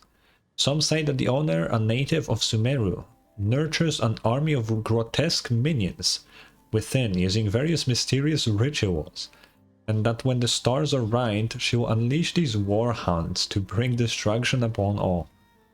That's a crazy story. Though most known these rumors were just made up tales without even an ounce of truth in them, stories about a mysterious boss always make for lively conversation around the tavern table. But for those who have had little choice but to visit the Curatorium and thus actually know what goes on in there, speaking with Nefer herself is anything but a matter of entertainment. They would rather face a caged monster or some malicious spell, for at least then there might be some real satisfaction to be had. And yet, whenever Miss Nefer receives them, she speaks in a tone most ordinary, calmly brewing tea as if she had never personally destroyed a gang, led a certain boss to ruin, or ever sparked conflict between any rival factions, as if she were not the unseen hand stirring the waters of Not Cry, giving them just the right degree of murky. And I love Nefer. Once a trembling young man drew his blade against her. In his foolishness, he declared that no matter how meticulous a schemer Nefer was, she was still flesh and blood, and all he needed was one moment of reckless courage to bring her down. The owner of the Curatorium paid no heed to the feeble threat. Instead, she commended him with a small smile. At the very least, he alone had followed his heart and dared to draw steel. The others before him had spoken of revenge, but in truth had hidden behind hollow bravado, hoping to use such posturing to bargain for petty profit. For his foolish yet admirable show of bravery, Nefer was willing to tell the young man what kind of person could truly walk the path of victory. There are indeed many powerful figures in Not Cry. Some command vast wealth, others possess fearsome reputations, yet none of them can emerge as the ultimate victor. Their names and fortunes have become shackles, making them hesitant and overly cautious, afraid that any wrong move might shatter some precious bauble. Furthermore, age has caught up with them, and they can sense death drawing near. The distractions they once ignored have returned with a vengeance, and now, night after night, they lie awake, haunted by memories and the looming shadow of their own end. Now look at you, at least you still have your whole life ahead of you.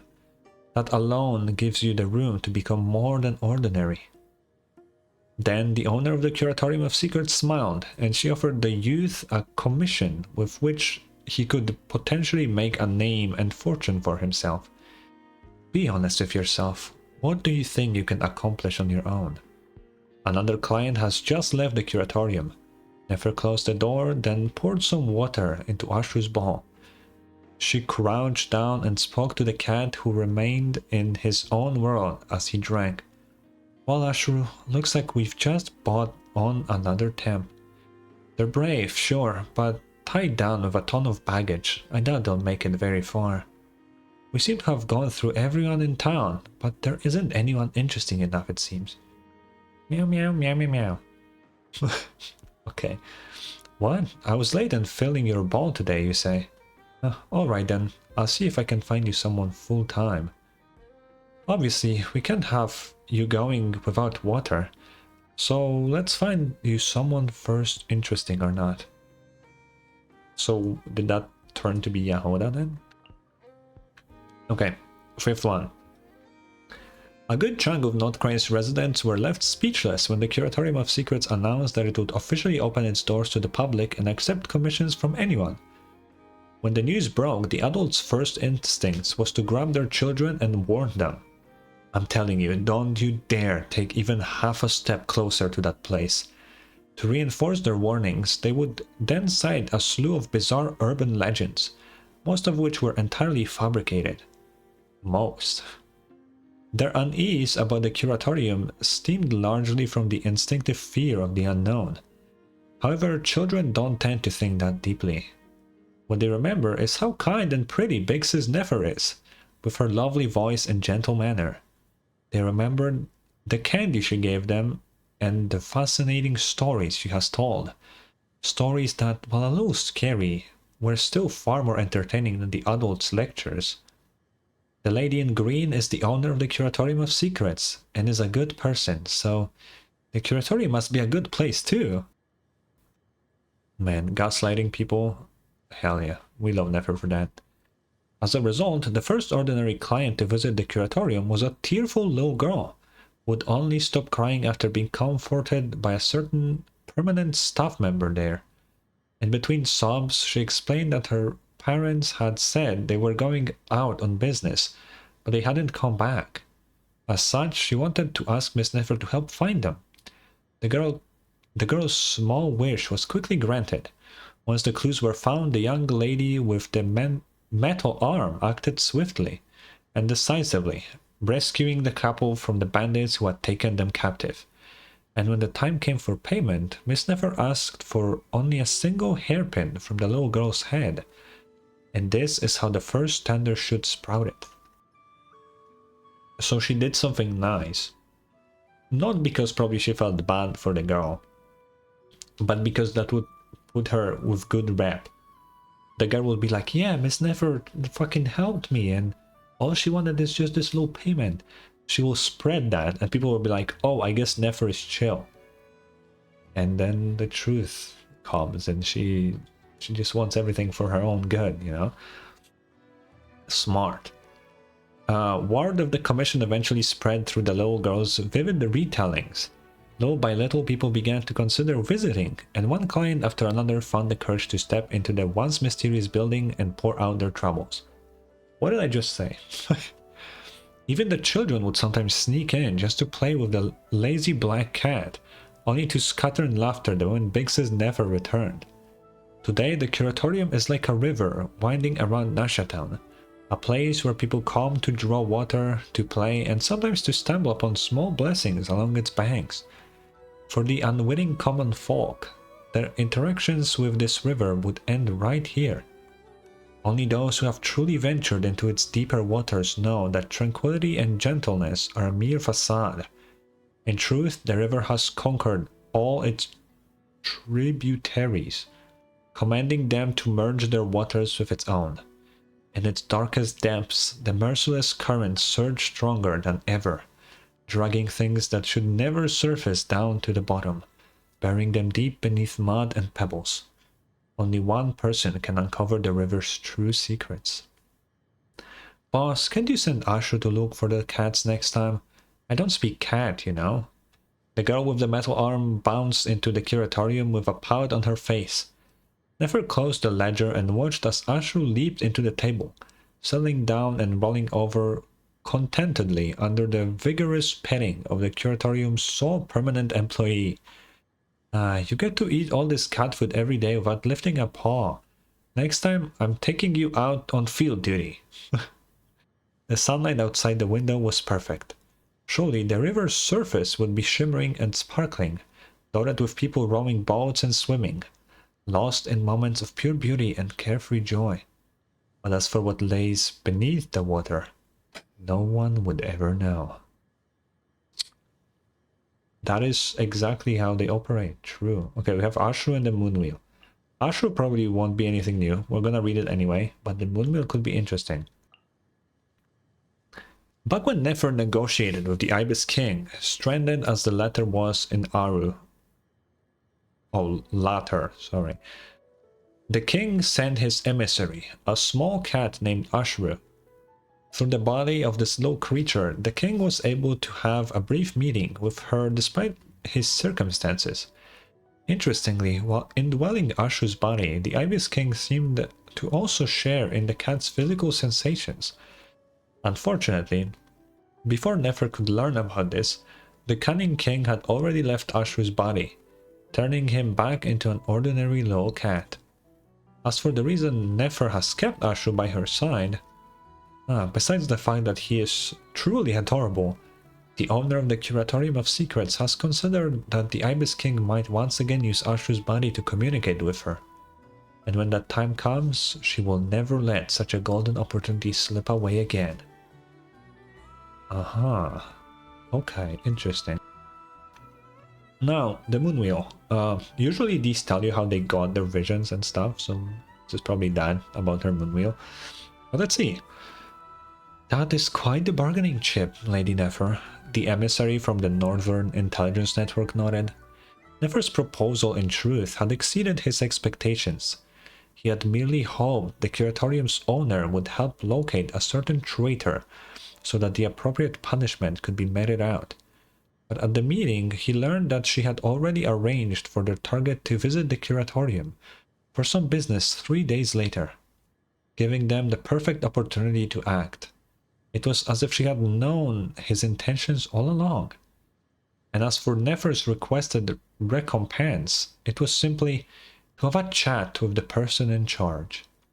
The visitor thought of the aging representative, an influential figure at the Northern Intelligence Network who had long been searching for a successor. Oh, so she didn't make it, she inherited it then. Okay.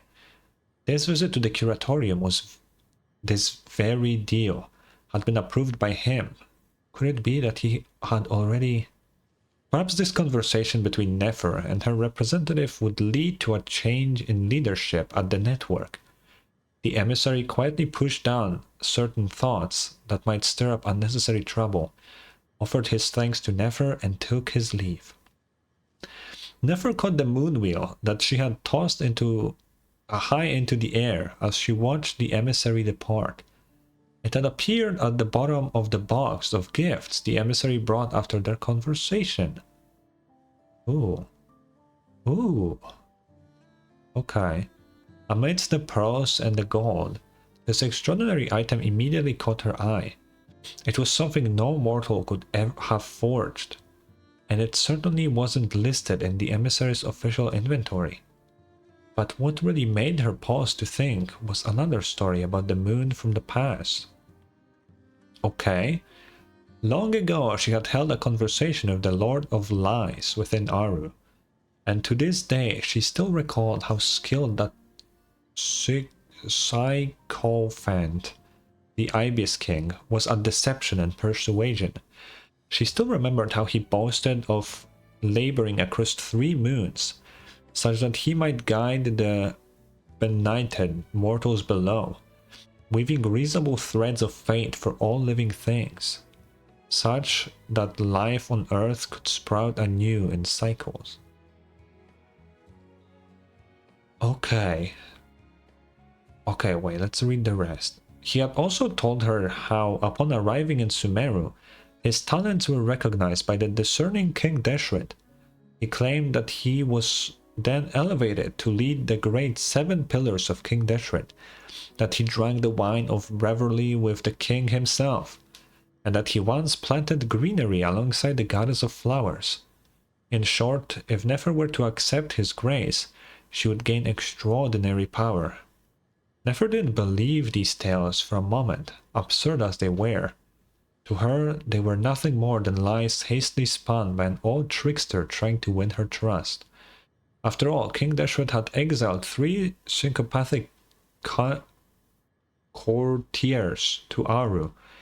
Would it not have been all too easy for the trio, extraordinary as they nonetheless were, to come together in the time since and weave a story meant to deceive the unsuspecting? Will you truly refuse to believe anything? Thoth, inhabiting the cat's body, asked angrily. The cat's fur bristled, not from conscious effort, but simply because cat fur naturally stands on end when they're upset. If a deity wishes to deceive people with their wisdom, the people will surely be deceived, Nefer responded with a shrug. So I won't believe a single word you say either. But the power you're about to give me, that's worth believing in. Said the dispossessed desert dweller with a smile. Today I own nothing, and as such, there's nothing else I can believe in. Nefer fiddled with the moon wheel, with the slightest hint of a smile on her face. It seemed there was a tiny bit of truth hidden somewhere in all of Todd's lies. A moment later, she tossed this long overdue gift into a document bag. This extraordinary item should serve as a powerful deterrent at the meeting 3 days down the line. Okay, so did he give her the fucking moon wheel or not? Because all of this points towards yes, he did. But how the fuck would he have done that? If he ain't, like, what the fuck? I guess we don't know that much about the Ibis King. Because if he's known for lying, we don't fucking know shit.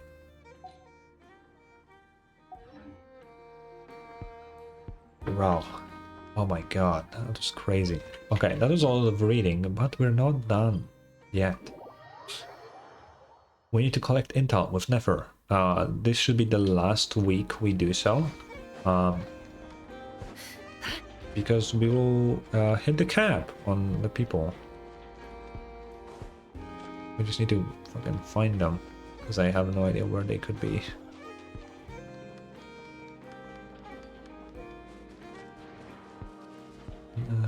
Okay, we got this guy. I'm pretty sure all of them are in Nasha town, right? I don't think I can go to like other areas and such. Nobody's here. So there's just some NPCs that I don't even know they exist, probably.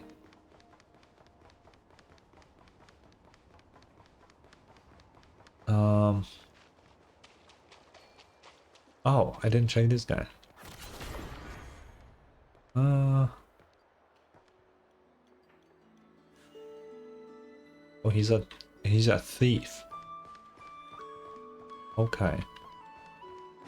That's one guy out of fucking 6 that I have to find. I don't know who I'm missing. That's like the problem, right? Wait, did I check the blacksmith? Can I check the blacksmith? I can't.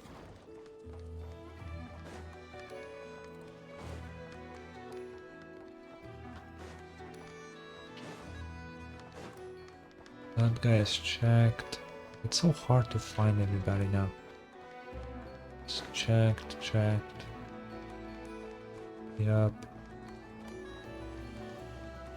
You too.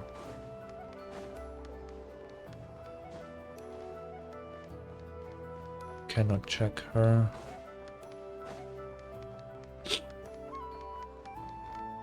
No, that guy from Sumeru over there we checked too.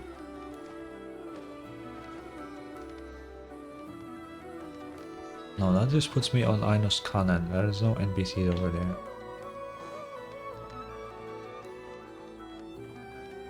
No.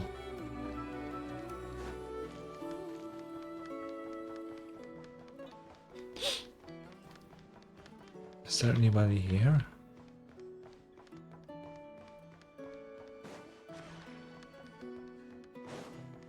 Doesn't look like it.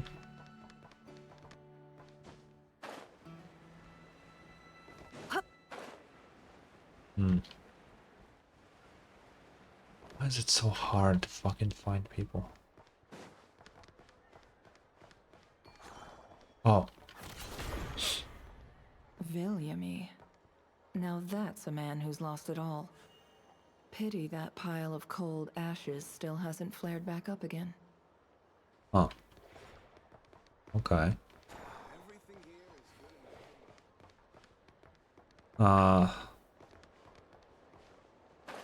Bro, there should be more, because I'm pretty sure there's 24 total people. Which means there should be 4 more. But where?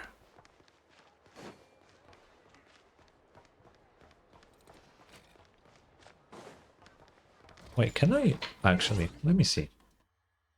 can we check it online? Let me see if there's definitely online something about where all the people are.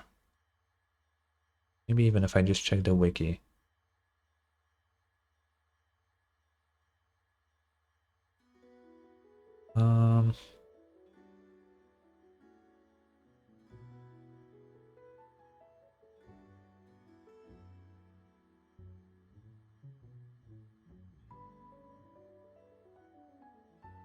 Let's see.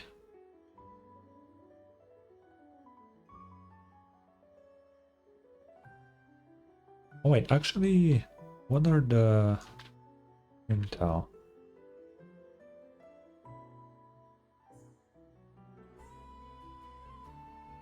Would it be this? Obtain intel from North Korea residents.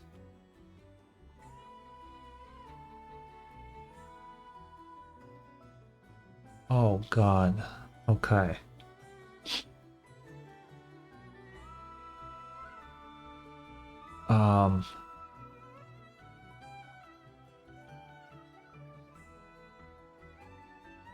Holy fuck. Okay, wait. The wiki links a video.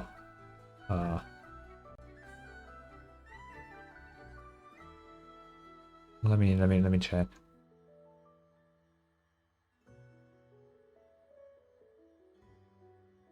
Okay.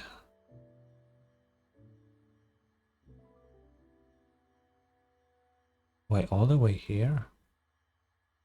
I might have not checked this guy immediately. He doesn't seem like someone I would check. Let's see.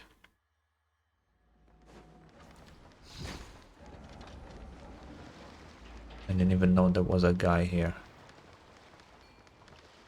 Can't hide the truth. Look Okay. at this naive kid. No idea he's being picked apart by people with hidden agendas. Maybe Soren wants a piece of the pie too. Maybe. Okay, so this is the guy. Let's see. Her, I'm pretty sure I got.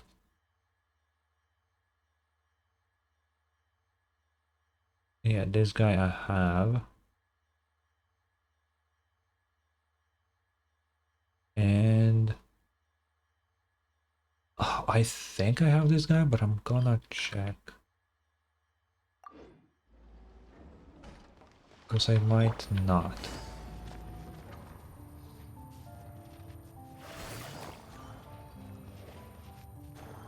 Take it easy. Let's see. Yeah, okay, I have this guy. Okay, next stop. We have... Okay, yeah, I got this one.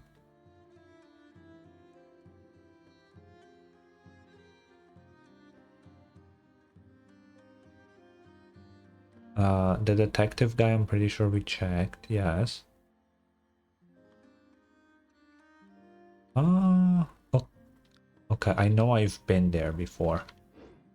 But maybe I didn't check the guy.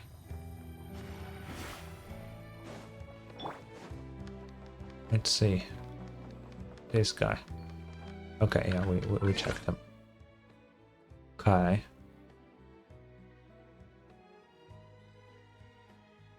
Oh, no way. Oh, that's fucking crazy. I would never fucking find this person. The fucking fish lady. That's insane. That's crazy. I would never guess she counts.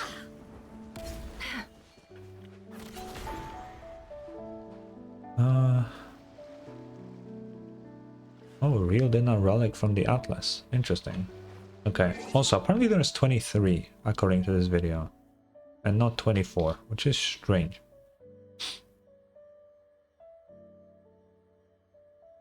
Okay, let's see. This is like the... Yeah, this guy we checked.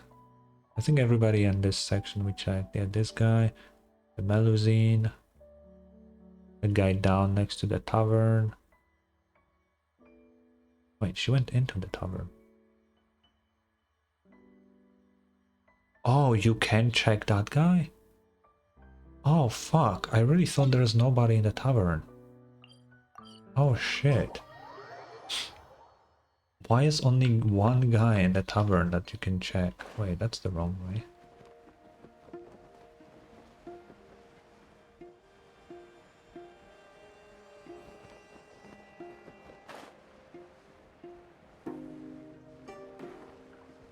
Bum, bum, bum, bum, bum, bum.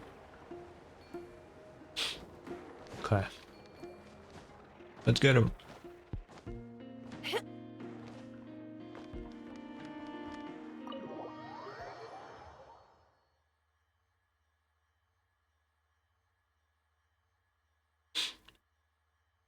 Okay.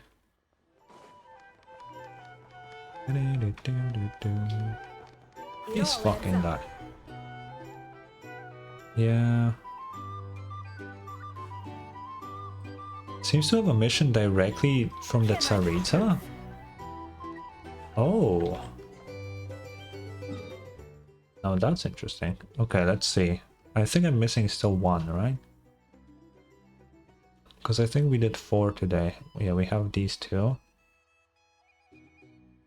I do have this guy, for sure. This guy we literally got today. And the scammer we also did.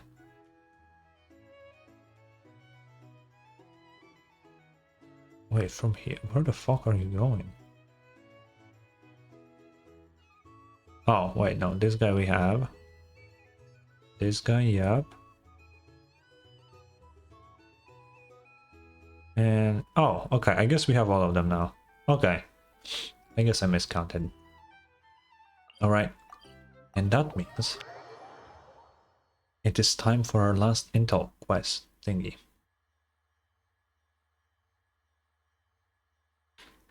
Wait, what is that? Why am I... Oh, never mind. Catherine. I'm here with intel. Boom. Exchange. Go to quest.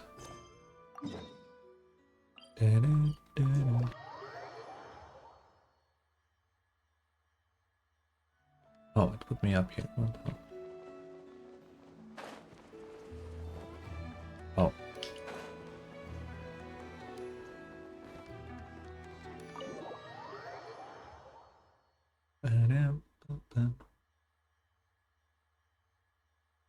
Oh. So this time we're investigating a suspicious hermit.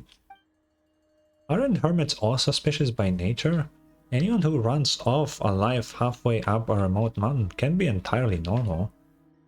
People don't change for no reason, regardless of whether those changes are driven by intentional or external factors.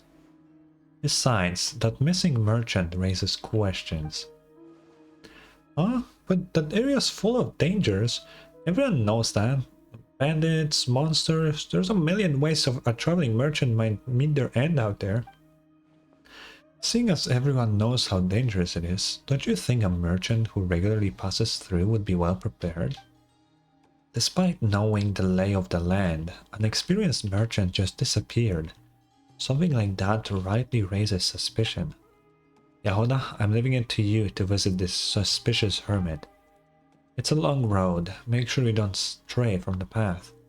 Oh, sure thing, Boss Neff. Leave it to me.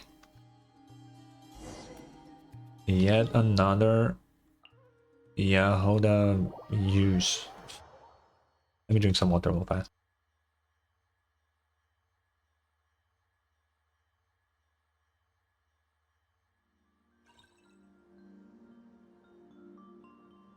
Okay.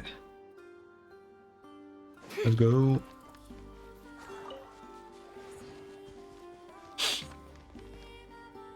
Has this house always been here? Oh, I know where we are now. Yeah, it has been here. Knock on the door. Where's the door at? That's the door? Hello? Is anybody there? Mr. Derwent, are you home? Who's there? My name's Yahoda. I'm here from the Curatorium of Secrets. I was wondering if I could ask you a few questions. You can ask from there. I'm ill. Don't expect me to go up for you. To get up for you. Oh. How strange. The Conch Gang kid said Mr. Derwent taught them how to read. They said he always spoke softly. His voice is hoarse, but he doesn't sound ill. It sounds like his voice is naturally rough. Are you alright? If it's serious, I could help you find a doctor. No need, I'll be right in a bit. Alright, in that case, you should head to Nasha Town when you're better. Your friends have been worried about you. Oh, that question mark next to his name is kinda... Why is he not saying anything? I can hear someone walking around in there. The footsteps are heavy. Have you not been outside much recently? I've been cultivating myself. Yeah, word on the street is that you've recently had a bit of a makeover. Someone was saying they couldn't believe how strong you look. They said you used to look so thin when you were wearing robes. And a mask to block out Kuvaki? Is that the latest fashion? It's to block out the noise. So you can better cultivate yourself? Anyway, there was a merchant who came to visit you not long ago. Do you know where he went? No idea. Alright then, sorry to bother you. Not sure why, but I feel it in my bones. This is getting dangerous. They weren't wrong, this seems like a completely different guy. I can't go back to Boss Neff having only learned so little. I'd better stay close and investigate the surrounding area.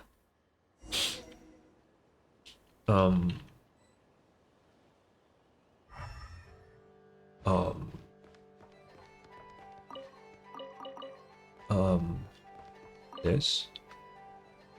Huh? This looks like it hasn't been completely burned. That poor someone. Like with the other injured adventurers, he had a severe wound on his jaw. Hospitality. He confessed to me about the caravan, hoping to retreat from society under my tutelage. He told me honestly and without hesitation about the crimes he had committed. He claimed to no longer embody sin and self-destruction. He had turned a new leaf, though there was no trace of empathy in his voice. Perhaps this was due to a lack of practice. To root out evil thoughts from one's heart is, no matter the mistakes one has made, shaped by the malevolence of fate, everyone deserves a chance to choose the path of good. No one is born to commit evil, and it is forgiveness, understanding and love that they truly heal the soul. The belief is an eye for an eye will only leave the world bloodied and blind. Fair. I heard Mr. Derwent would take in injured adventurers. This seems to have happened recently. Why would he try to burn these? Because it wasn't him. I can't hear anything. Is he resting or... Oh. Go to the flagship. Okay. Weird.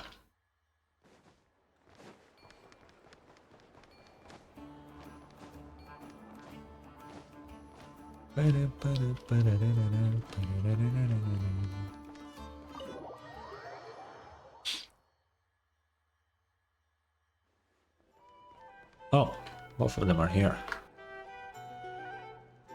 Huh? Never and Yahoda? What are you two doing here? Working, of course. We finally found a lead on our unresolved bounty. Yahoda tells you all about the bounty target, Hark the Crackjaw, as well as all the info the Curatorium of Secrets has been able to collect. Let's start with our conclusion. The real hermit, Derwent, is likely dead. The man living in his hut is the bounty target, Hark the Crackjaw. The diary scraps Yahoda uncovered are enough to show that even though Derwent knew who he was, he still took him in. It shouldn't come as a shock that Hark has returned to his old ways. Always dispatching Derwent, he took over the hermit's identity. When I went to investigate, he wouldn't show his face, but no matter how you look at it, there's no way the man in that hut was the real Derwent. Taking on the role of a hermit also means Hark can get up all sorts of bizarre activities without accusing any real suspicion or arousing. The mask he wears clearly has nothing to do with self-cultivation. He's wearing it to hide his scar.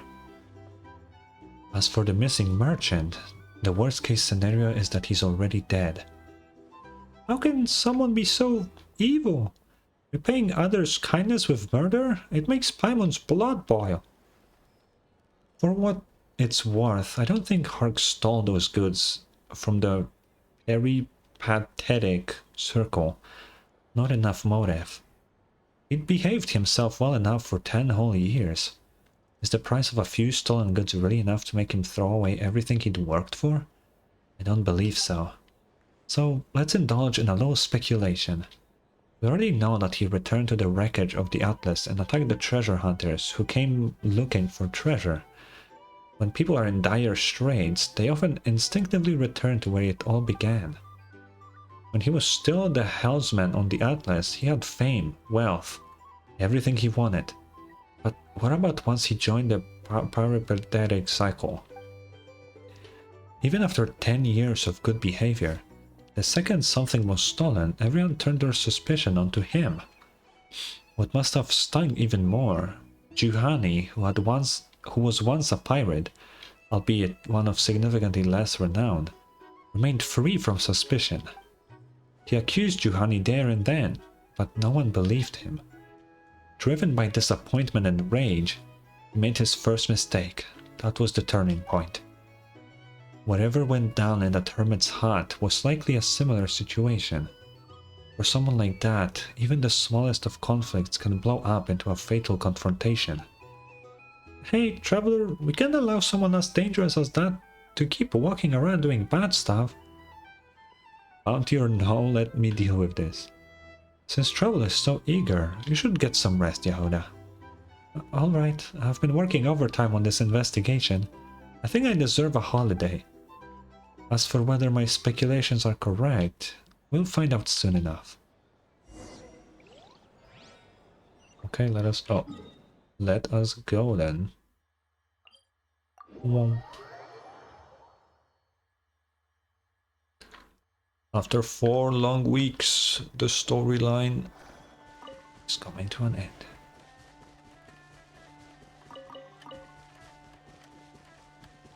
Wait, this is the guy I was fucking talking about, I think.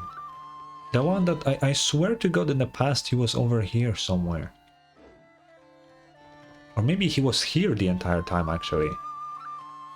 Oh, he might have been here, actually. He might have. Yeah. I just mistaken the locations. Wait, I thought Yehuda was... Okay, whatever. I've not done anything to any of you. It sounds like you already know why we're here. All of that stuff's in the past. I just want to live a peaceful life. A life made from stealing someone else's place. First Juhani, but that didn't work, so now Derwent. Poor performances never fool the audience for long. There won't be any more victims. Juhani, you're saying I took his place? It was never his to take, everything he had. He got by looking nicer, talking nicer. We were the same, everything he took had belonged to me. And what about Mr. Derwent and the merchant? What did they do to you? They asked questions they shouldn't have asked, just like you. So die. Of course. Strike a pose. I know. Why trial and effort, brother? No more lies. It all falls in. Death. As expected, just another pathetic soul who can't stop repeating the same mistakes. I have to say, I'm a little disappointed. He stopped himself from doing wrong for so many years, but in the end, does this mean bad people can't mend their ways? It's harder to keep doing good, yeah. Every decision was his to make, even just now. Could have chosen to admit his mistakes, but he chose violence instead. Every move was poorly made, and everyone led him to his end. But enough about him.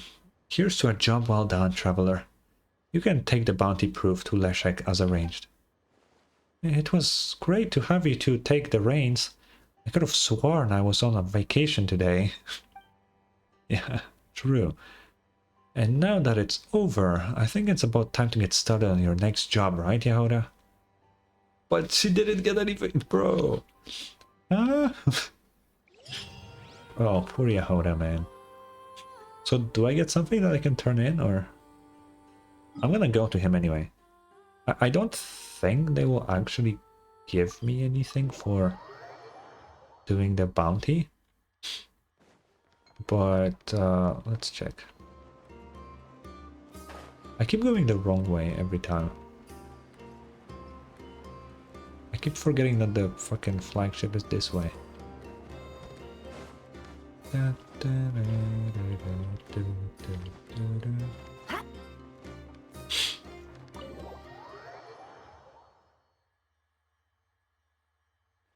Let's see. Can I turn something in for you? About the bounty targets. Yeah, I don't think there's anything.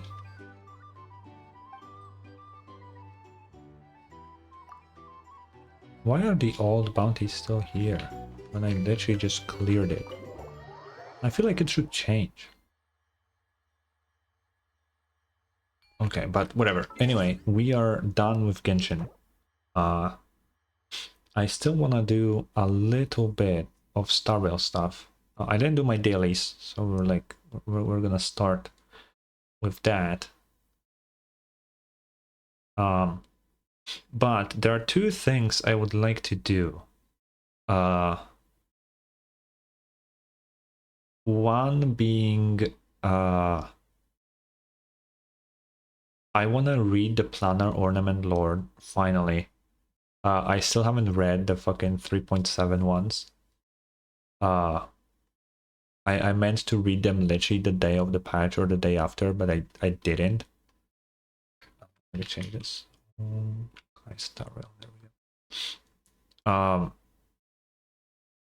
So yeah, we're gonna read through those after the dailies, and I wanna try Currency Wars one time, cause I got kind of addicted to fucking Currency Wars. So I'm already level 80, which is the max. But I am kind of stuck at what do you call it? At like an ascension thingy. I just cannot fucking beat it. It's really difficult. So I'm gonna try like once or twice. And yeah, that's what we're gonna do. Also, let me switch here. Which one will get the HSR audio? Let's see.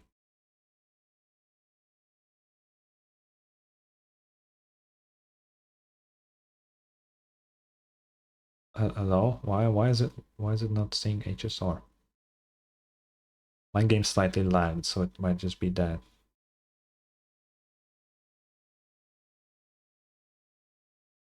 Hello? Can you like see?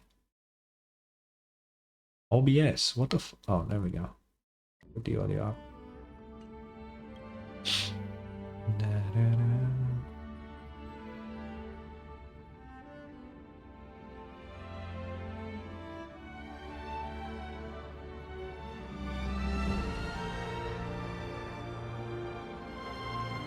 Okay. Ooh. Oh, no update? Okay, that's fine.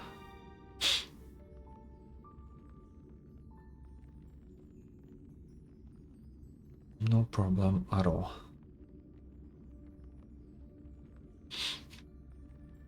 Yeah, so we're gonna do the dailies real quick. We're gonna start with that.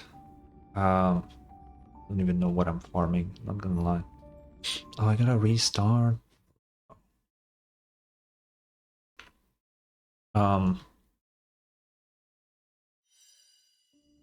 because like I kind of don't have anything to build.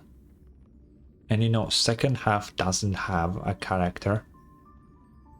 So I want to know what the Dahlia needs. If I even decide to pull for her, that is. I'm gonna withheld on my decision whether I want the Dahlia or not, depending on what they tease for 4.0. Because if the 4.0 designs are fucking crazy, then I'm gonna pass on the Dahlia. If it was Katarina that they are fucking releasing instead of fucking Constance, then sure. I would immediately go. But Constance is like she's pretty and all, but I don't know if I care that much. We'll see.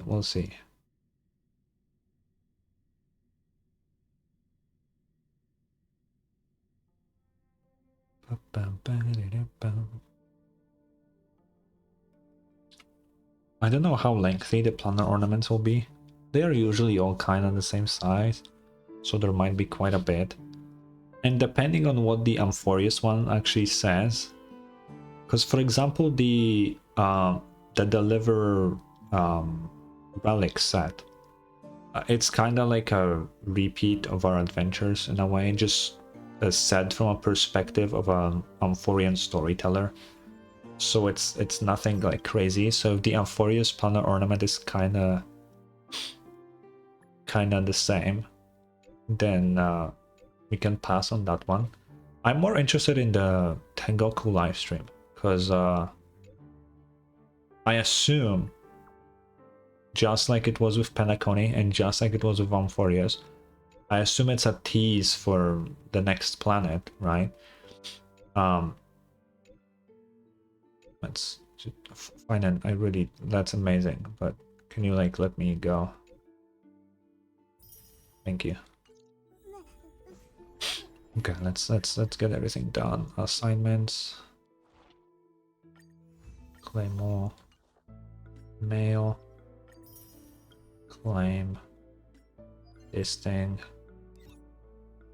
I don't know what I want. I just don't know what I want. Does anybody use this? No. What element is the Dahlia? Is she fire? I'm gonna check. If she is fire, then I'm not gonna farm that. But if she isn't, that means it might be for someone from like 4.0. So let me quickly check. Oh, she is fire, so it's probably her mat stand. Yeah. Oh yeah, I didn't even think about the fact the Dahlia is nihility, and I really don't have dot characters. Like I have Black Swan, right? But like I don't really use her. Okay, so we probably don't need that. Although more characters could use it, just like although this one only 2 use it, so it's like whatever. Yeah, I really don't know what to go for. Like genuinely. We could get like fucking, I don't know. Just give me more of these. Like I just genuinely don't have anything to farm, dude.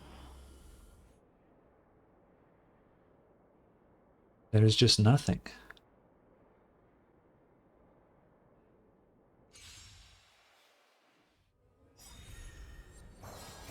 Night falls. Oh. Good night. Good night. Stars, shine for the heroes. Good ever night. Root here. Rise and shine. Bloom for tomorrow. Again. Till we meet again. How many turns for Cyrene to get her ult? Let's find out. Embrace a new life. Darkness with me.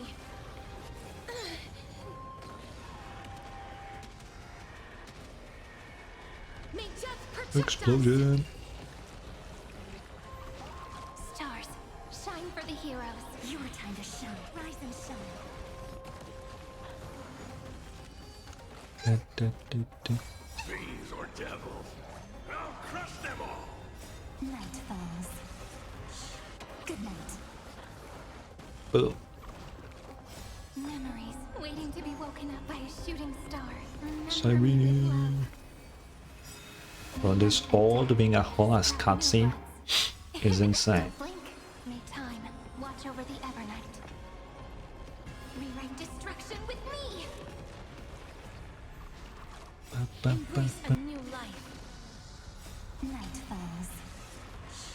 Good night.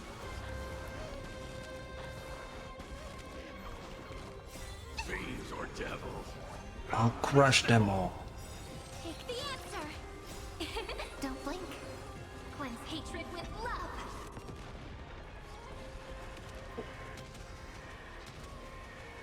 May death protect us. This is eternity. Till we meet again. Okay, how many? 8 out of 12. Okay. Have some fun. Rise and shine. Night falls. Good night. Don't blink. Rewrite destruction with me.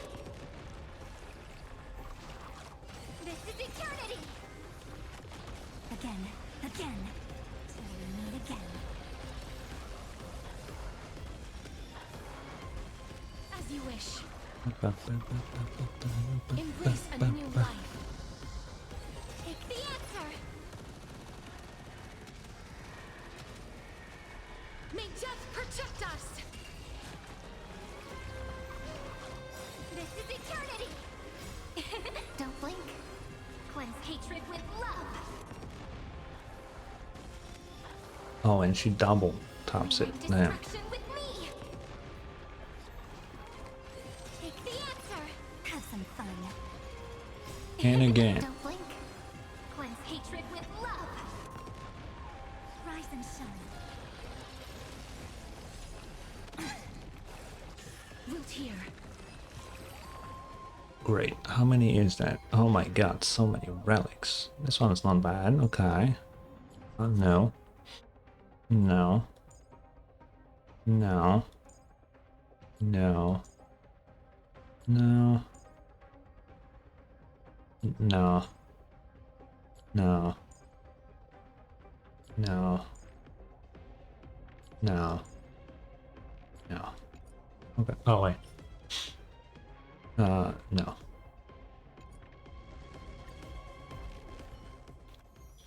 We're gonna keep that 60. That's whatever.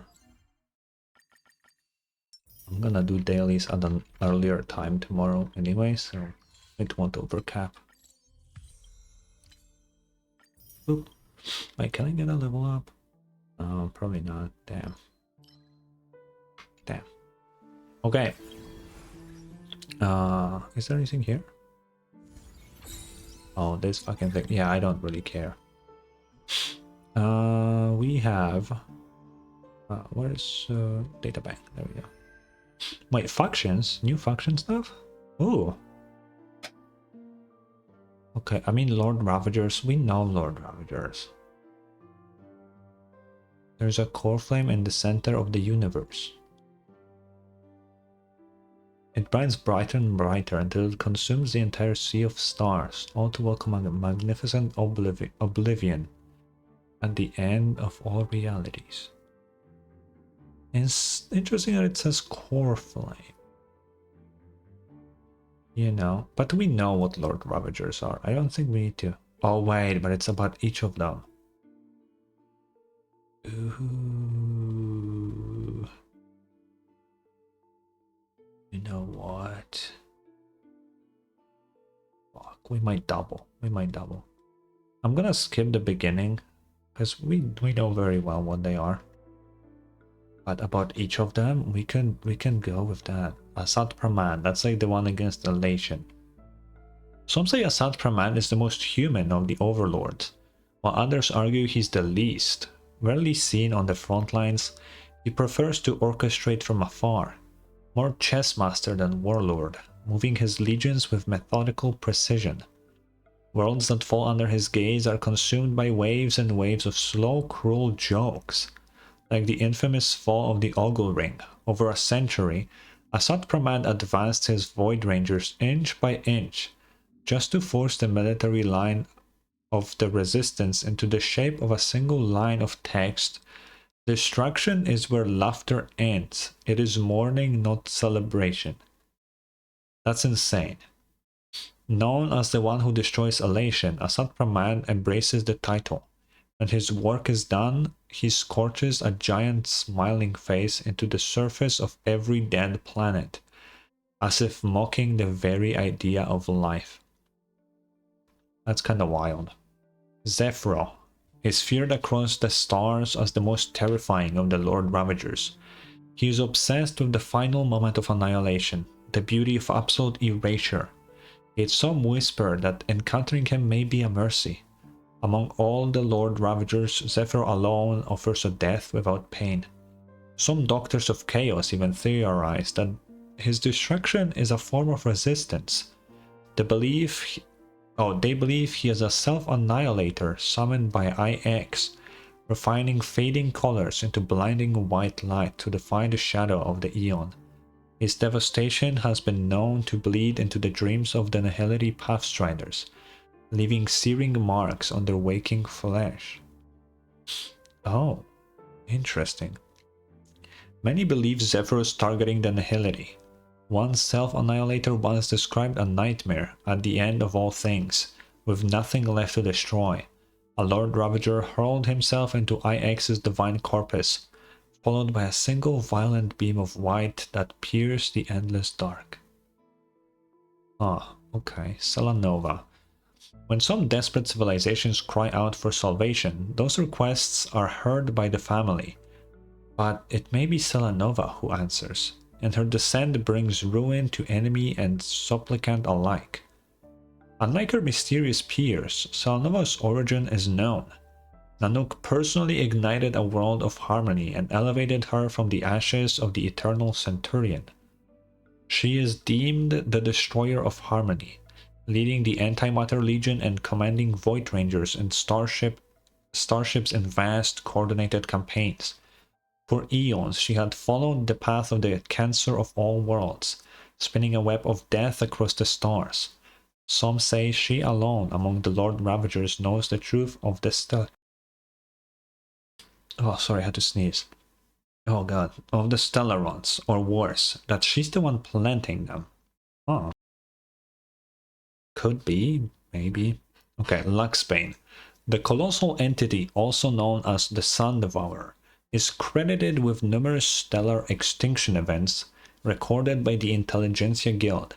Little is known about this Lord Ravager, even the motives remain an enigma. Across the cosmos, they are simply referred to as Luxbane. Luxbane's form is indescribable, a shape so vast it eclipses suns, blotting out sky and space alike. Some in the Astral Ecology School believe that they are a descendant of a Leviathan branch species, but with those centuries long gone, few can imagine a young Eon reviving such an old being from death and commanding them. Could Luxbane be Nanook's emanator to confront the voracity or the permanence? No one knows for sure. Ooh. Oh, they don't know. Ooh, that's like the only one we don't know then. Ooh. Okay, Archforger. For years, Archforger remained a total mystery despite years of investigating by the cosmic powers. Only recently did the IPC, thanks to the two society members observing Amphorius, decode their name, Archforger, from the gravitational waves of Iontomb. Oh, so we didn't know before. Oh, okay. Void Rangers often exhibit twisted forms, and some destruction creations implode with an intense backfire when destroyed, dragging their enemies along with them to their destruction. It's believed Archforger is the architect of the Legion. Their power is linked to heat, forging, and shaping, possibly connected to the path of preservation. In the furnace of war, there is no line between the smith and the smelted. Oh, the smithed, never mind. Since their ascension, this Lord Ravager no longer destroys directly. but instead forges all things into weapons of extinction. The IPC has strongly condemned this. Why do you need to specify this? Of course they condemn it, it's the Lord Ravager. Why do you need to specify that this one is the bad one? What, because it's against the preservation? Yeah, stop pretending you give a fuck about preservation. You know? Okay, Fantilia. A member of the ancient shapeless species of the Heliobi, a starfire essence. Fantilia delights in luring civilizations into self-destruction. Based on her sabotage of the Cienjo Alliance, it's speculated that her target may be the Hunt. To her, material extinction is not the end. Only when all things vanish mentally and spiritually can true annihilation be achieved. She's said to possess thousands of incarnations, spreading across the cosmos in countless forms. Through lies, illusions, and manipulations, she fans the flames of blind vengeance. Recent anomalies in the Xianzhou Luofu and Yao Cheng may be signs of her schemes are escalating. Just how deep her influence runs is still unknown. And then our boy Iron Tomb. Unlike other Lord Ravagers, Iron Tomb's invasion required no physical presence, leaving behind almost no eyewitnesses. Its presence is inferred from the ruins of devastated civilizations. Technology turns into viruses, worlds plunge into darkness, and everything deemed advanced becomes a cold grave. It only appears in highly developed worlds. Some intelligent theorists believe Iron Tomb is the inverse of the erudition, a reversal of all calculations and logic. Its destruction resembles a phenomenon more than aesthetics, a corruption and subversion of inorganic logic, a collapse of all intelligent behavior. In the Amphorius incident, this Lord Ravager is confirmed to have the ascended form of Scepter, Delta ME13, right? And nearly destroyed the path of erudition. However, under the resistance of the Trailblaze and the heroes, Iron Tomb's hatred logic was overridden, and the virus that swept across the stars was turned into harmless blank memes. The displacement and desolation caused by the Lord Ravagers are not some distant veil, but are closely linked to the fate of the cosmos. Any world could be their next victim, and nobody should take them lightly. True, that is true. Okay, but we have the pure child of Anasrava, which would be interesting to know. That's what Cyrene and March are. Which kinda makes us slightly worried about what might happen to March. Because I think all of them are kinda destined to just be stuck in a time loop, like Cyrene is.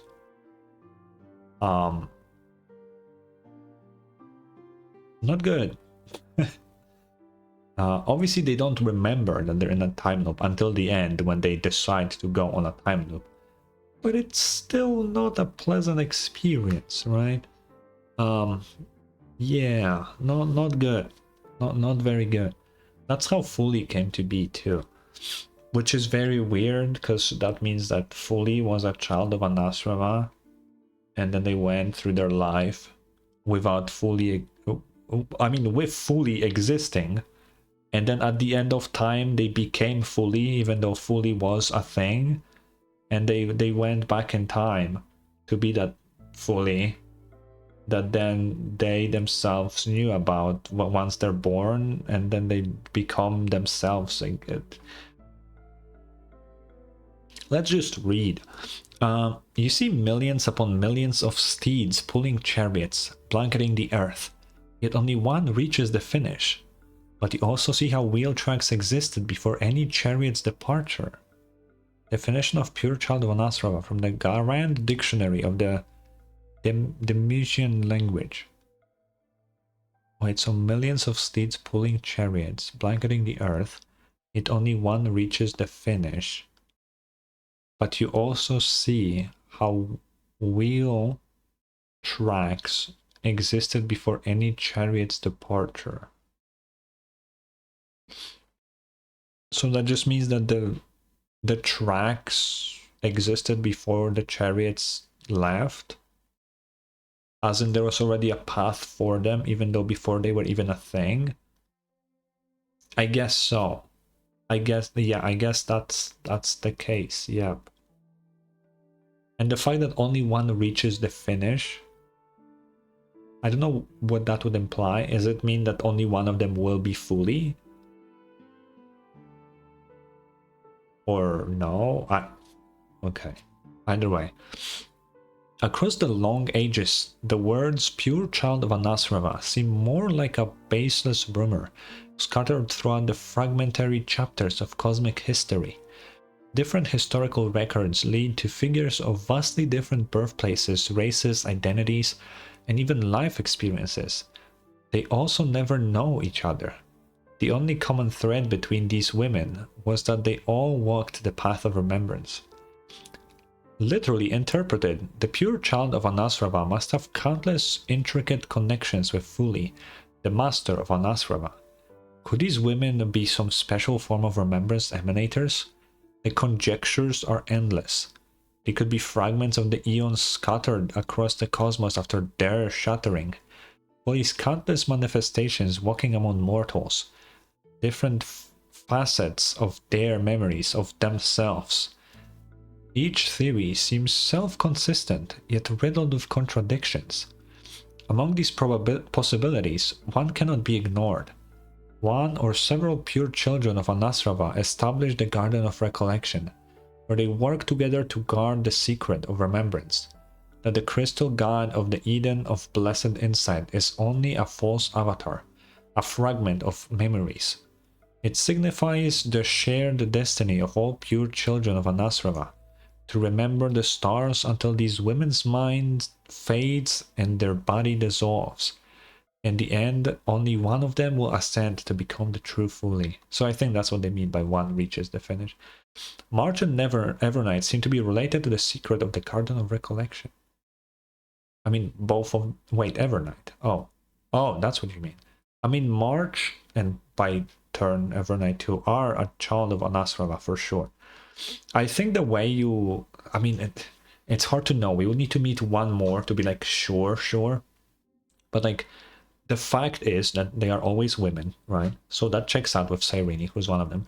But pink hair might also be a giveaway, specifically. Because once again, both March and Cyrene have pink hair, right? That's like the two things they have in common. One of which is a sure thing that each child of Anasrava has. Nobody mentions the hair, so I feel like if we meet a third one and they also have pink hair, then I feel like we can safely say that that is like a trait that they share. But it's nowhere mentioned. So, I don't know. Birthplaces, races, and identities. Like that has nothing really to do with hair. Because, you know, it doesn't matter what race you are. I assume if you can have pink hair, then it doesn't fucking matter, right? Although that would exclude races that don't have hair, I guess. But we don't know, whatever. Either way, both of them have pink hair, and it just kind of makes sense. Cool. That's not... Wait, terms. Amphorius, the location. We know what Amphorius is. We don't need to read this one. Theory of 4 apocalypses. Okay, that sounds interesting. A prophecy circulates among the Omen vanguards, known as the theory of 4 apocalypses. That 4 paths will push the cosmos toward the ending of finality. Okay, so this is what this is. When Genius Society 83 Herta had her third audience with news, the Eon's extrapolation turned the theory from a seemingly baseless rumor into a fact that could not be ignored. The first 3 possibilities are certain: the destruction, the nihility, and the harmony. The 4th path, however, remains vacant, has simply yet to manifest. Even Nous cannot calculate the next turning point of the universe's destiny. Though the future remains uncertain, the Astral Express must be ready. It's interesting that harmony is one of them, right? Because destruction, obviously. Nihility, obviously. But fucking harmony, right? That's interesting to me. That like harmony is like the end of universe. It's like one of the possibilities. That harmony is the end of the universe. Like how... Is it some weird thing that like, oh, if everything becomes one, it's the most harmonious it can possibly be? So the end of the universe is that it all fuses into like one thing or something? I could see that, I guess. But it's interesting that there's only 4, when I could think of so many. Right? Voracity devours fucking everything. Boom, end of the universe. There you go. Propagation. Well, theoretically, propagation wouldn't be the end of the universe. The universe would just be only bugs. So I guess that doesn't count. Remembrance, we know, could be one of them. But it doesn't have to be from what we see here.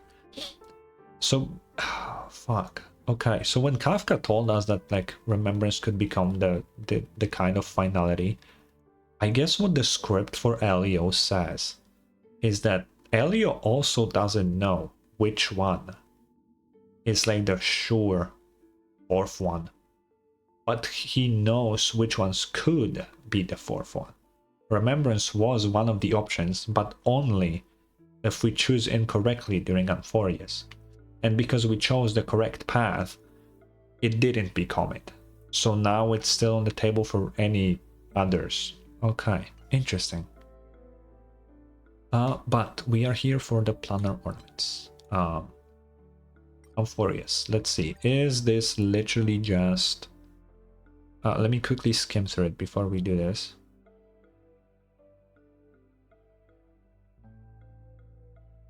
Chrysos Heirs... It really does seem kinda like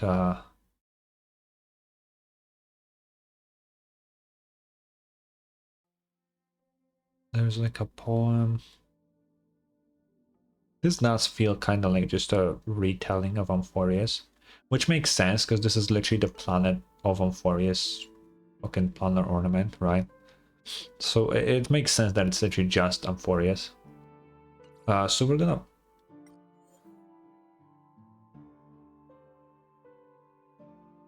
I don't think this is supposed to be like this. I feel like they fucked up. I feel like they messed up here because I don't think this is supposed to be like this. Oh, hello there on YouTube. Hello, hello. Okay, but Tengoku livestream though has me curious and we are gonna read through it. Oh my fucking god. Okay. This is literally just a live stream. This is a log of a live stream. What the fuck? Okay. Sure. Wait, what are these called? We have the live streams Protean Vistas and Chatter Banter. I like this. If this is really where we are going next, which I hope, because that's usually how it was so far. They always tease the next area with this. I am happy that we are getting some more like actual like sci-fi digital stuff, because like Amphorius was great, but it was just ancient Greece. It kind of felt like very not sci-fi-ish.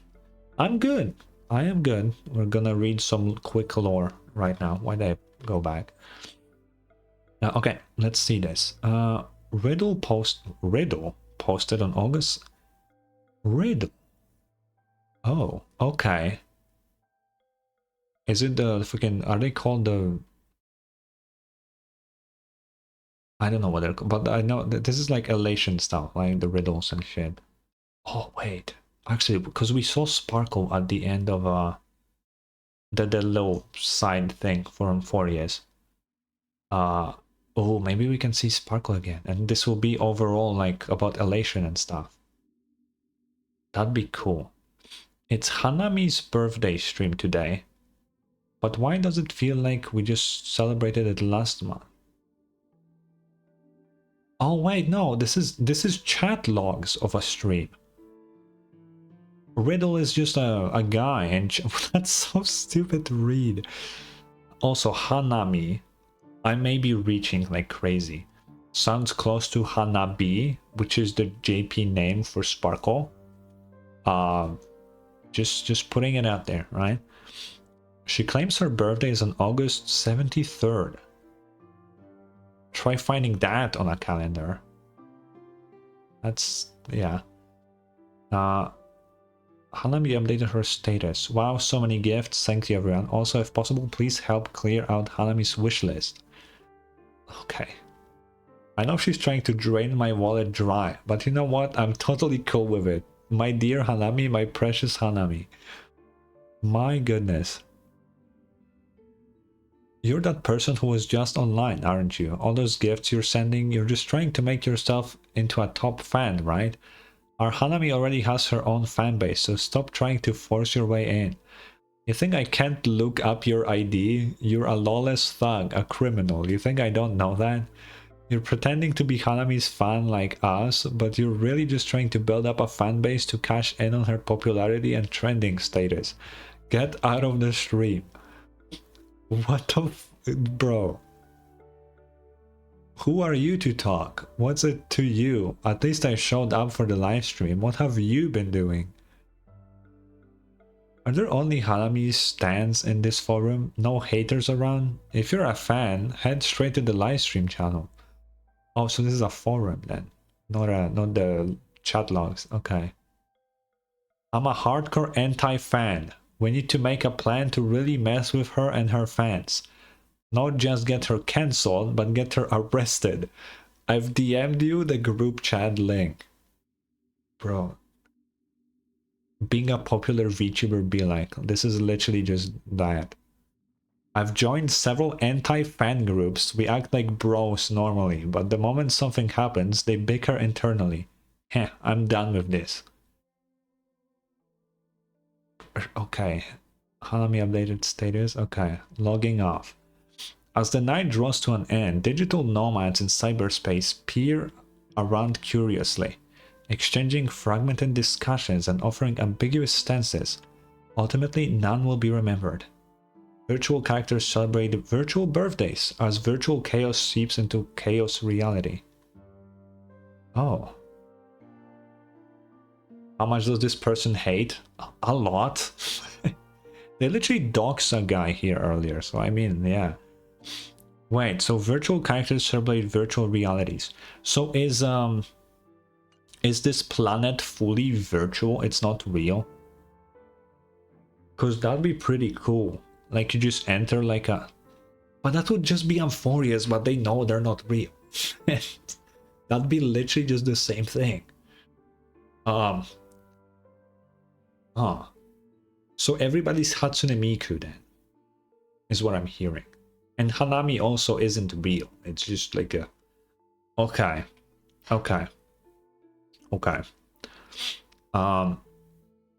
This is bad. That birthday livestream for Hanami was fake. I wasted my money for nothing. Everyone else got scammed too. Okay. From what I can gather, earlier, a hacker uploaded a RAM sleep command to Hanami's livestream, secretly copying all of Hanami's private data to third-party cloud server nodes without her noticing. In short, that night Hanami spent the evening chatting with fake comments, while real viewers were interacting with pre-recorded stream content. Oh, that's so weird. Today, Hanami discovered her money hadn't come through and realized the hacker had made off with her streaming revenue from 2 days ago. No way, none of the real-time comments showed up? Didn't Hanami notice that all the comments were fake? I'm so mad I've called the police. This is financial fraud. Okay, last time I sent her money, Hanami only said thanks for the super chat, Hanami lover for life, and it's the same this time. How was I supposed to know this was reusing the same response from last time? I can't tell the difference, I really can't. Okay, so they use YouTube then. Okay, gotcha. But can Honkai Star Rail just say that?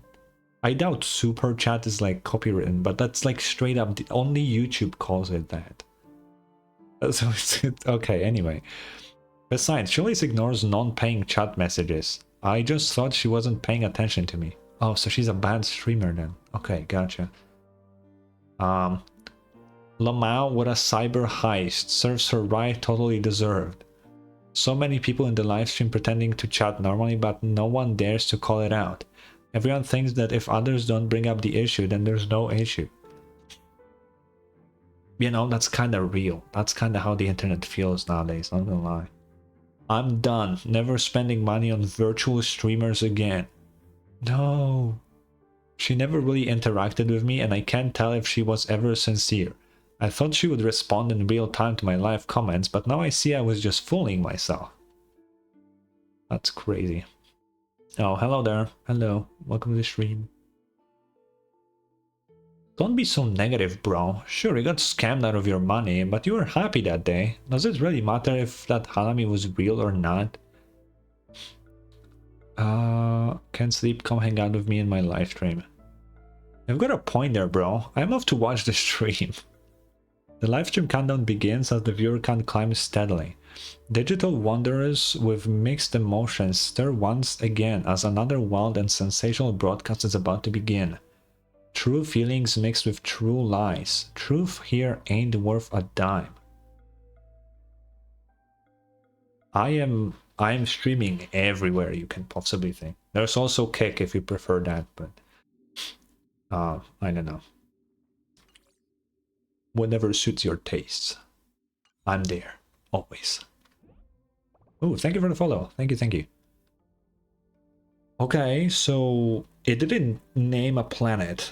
All we had is Tengoku at livestream. Which I don't think would be the name of the planet. Tengoku just means heaven in Japanese. Unless that's the name, but I don't know.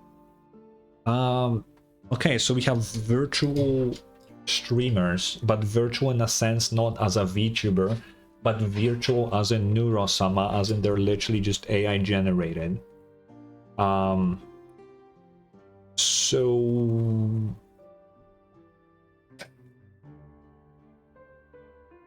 yeah, that didn't give us much info.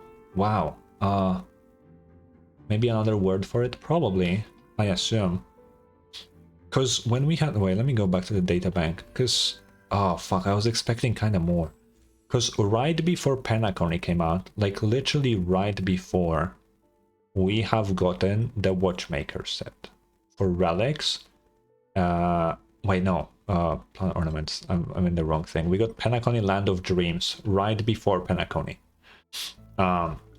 Which was cool, because you had some actual stuff on Penacony and all of that, which was cool, right? And then right before Amphorius, we have gotten... I'm pretty sure... Wait, have we gotten this? I think we have gotten this before Amphorius, right? These two. I may be wrong, but I think we have. So yeah, that's also some Amphorius stuff, right? But this one didn't give us anything, really. And this one is just Amphorius again. Huh. Guess we're gonna have to wait. Oh, we got that during CAS. Ooh, did we? Ooh. Okay, then maybe this is just unrelated to anything. Oh, maybe it's not a tease then. So I guess we got these two before. Which doesn't help, because we didn't go to Lusaka, and the Banana Amusement Park is just fucking insane, because it's about Dr. Primitive. Damn. Because most of these are kind of just like, yeah, there's this place somewhere in space. Like Salsaro, I'm pretty sure everybody is dead in Salsaro, if I am correct. I'm pretty sure everybody's dead. Cool concept though. Salsaro was really cool. It's like cities moving through the planet. They are constantly on the move. Really cool concept. I would love to see that. Well, Glamoth obviously destroyed. We know that. Akron's planet swallowed by a fucking black hole. So that's also a thing. Yeah, I guess we won't know. I kind of hope the next live stream gives us a tease into the next planet. Because I mean, the next patch is the last one before 4.0. So it would be nice to get a little tease into something. Anyway, we're gonna try Currency Wars once. I have been trying to do this Ascension match for so fucking long, aka only yesterday. But I maxed out my level already, and I just cannot beat this thing. People are saying IPC. People are saying a lot of things. I heard Edo Star. I don't really look at leaks, but some of them are just really hard to ignore. IPC, where there's a lot going around to the point where it's just like, who knows what's real at this point. I would be down for IPC. Because, well, I don't know if you noticed when I paused the game for a second, but I have future IPC owner in my little thingy here. I'm getting all of them. And even to the point where my Topaz at the current moment is E4. Because I really like Topaz. 2 of these were bought in the store because they added her dispatch. But I just like the IPC. I mean, I like them, but I hate them because they're kind of, big, you know, big Corpa. Nobody likes them, right? But, you know.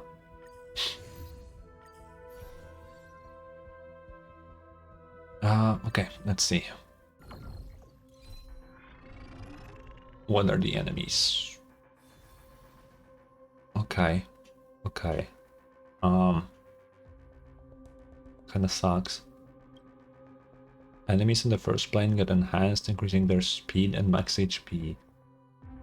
Ooh. Topaz is pretty. Topaz is great. I love Topaz. She's my favorite character in the game, so. And right after her is Herta. Herta's great too. All damage dealt by off-field allies is reduced to 1. Oh, dispelled after 1 attack. Okay, that's not that bad. We can deal with that. This one is only first plane, so if we get strong enough to beat this guy, then we'll be okay. Feisha is awesome too. I kind of like badass women. Balabog. Oh, do we want to run with Balabog? Let's think about it. So the bosses are the monkeys. Zila won't be that great for the monkeys because the problem with Zila is that she, even though she's hunt, she kind of wants a lot of enemies that she can kill. And the monkeys just share the HP bar. So that's not too great.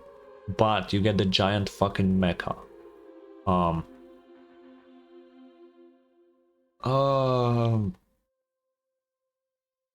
Fuck it. Let's try Balabog. Let's try it. Let's see how it goes.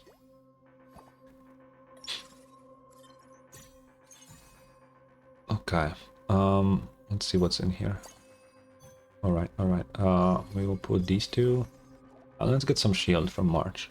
That's always nice. And let me track equipment for Zila. Okay. Wouldn't it be good? It might. We will see. Personally, my favorite in this is the follow-up attack one, because they have this cool all-out attack that they have together. Plus, I'm just really a follow-up attack gamer. Like, I love follow-up attack stuff. You know, Topaz, Fei Xiao, follow-up, Aventurine, you know, all that. I mean, all the IPC members currently do have a follow-up attack, so that's pretty cool. My favorite team, which is kind of dated now, I guess, it doesn't work as well, was the Fort, which was the Fei Xiao, Aventurine, Robin, Topaz. Great team, I love it. Purely because of the follow-up attacks. Like, I just love follow-up attacking. Right, let me up the audio a little bit. There we go. Let's also, I got a Discord message, right? Let me quickly check. What is it? Oh, okay, never mind. Gain 10 XP. Ah, I wouldn't mind that. Get 2 1-cost characters, 2 2-cost characters, and 1 3-cost character. That wouldn't be bad. When entering a new node, equipment in the inventory will be transformed into other equipment of the same quality. I'll reroll this one. When entering a new node, if you didn't spend any gold coins in the previous node, you'll receive 2 free refreshes. Ooh, I kind of don't want to spend coins. Oh, but it's not spend any at all. No, I don't want that. I'll take this one, but let's refresh if this is better. Gain 7 gold coins when entering a boss. So right before a boss, we'll get 7 more coins. 7 is a decent number, but I think... Actually... No, let's pick this one. Let's see, is there anybody I care about here? Ooh, not really. Ooh, I'll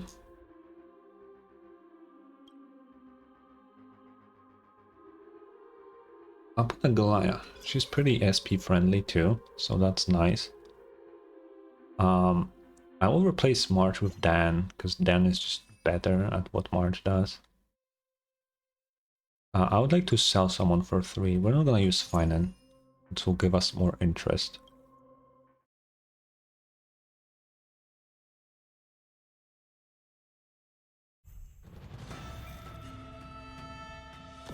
Okay, I'm trying to not spend at all at the beginning if we can. Just so we have a lot saved up.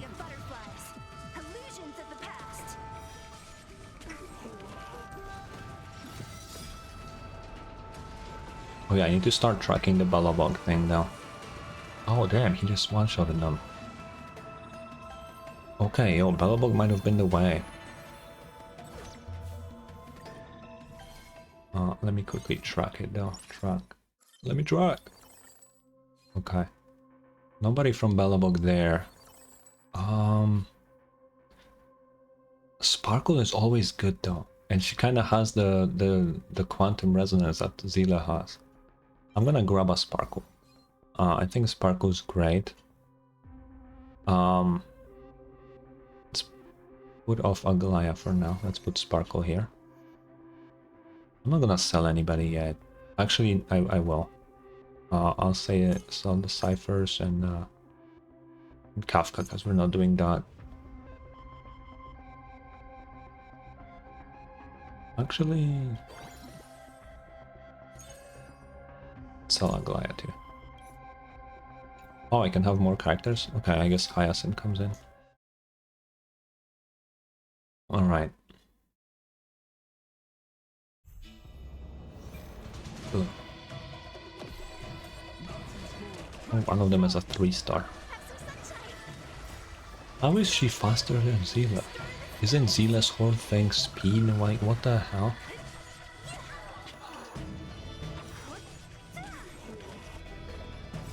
Or my Zila is just really bad. I mean, that's probably fucked. But it's, yeah.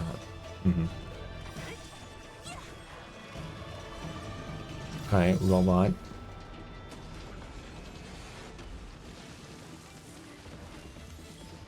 Damn, the robot really is kind of cooking. Oh, how many dudes is there still? What the hell?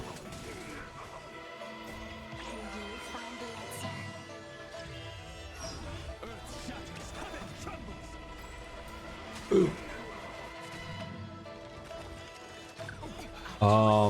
I mean, Hyacinth is definitely a good healer, but depending on who you have, I don't think it's necessary to get her. I don't have Hyacinth, and I'm doing just fine with my Huohuo when it comes to healing, but I usually prefer shields anyway, and having an absolutely busted Aventurine and now the free Danhong. Unless you want an absolutely insane Castris team, I don't think you need Hyacinth. That being said, Huohuo does enough for Cass, so I really don't feel like it's necessary to get her. Unless you want like absolute peak of Cass, then you can go for it, sure. But Castris is just good with like any decent healer. I mean, I would say Huohuo or Hyacinth, because you want to heal as much as you can, and Huohuo heals like 3 people, while Hyacinth heals the whole team, right? I would say like Gallagher or Locha kind of lack compared to the other two, but I think Huohuo is fine. If you have Huohuo, then you'll be okay. If you don't have her, then Hyacinth is definitely a great pick, because there isn't really anything else you could get.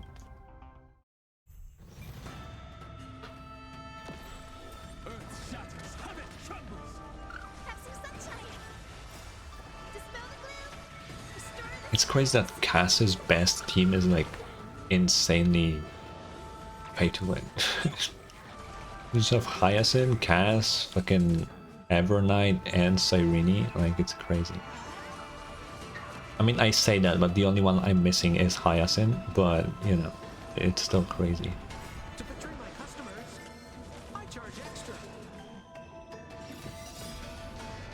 Alright, how much will the robot do? Yeah, the robot does a lot, even though it's literally only 2 bellable characters for now.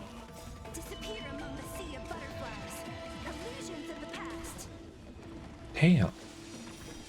Dude, I'm so happy for the Zila comeback in this fucking game mode. Yeah, Evernight is definitely a good pick too. I would say. I got really lucky with my Cyrene because I got 2 of her in 1 temple, which is absolutely insane. So I'm really good with Cyrene.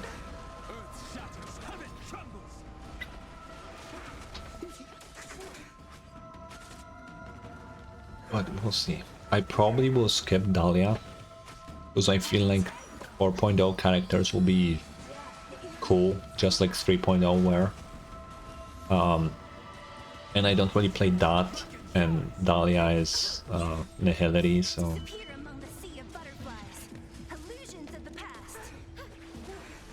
Oh, yeah, it was you. Yeah, that is true. I remember now. I remember. I'm really bad with names, sorry.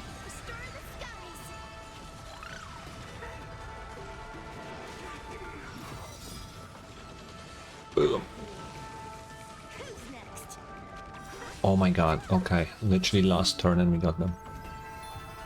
See, that's clutching hard, but we already need to upgrade a little bit. Because we barely won that one. So we're gonna finally spend some of our coins. Oh, this is good. But I don't know if I can do 4 difficulty. I'm gonna flip.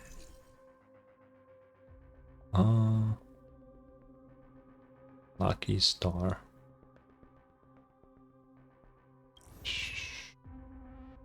Ooh. What do you mean Dahlia is paired with Sam? How would that...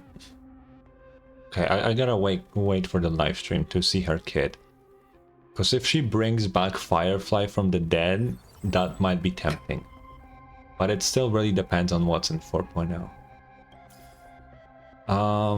Okay, let's see. I would like to get a fucking Bellabog character.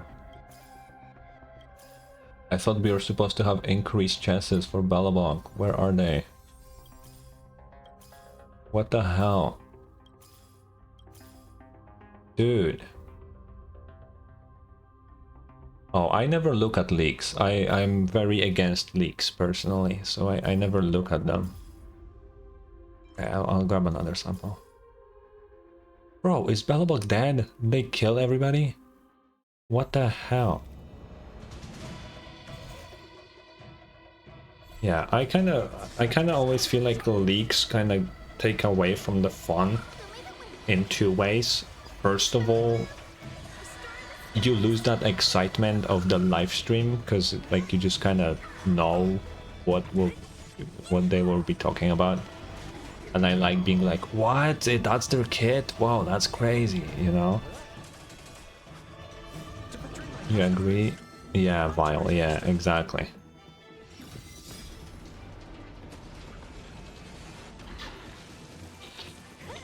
The worst ones though, like if I get leaked on a kid, like sure, I will live with it, right? It's not that big of a deal.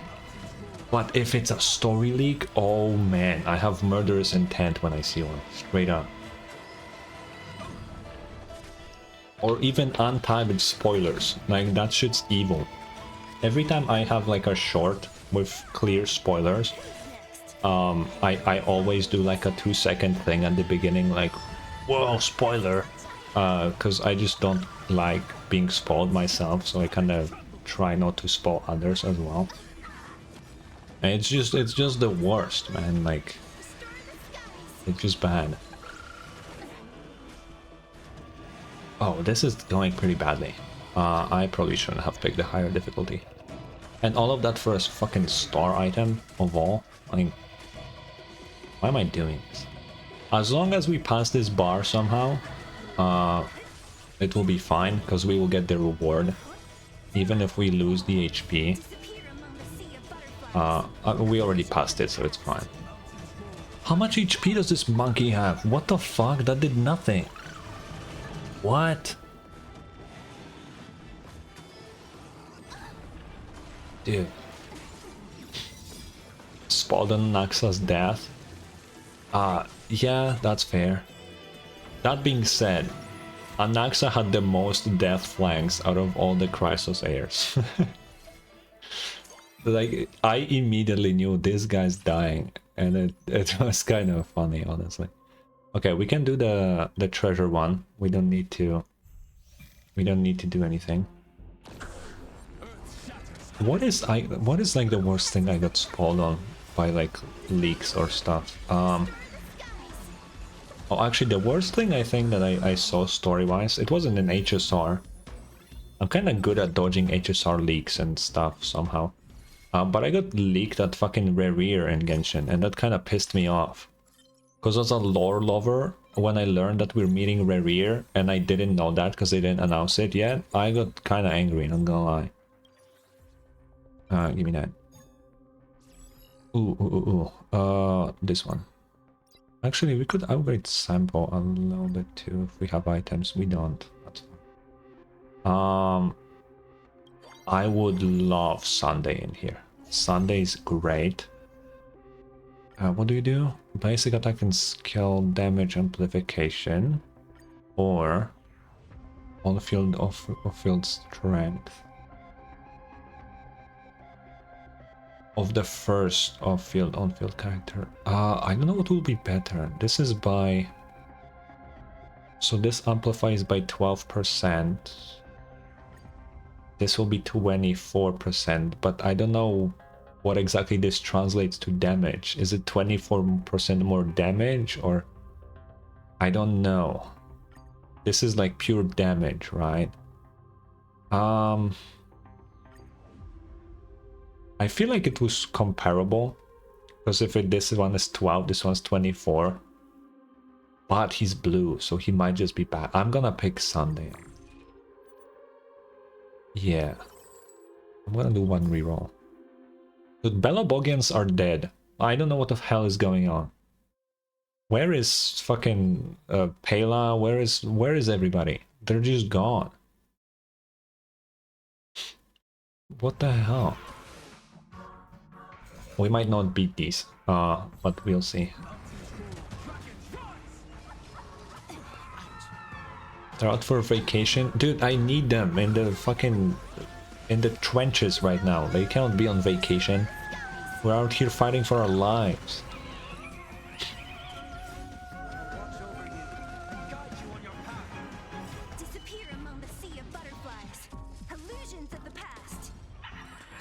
Okay.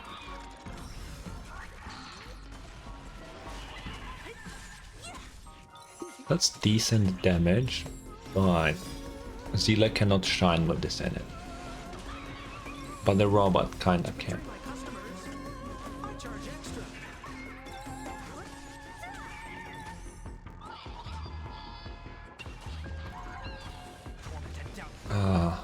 If we can, the deer will be pretty nice for Zila, because she can kill the ads.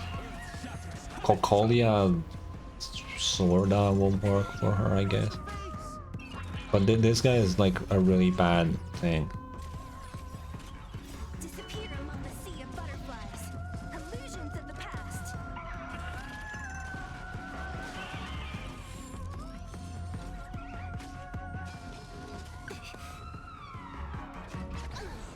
Oh no. The shield. What am I gonna do?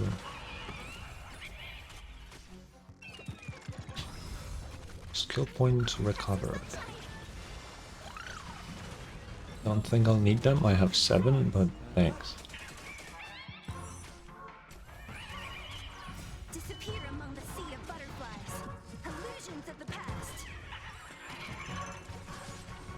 Okay, phase 1 done.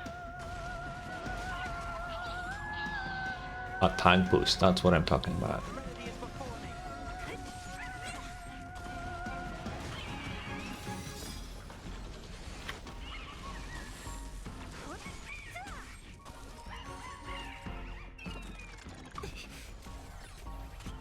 Why Hyacinth? She doesn't need fucking energy now. Hyacinth is the next one to replace, because with Dan Hong we just don't lose HP. So like healing is obsolete right now.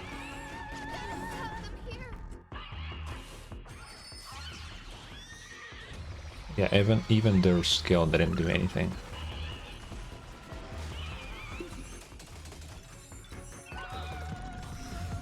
Oh, all of them give buffs now. Okay, great.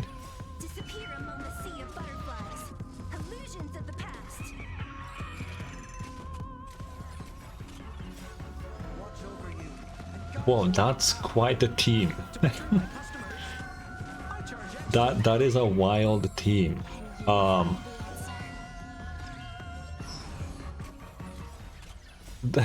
don't even know what the thought process was.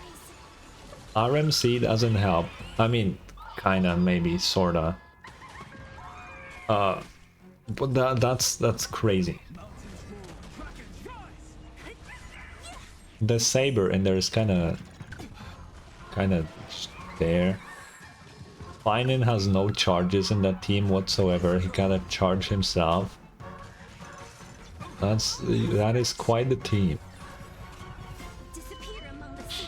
Okay, I don't think we're killing this guy. I didn't look at his HP though. Yeah, he's at 50 and we're done. Okay. That's fine. We crossed the line so we won't get like a huge penalty.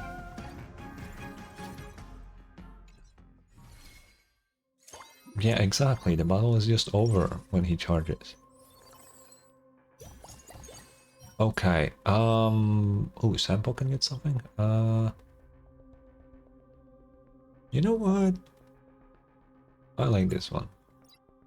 Okay, I kind of feel like we will sell Hyacinth and we will get ourselves a Robin, even though she's not Bellaboggian or anything. I think it's a good idea to grab her in here. Yeah, we are keeping Dan Hong for this round. Like we want him in here. Let's try and get some more. Ooh, Bellabog. Oh fuck.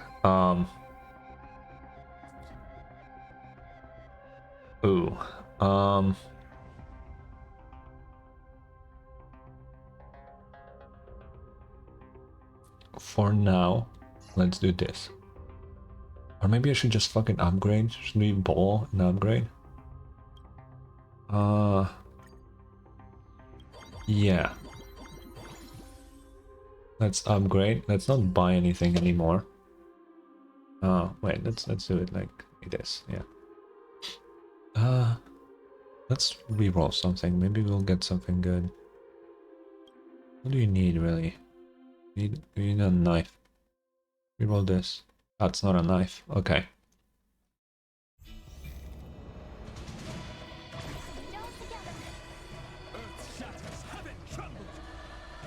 Boom. Also, one thing I really like about this Dan Hong in Currency Wars, I don't know if he does that normally actually, but if there's a character that wants to get hit, like Castris or Evernight, he just won't give them the shield ever, which is pretty cool, pretty nice. What? We didn't need heals. What? That did no damage. What the hell? Really? Yeah, it's pretty cool. Mighty also doesn't get shields from him, because obviously he wants to get damaged. I assume... Oh, Blade is off-field, so that won't really do anything anyway. But yeah, it's pretty cool. I like that they thought about that. Although this game mode makes me think one thing. All of these characters are basically buffed, but they're not in the normal game. I'm kind of hopeful that this game mode is like a test ground for character buffs, because some of them are just so much better in this game mode than they are normally in the game that it's actually insane.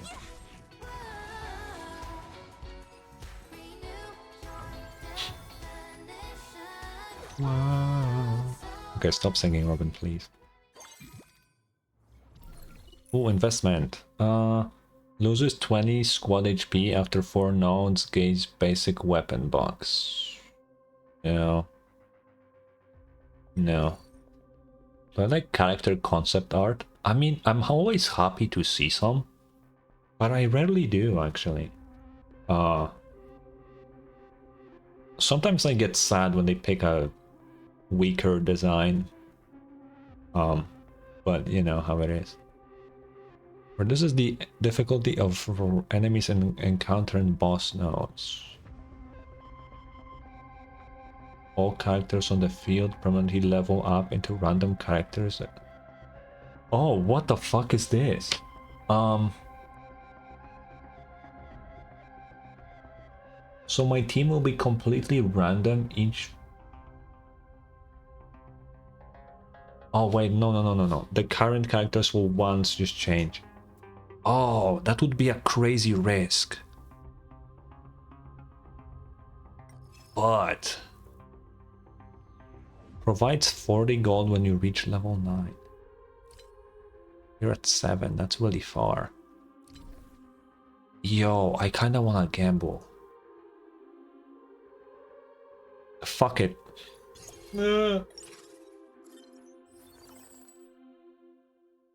Oh, okay, I'll buy Bronya, but... what the fuck is... what is going on here? This team absolutely does not work whatsoever. Okay, wait. We need to commit to something here.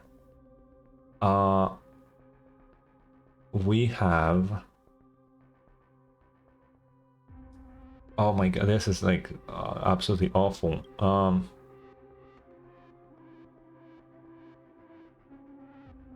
Series points will refresh in the store with each node. What the fuck does that even mean? I think we'll still try and reach Belobog, because we have 3 characters still, so we didn't lose anything there. We only lost the upgrades on them, which is unfortunate, but I think we can do something like that. I feel like it will be completely fine.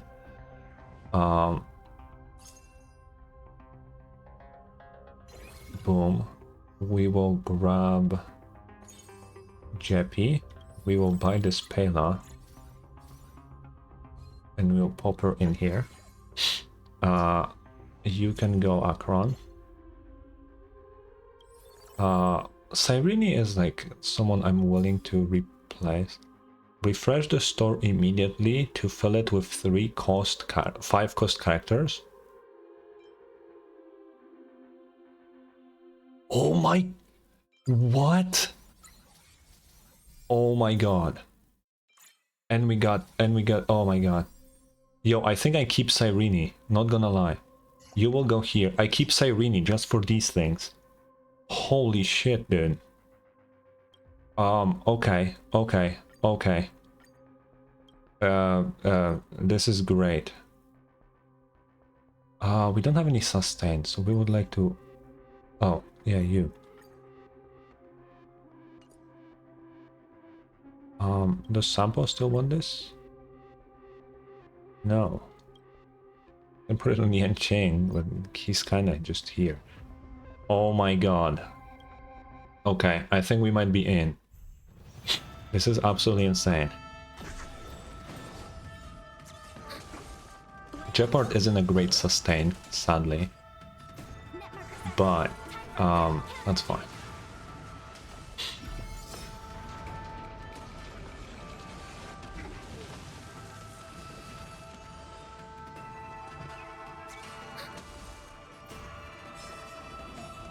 Yanqing though, Yanqing is goated here. I love Yanqing in this game mode.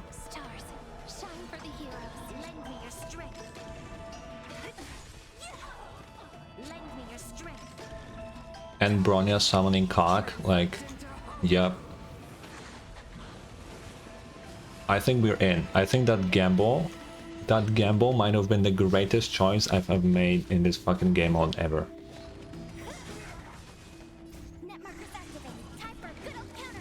We are literally better off than we were before I took it, so...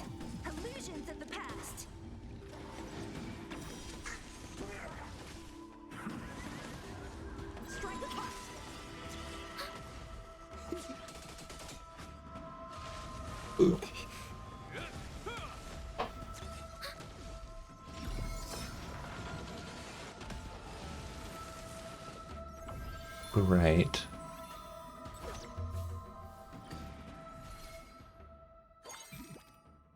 Okay. Ooh, supply phase. No, give me some Bellabog stuff. Ah, damn it. Okay. We'll take the knife. And we're gonna upgrade Bronya, because it's Bronya. Gain 1 employment contract for a 5-cost character. If we can get another Bronya... Okay, we're gonna sell Hua because we don't need it. Oh, no Bronya. Okay, wait. I don't think I need to commit to more Cyrenes. I'm gonna grab Topaz purely because she'll be an off-field person. And I wanna replace Yanqing now. Yanqing is kind of more of a DPS than Topaz is. Wait, when taking actions, attack all enemies with a chance to gain gold coins. Ooh. Okay, I think, yeah, okay. Yanqing, you're getting benched for now. Does Topaz want this crutch? Oh, she does. Okay, there you go. Okay. Okay. If we can get some gold coins from Topaz, that'd be great.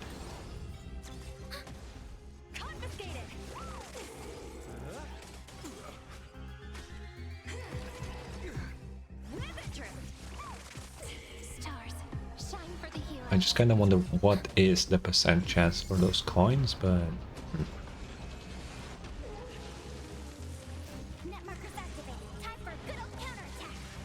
Ooh.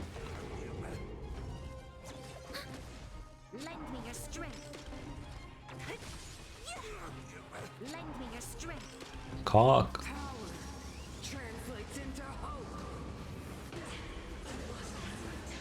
Oh my god.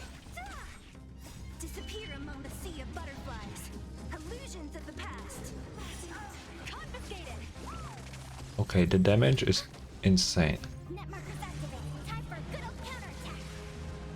You know, actually Topaz is kinda canonical to the Bellabog team, when you think about it. It actually makes story-wise sense. Okay, what can we get here? 10 coins. I think we can beat difficulty 3. Another Zila. Great. I'm gonna keep the rest of the money. I'm gonna also probably sell Yanqing. No, let's keep him for now. Let's keep him for now. Can I give anything to Topaz? Star and gun. I'm down to upgrade Topaz.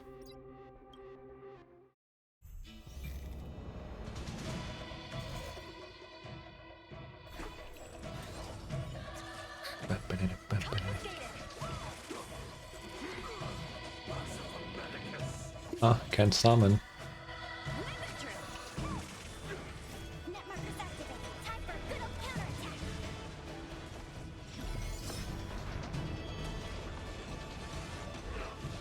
Oh man.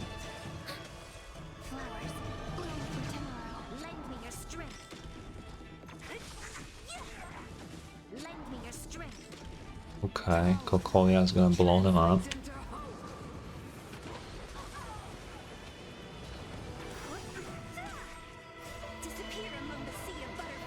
What do I think of the 3.7 story?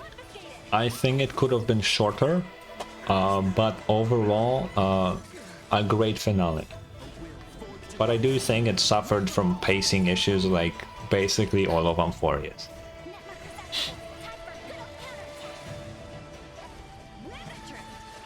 I feel like the only well-paced quest in all of Amphorius was 3.4, and that was the one centered around Finan. All the others could have been way shorter.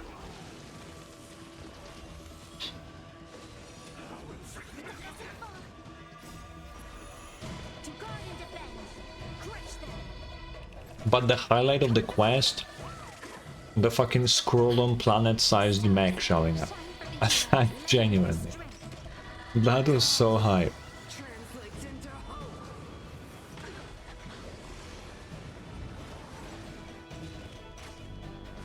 Although, I guess the second Trailblazer showing up was pretty cool. Talking to Noose was pretty cool. I mean, Ion Tomb was cool. Really hard, but cool. Well, it was just overall pretty good, pretty enjoyable for the lore lovers, I would say.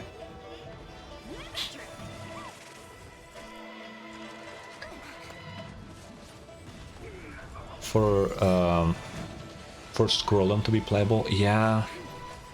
I feel like everybody's been hoping since like 1.1 when he first like appeared in the random museum event thingy. I think it was the museum. I mean, it was the patch of the museum. No, he showed up during the Silver Wolf thing, but it was the museum patch. Yeah. I think everybody has been hoping, and at this point, where the hell is he? You know. Ooh, Arthur. I'm getting a lot of gold, even though I have just 1%. We're gonna do the reward first, because it's easy.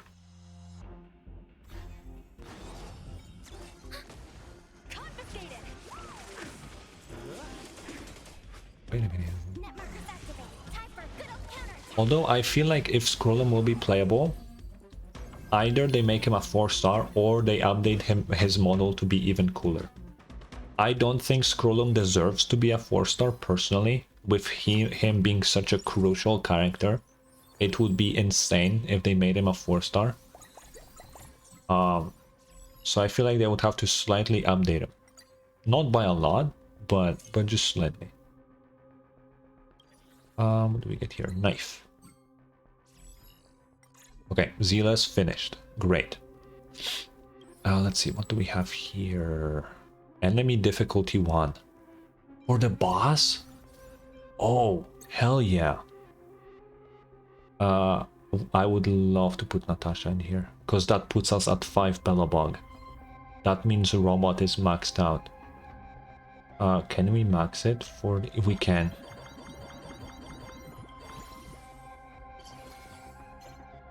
Oh my goodness. Oh my god. Okay. Well, let's refresh one more time. Well, let's do it one more time. Another Natasha. Cool.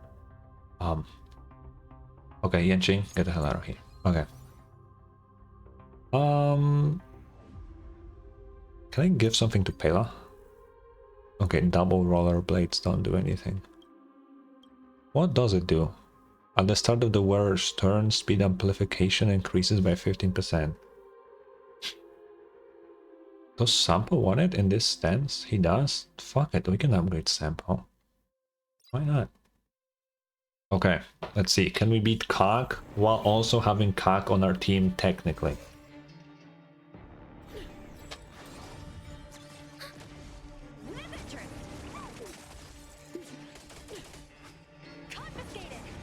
Okay, Topaz will be great at breaking her too, so that's a good thing. Oh, that's big damage. Okay, Robot destroys the lance on its own.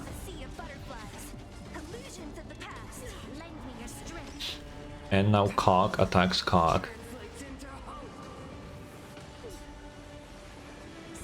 Oh, she lived through that? Yeah.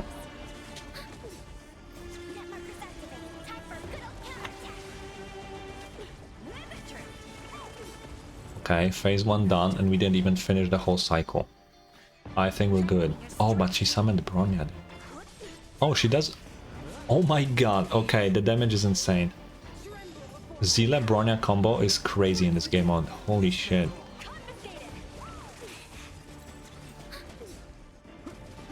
I think we will win this. Like, it would be kind of difficult to just lose this. We have Discord. If you're talking Discord server, no. But I am in my friends who's also streaming Discord server. But if you're talking Discord account, yeah. But I don't really add people to Discord. Okay, let's see. Boom. Ooh, ooh, ooh, ooh, ooh, ooh, ooh. Ooh. Yeah, what up, Acid?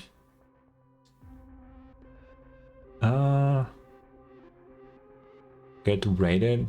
I don't wanna. No.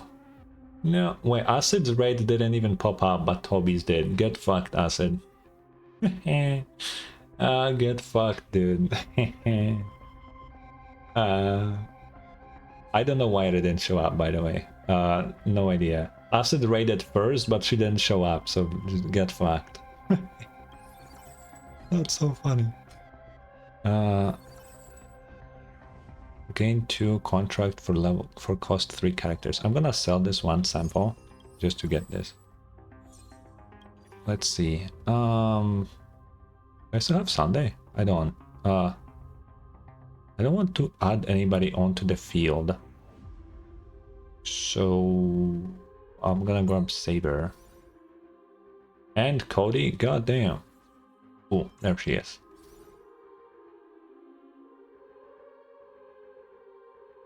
She didn't raid. I mean, she did raid. She did. I can see that she raided with 3 people, but it didn't show up. So fuck you.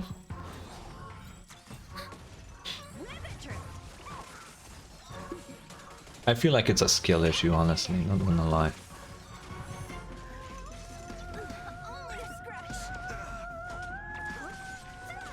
Oh my god. You didn't get sent over? Well, that also might be a skill issue.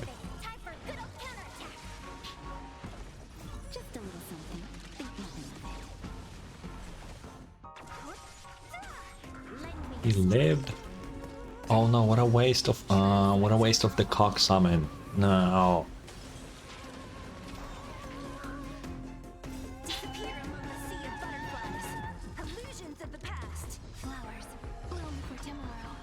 Wow, Cyrene altered? That was never seen before.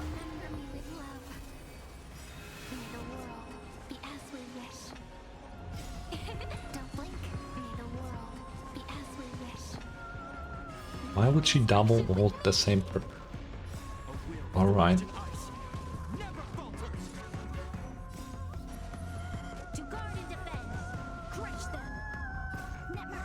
How many ults? Jesus. Oh my god. What? I don't need healing. Disappear among the sea of butterflies. Illusions of the past. Lend me your strength. And cock summon. Let's go.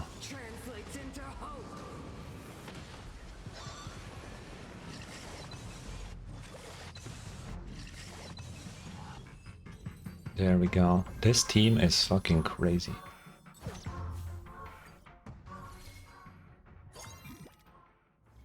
Oh, investment. Let's see. How much money do I have? Okay, now this is not worth it. 8 staff projector. All unused staff projector will disappear when entering the next node. Ooh. Wait, special privilege card.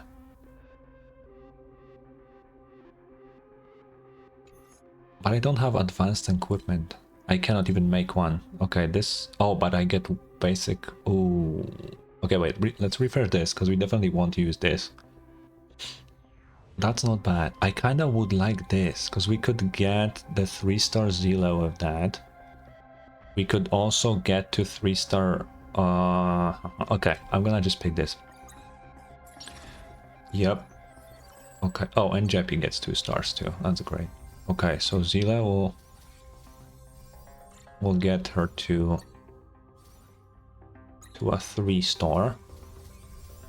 And we're gonna do the same for Pela. Right, and then we're gonna, because we can't use this on anybody above blue, so we're gonna give one to Natasha as well. Great. That's a huge upgrade.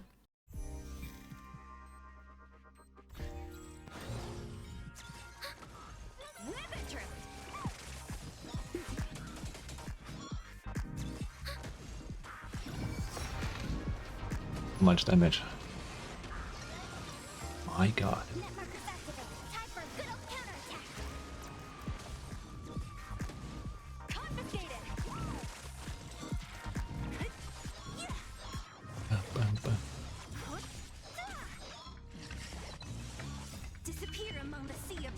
Skill issue. What is a skill issue?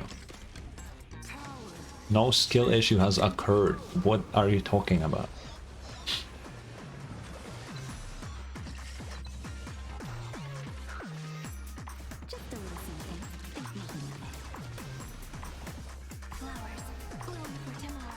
Oh no, Cyrene ult spam. Here we go.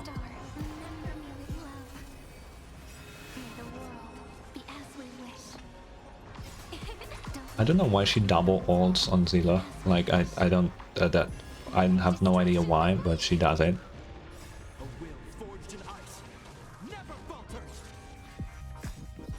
$20 billion ults for everybody. Let's fucking go.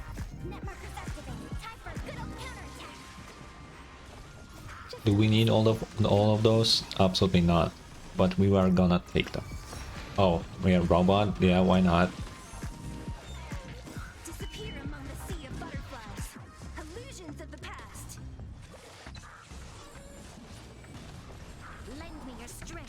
Oh, and cock? Yeah, great. Yeah. This might be the greatest run in this game mode I have ever had.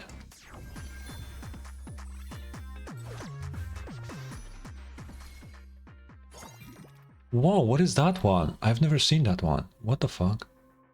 Well, I kind of would like to actually... I don't know if I want to go for more drip parts. I don't think we need to.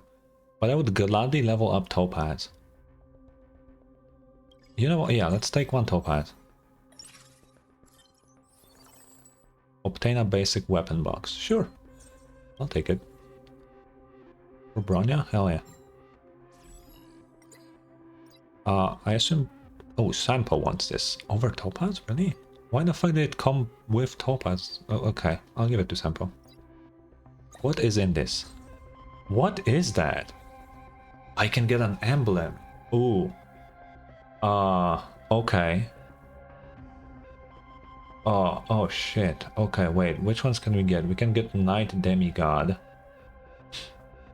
Does Cyrene have the Knight Demigod? She does. Oh, because she has both. But that would put us at 2, which doesn't really help us. We could get Cosmic Scholar, which we have none currently. Express, we don't have that. Or Break, we also don't have Break.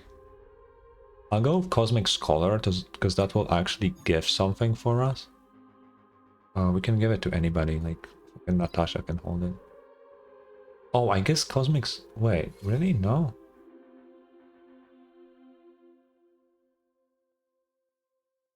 Oh wait, Natasha is a Cosmic... Wait, or is she... No, she's just there because... Why are we not getting the... Oh, I need 2. Oh, that sucks. Well... Okay, let's just go. Let's just go.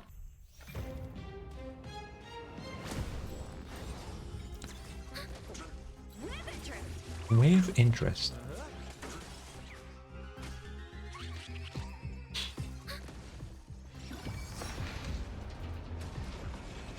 Boom.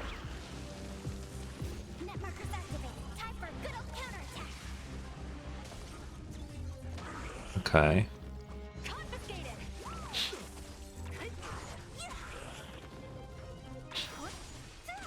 The pig's dead.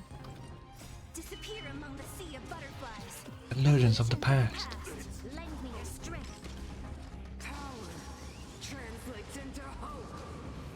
Boom.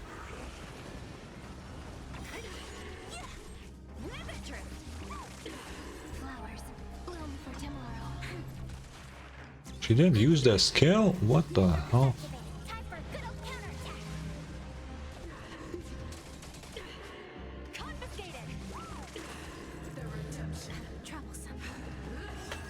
Okay.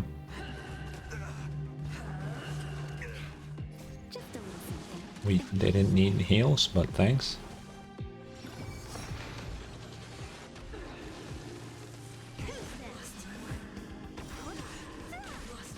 Nice. Damn, he lived? That's crazy. Never mind. Continue. We get a lot of gold ones. Damn. Okay, encounter. Random base. Let's reroll.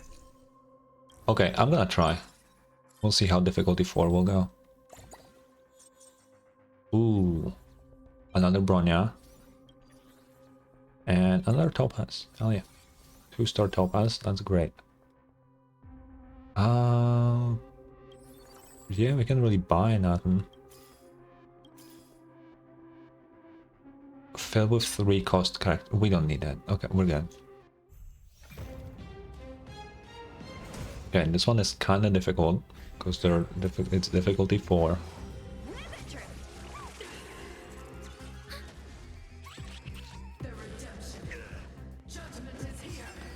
Judgment is here.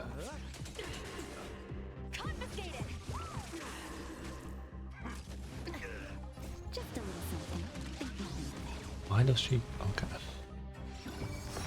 Ooh, robot. Ooh, yeah, that didn't hurt them much, huh? We need some insane build-up of strength here to defeat them, I feel like.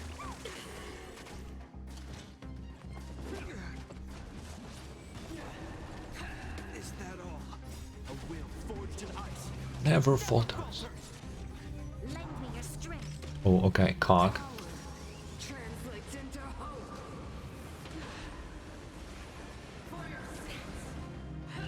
None of them died. Wow.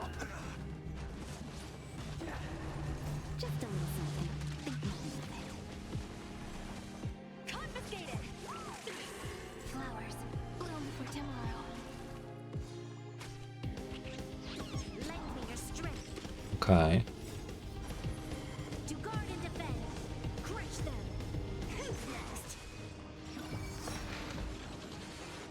Boom. Disappear among the sea of butterflies. Illusions of the past. Lend me your strength. Oh, again? And cock too? God damn. Okay, we crossed the line, which means that we will get the rewards out of it, which is literally everything we care about.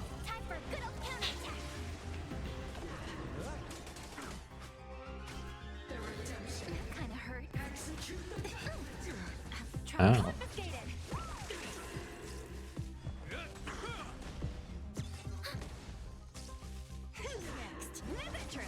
With interest.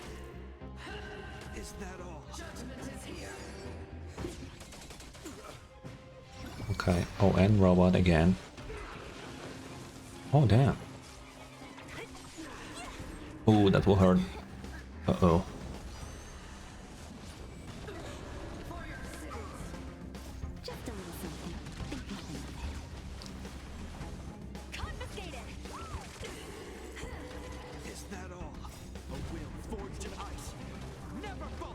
Okay.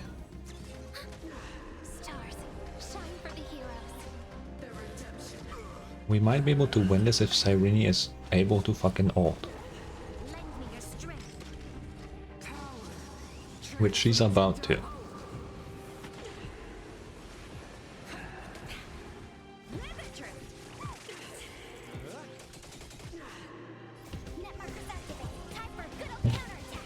Come on. She can ult. I believe in her.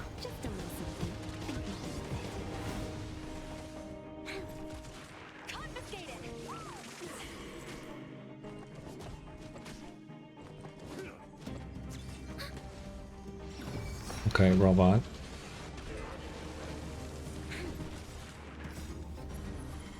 Where Where is the Cyrene ult, bro? Please.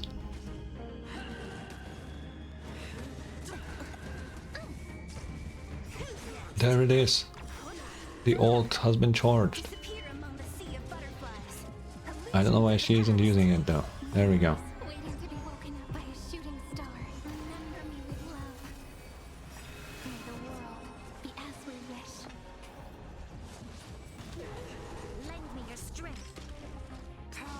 Okay.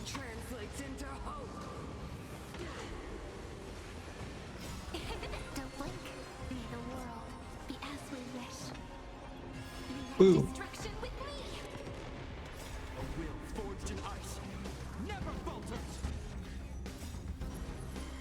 Okay.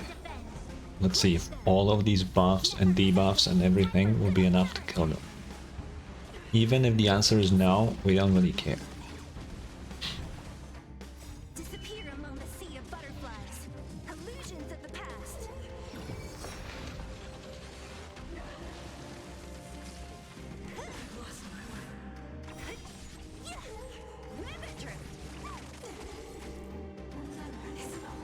Okay.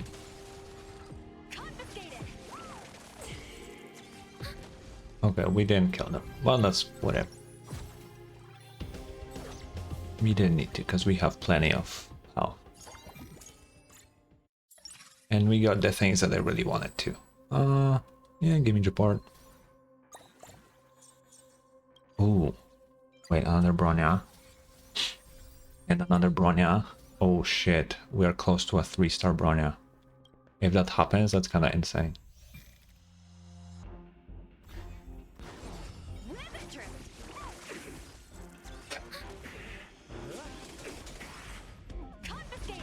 Confiscating.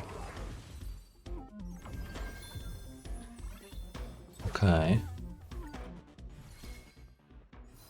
Let's see, now only boss remains.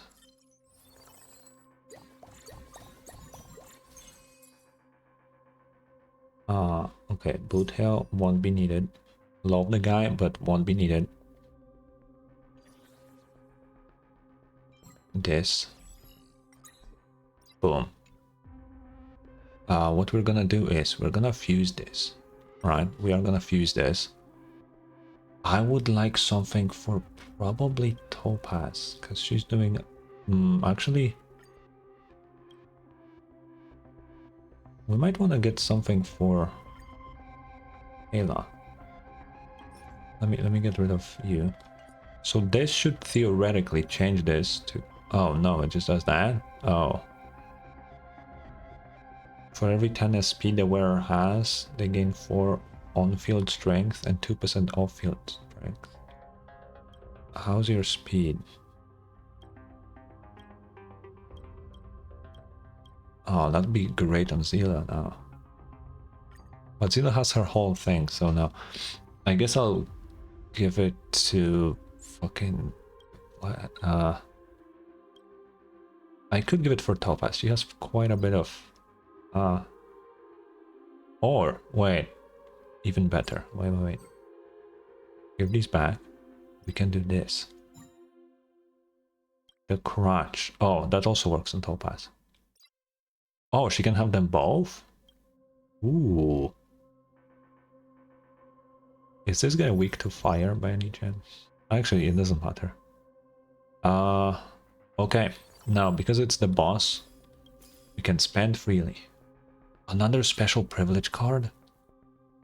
Oh, but I don't have any equipment to change. Yeah, okay, sample doesn't help that much. I'm not gonna lie. But do we... okay, Galactic, this scholar thing doesn't help us whatsoever.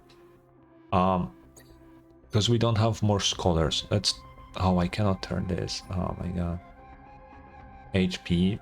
Okay, whatever. Oh, that gives us the heal buff. So, okay, that's fine. I'll buy sample, but I don't think... one more Bronya, and we have her at 3. Sure, sample. 2-star sample.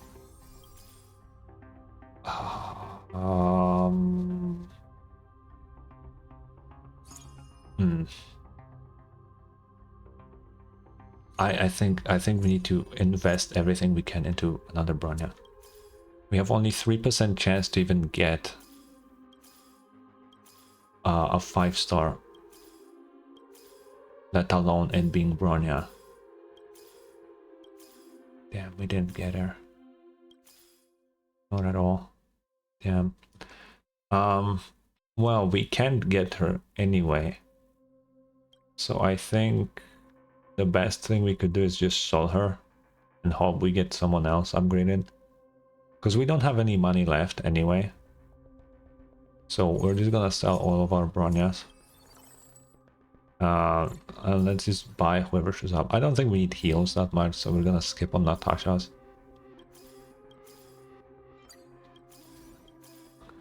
Okay, well, that's that. Can we get a Cybini thingy?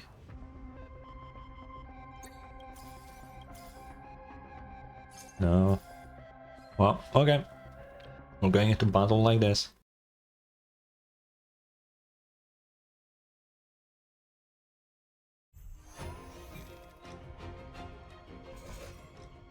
The deer isn't bad.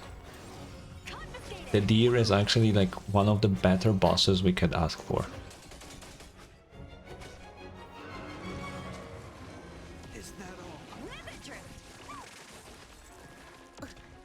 Ooh, that's not fun.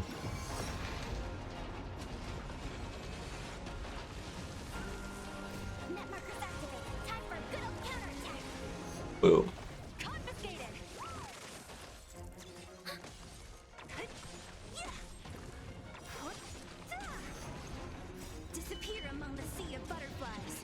Slight problem. Bronya's kinda stunned, and that's bad.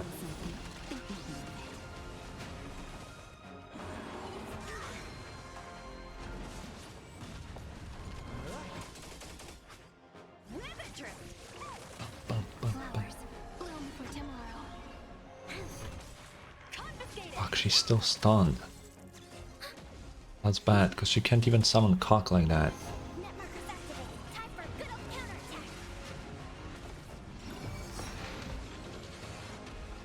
She has all the charge she needs. Oh, wait, but Cock is overstacking.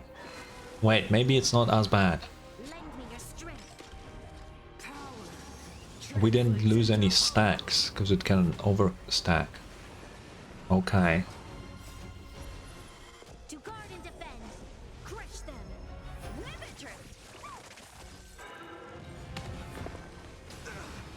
Okay.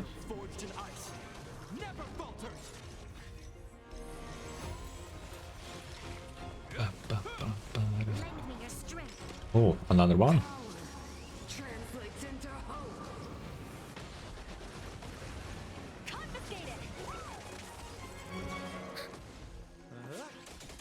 Okay.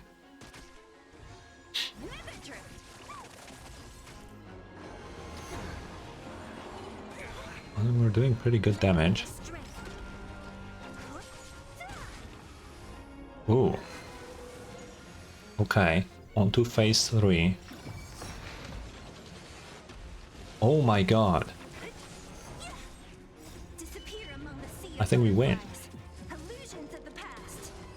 Dude. Holy fuck. That means we get the promotion, finally. The rank is promoted. Realistically, we won because I took that gamble earlier with the randomized characters midway through. Oh my god, gambling pays off, as usually. Let's fucking go. That's a lot of damage.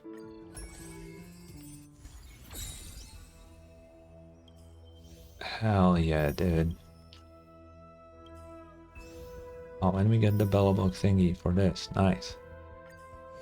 And the rank, which is 100 jade, which is more than 0. Fuck yeah. Wait, what is this? Oh yeah, dailies, because it's new day. Sure, I'll claim them. Why not? But I think I'll call it here, because I am kind of hungry, which is a maybe strange thing to say at 4 AM, but I need to eat something. right? So I'm gonna call it here. I'll be back tomorrow with, I don't know, actually. I have no idea. We'll find out tomorrow what the plans will be. But for now, that's it. And yeah, I really need some food, so I'm not gonna raid today. We're just gonna end it here. So yeah, bye bye.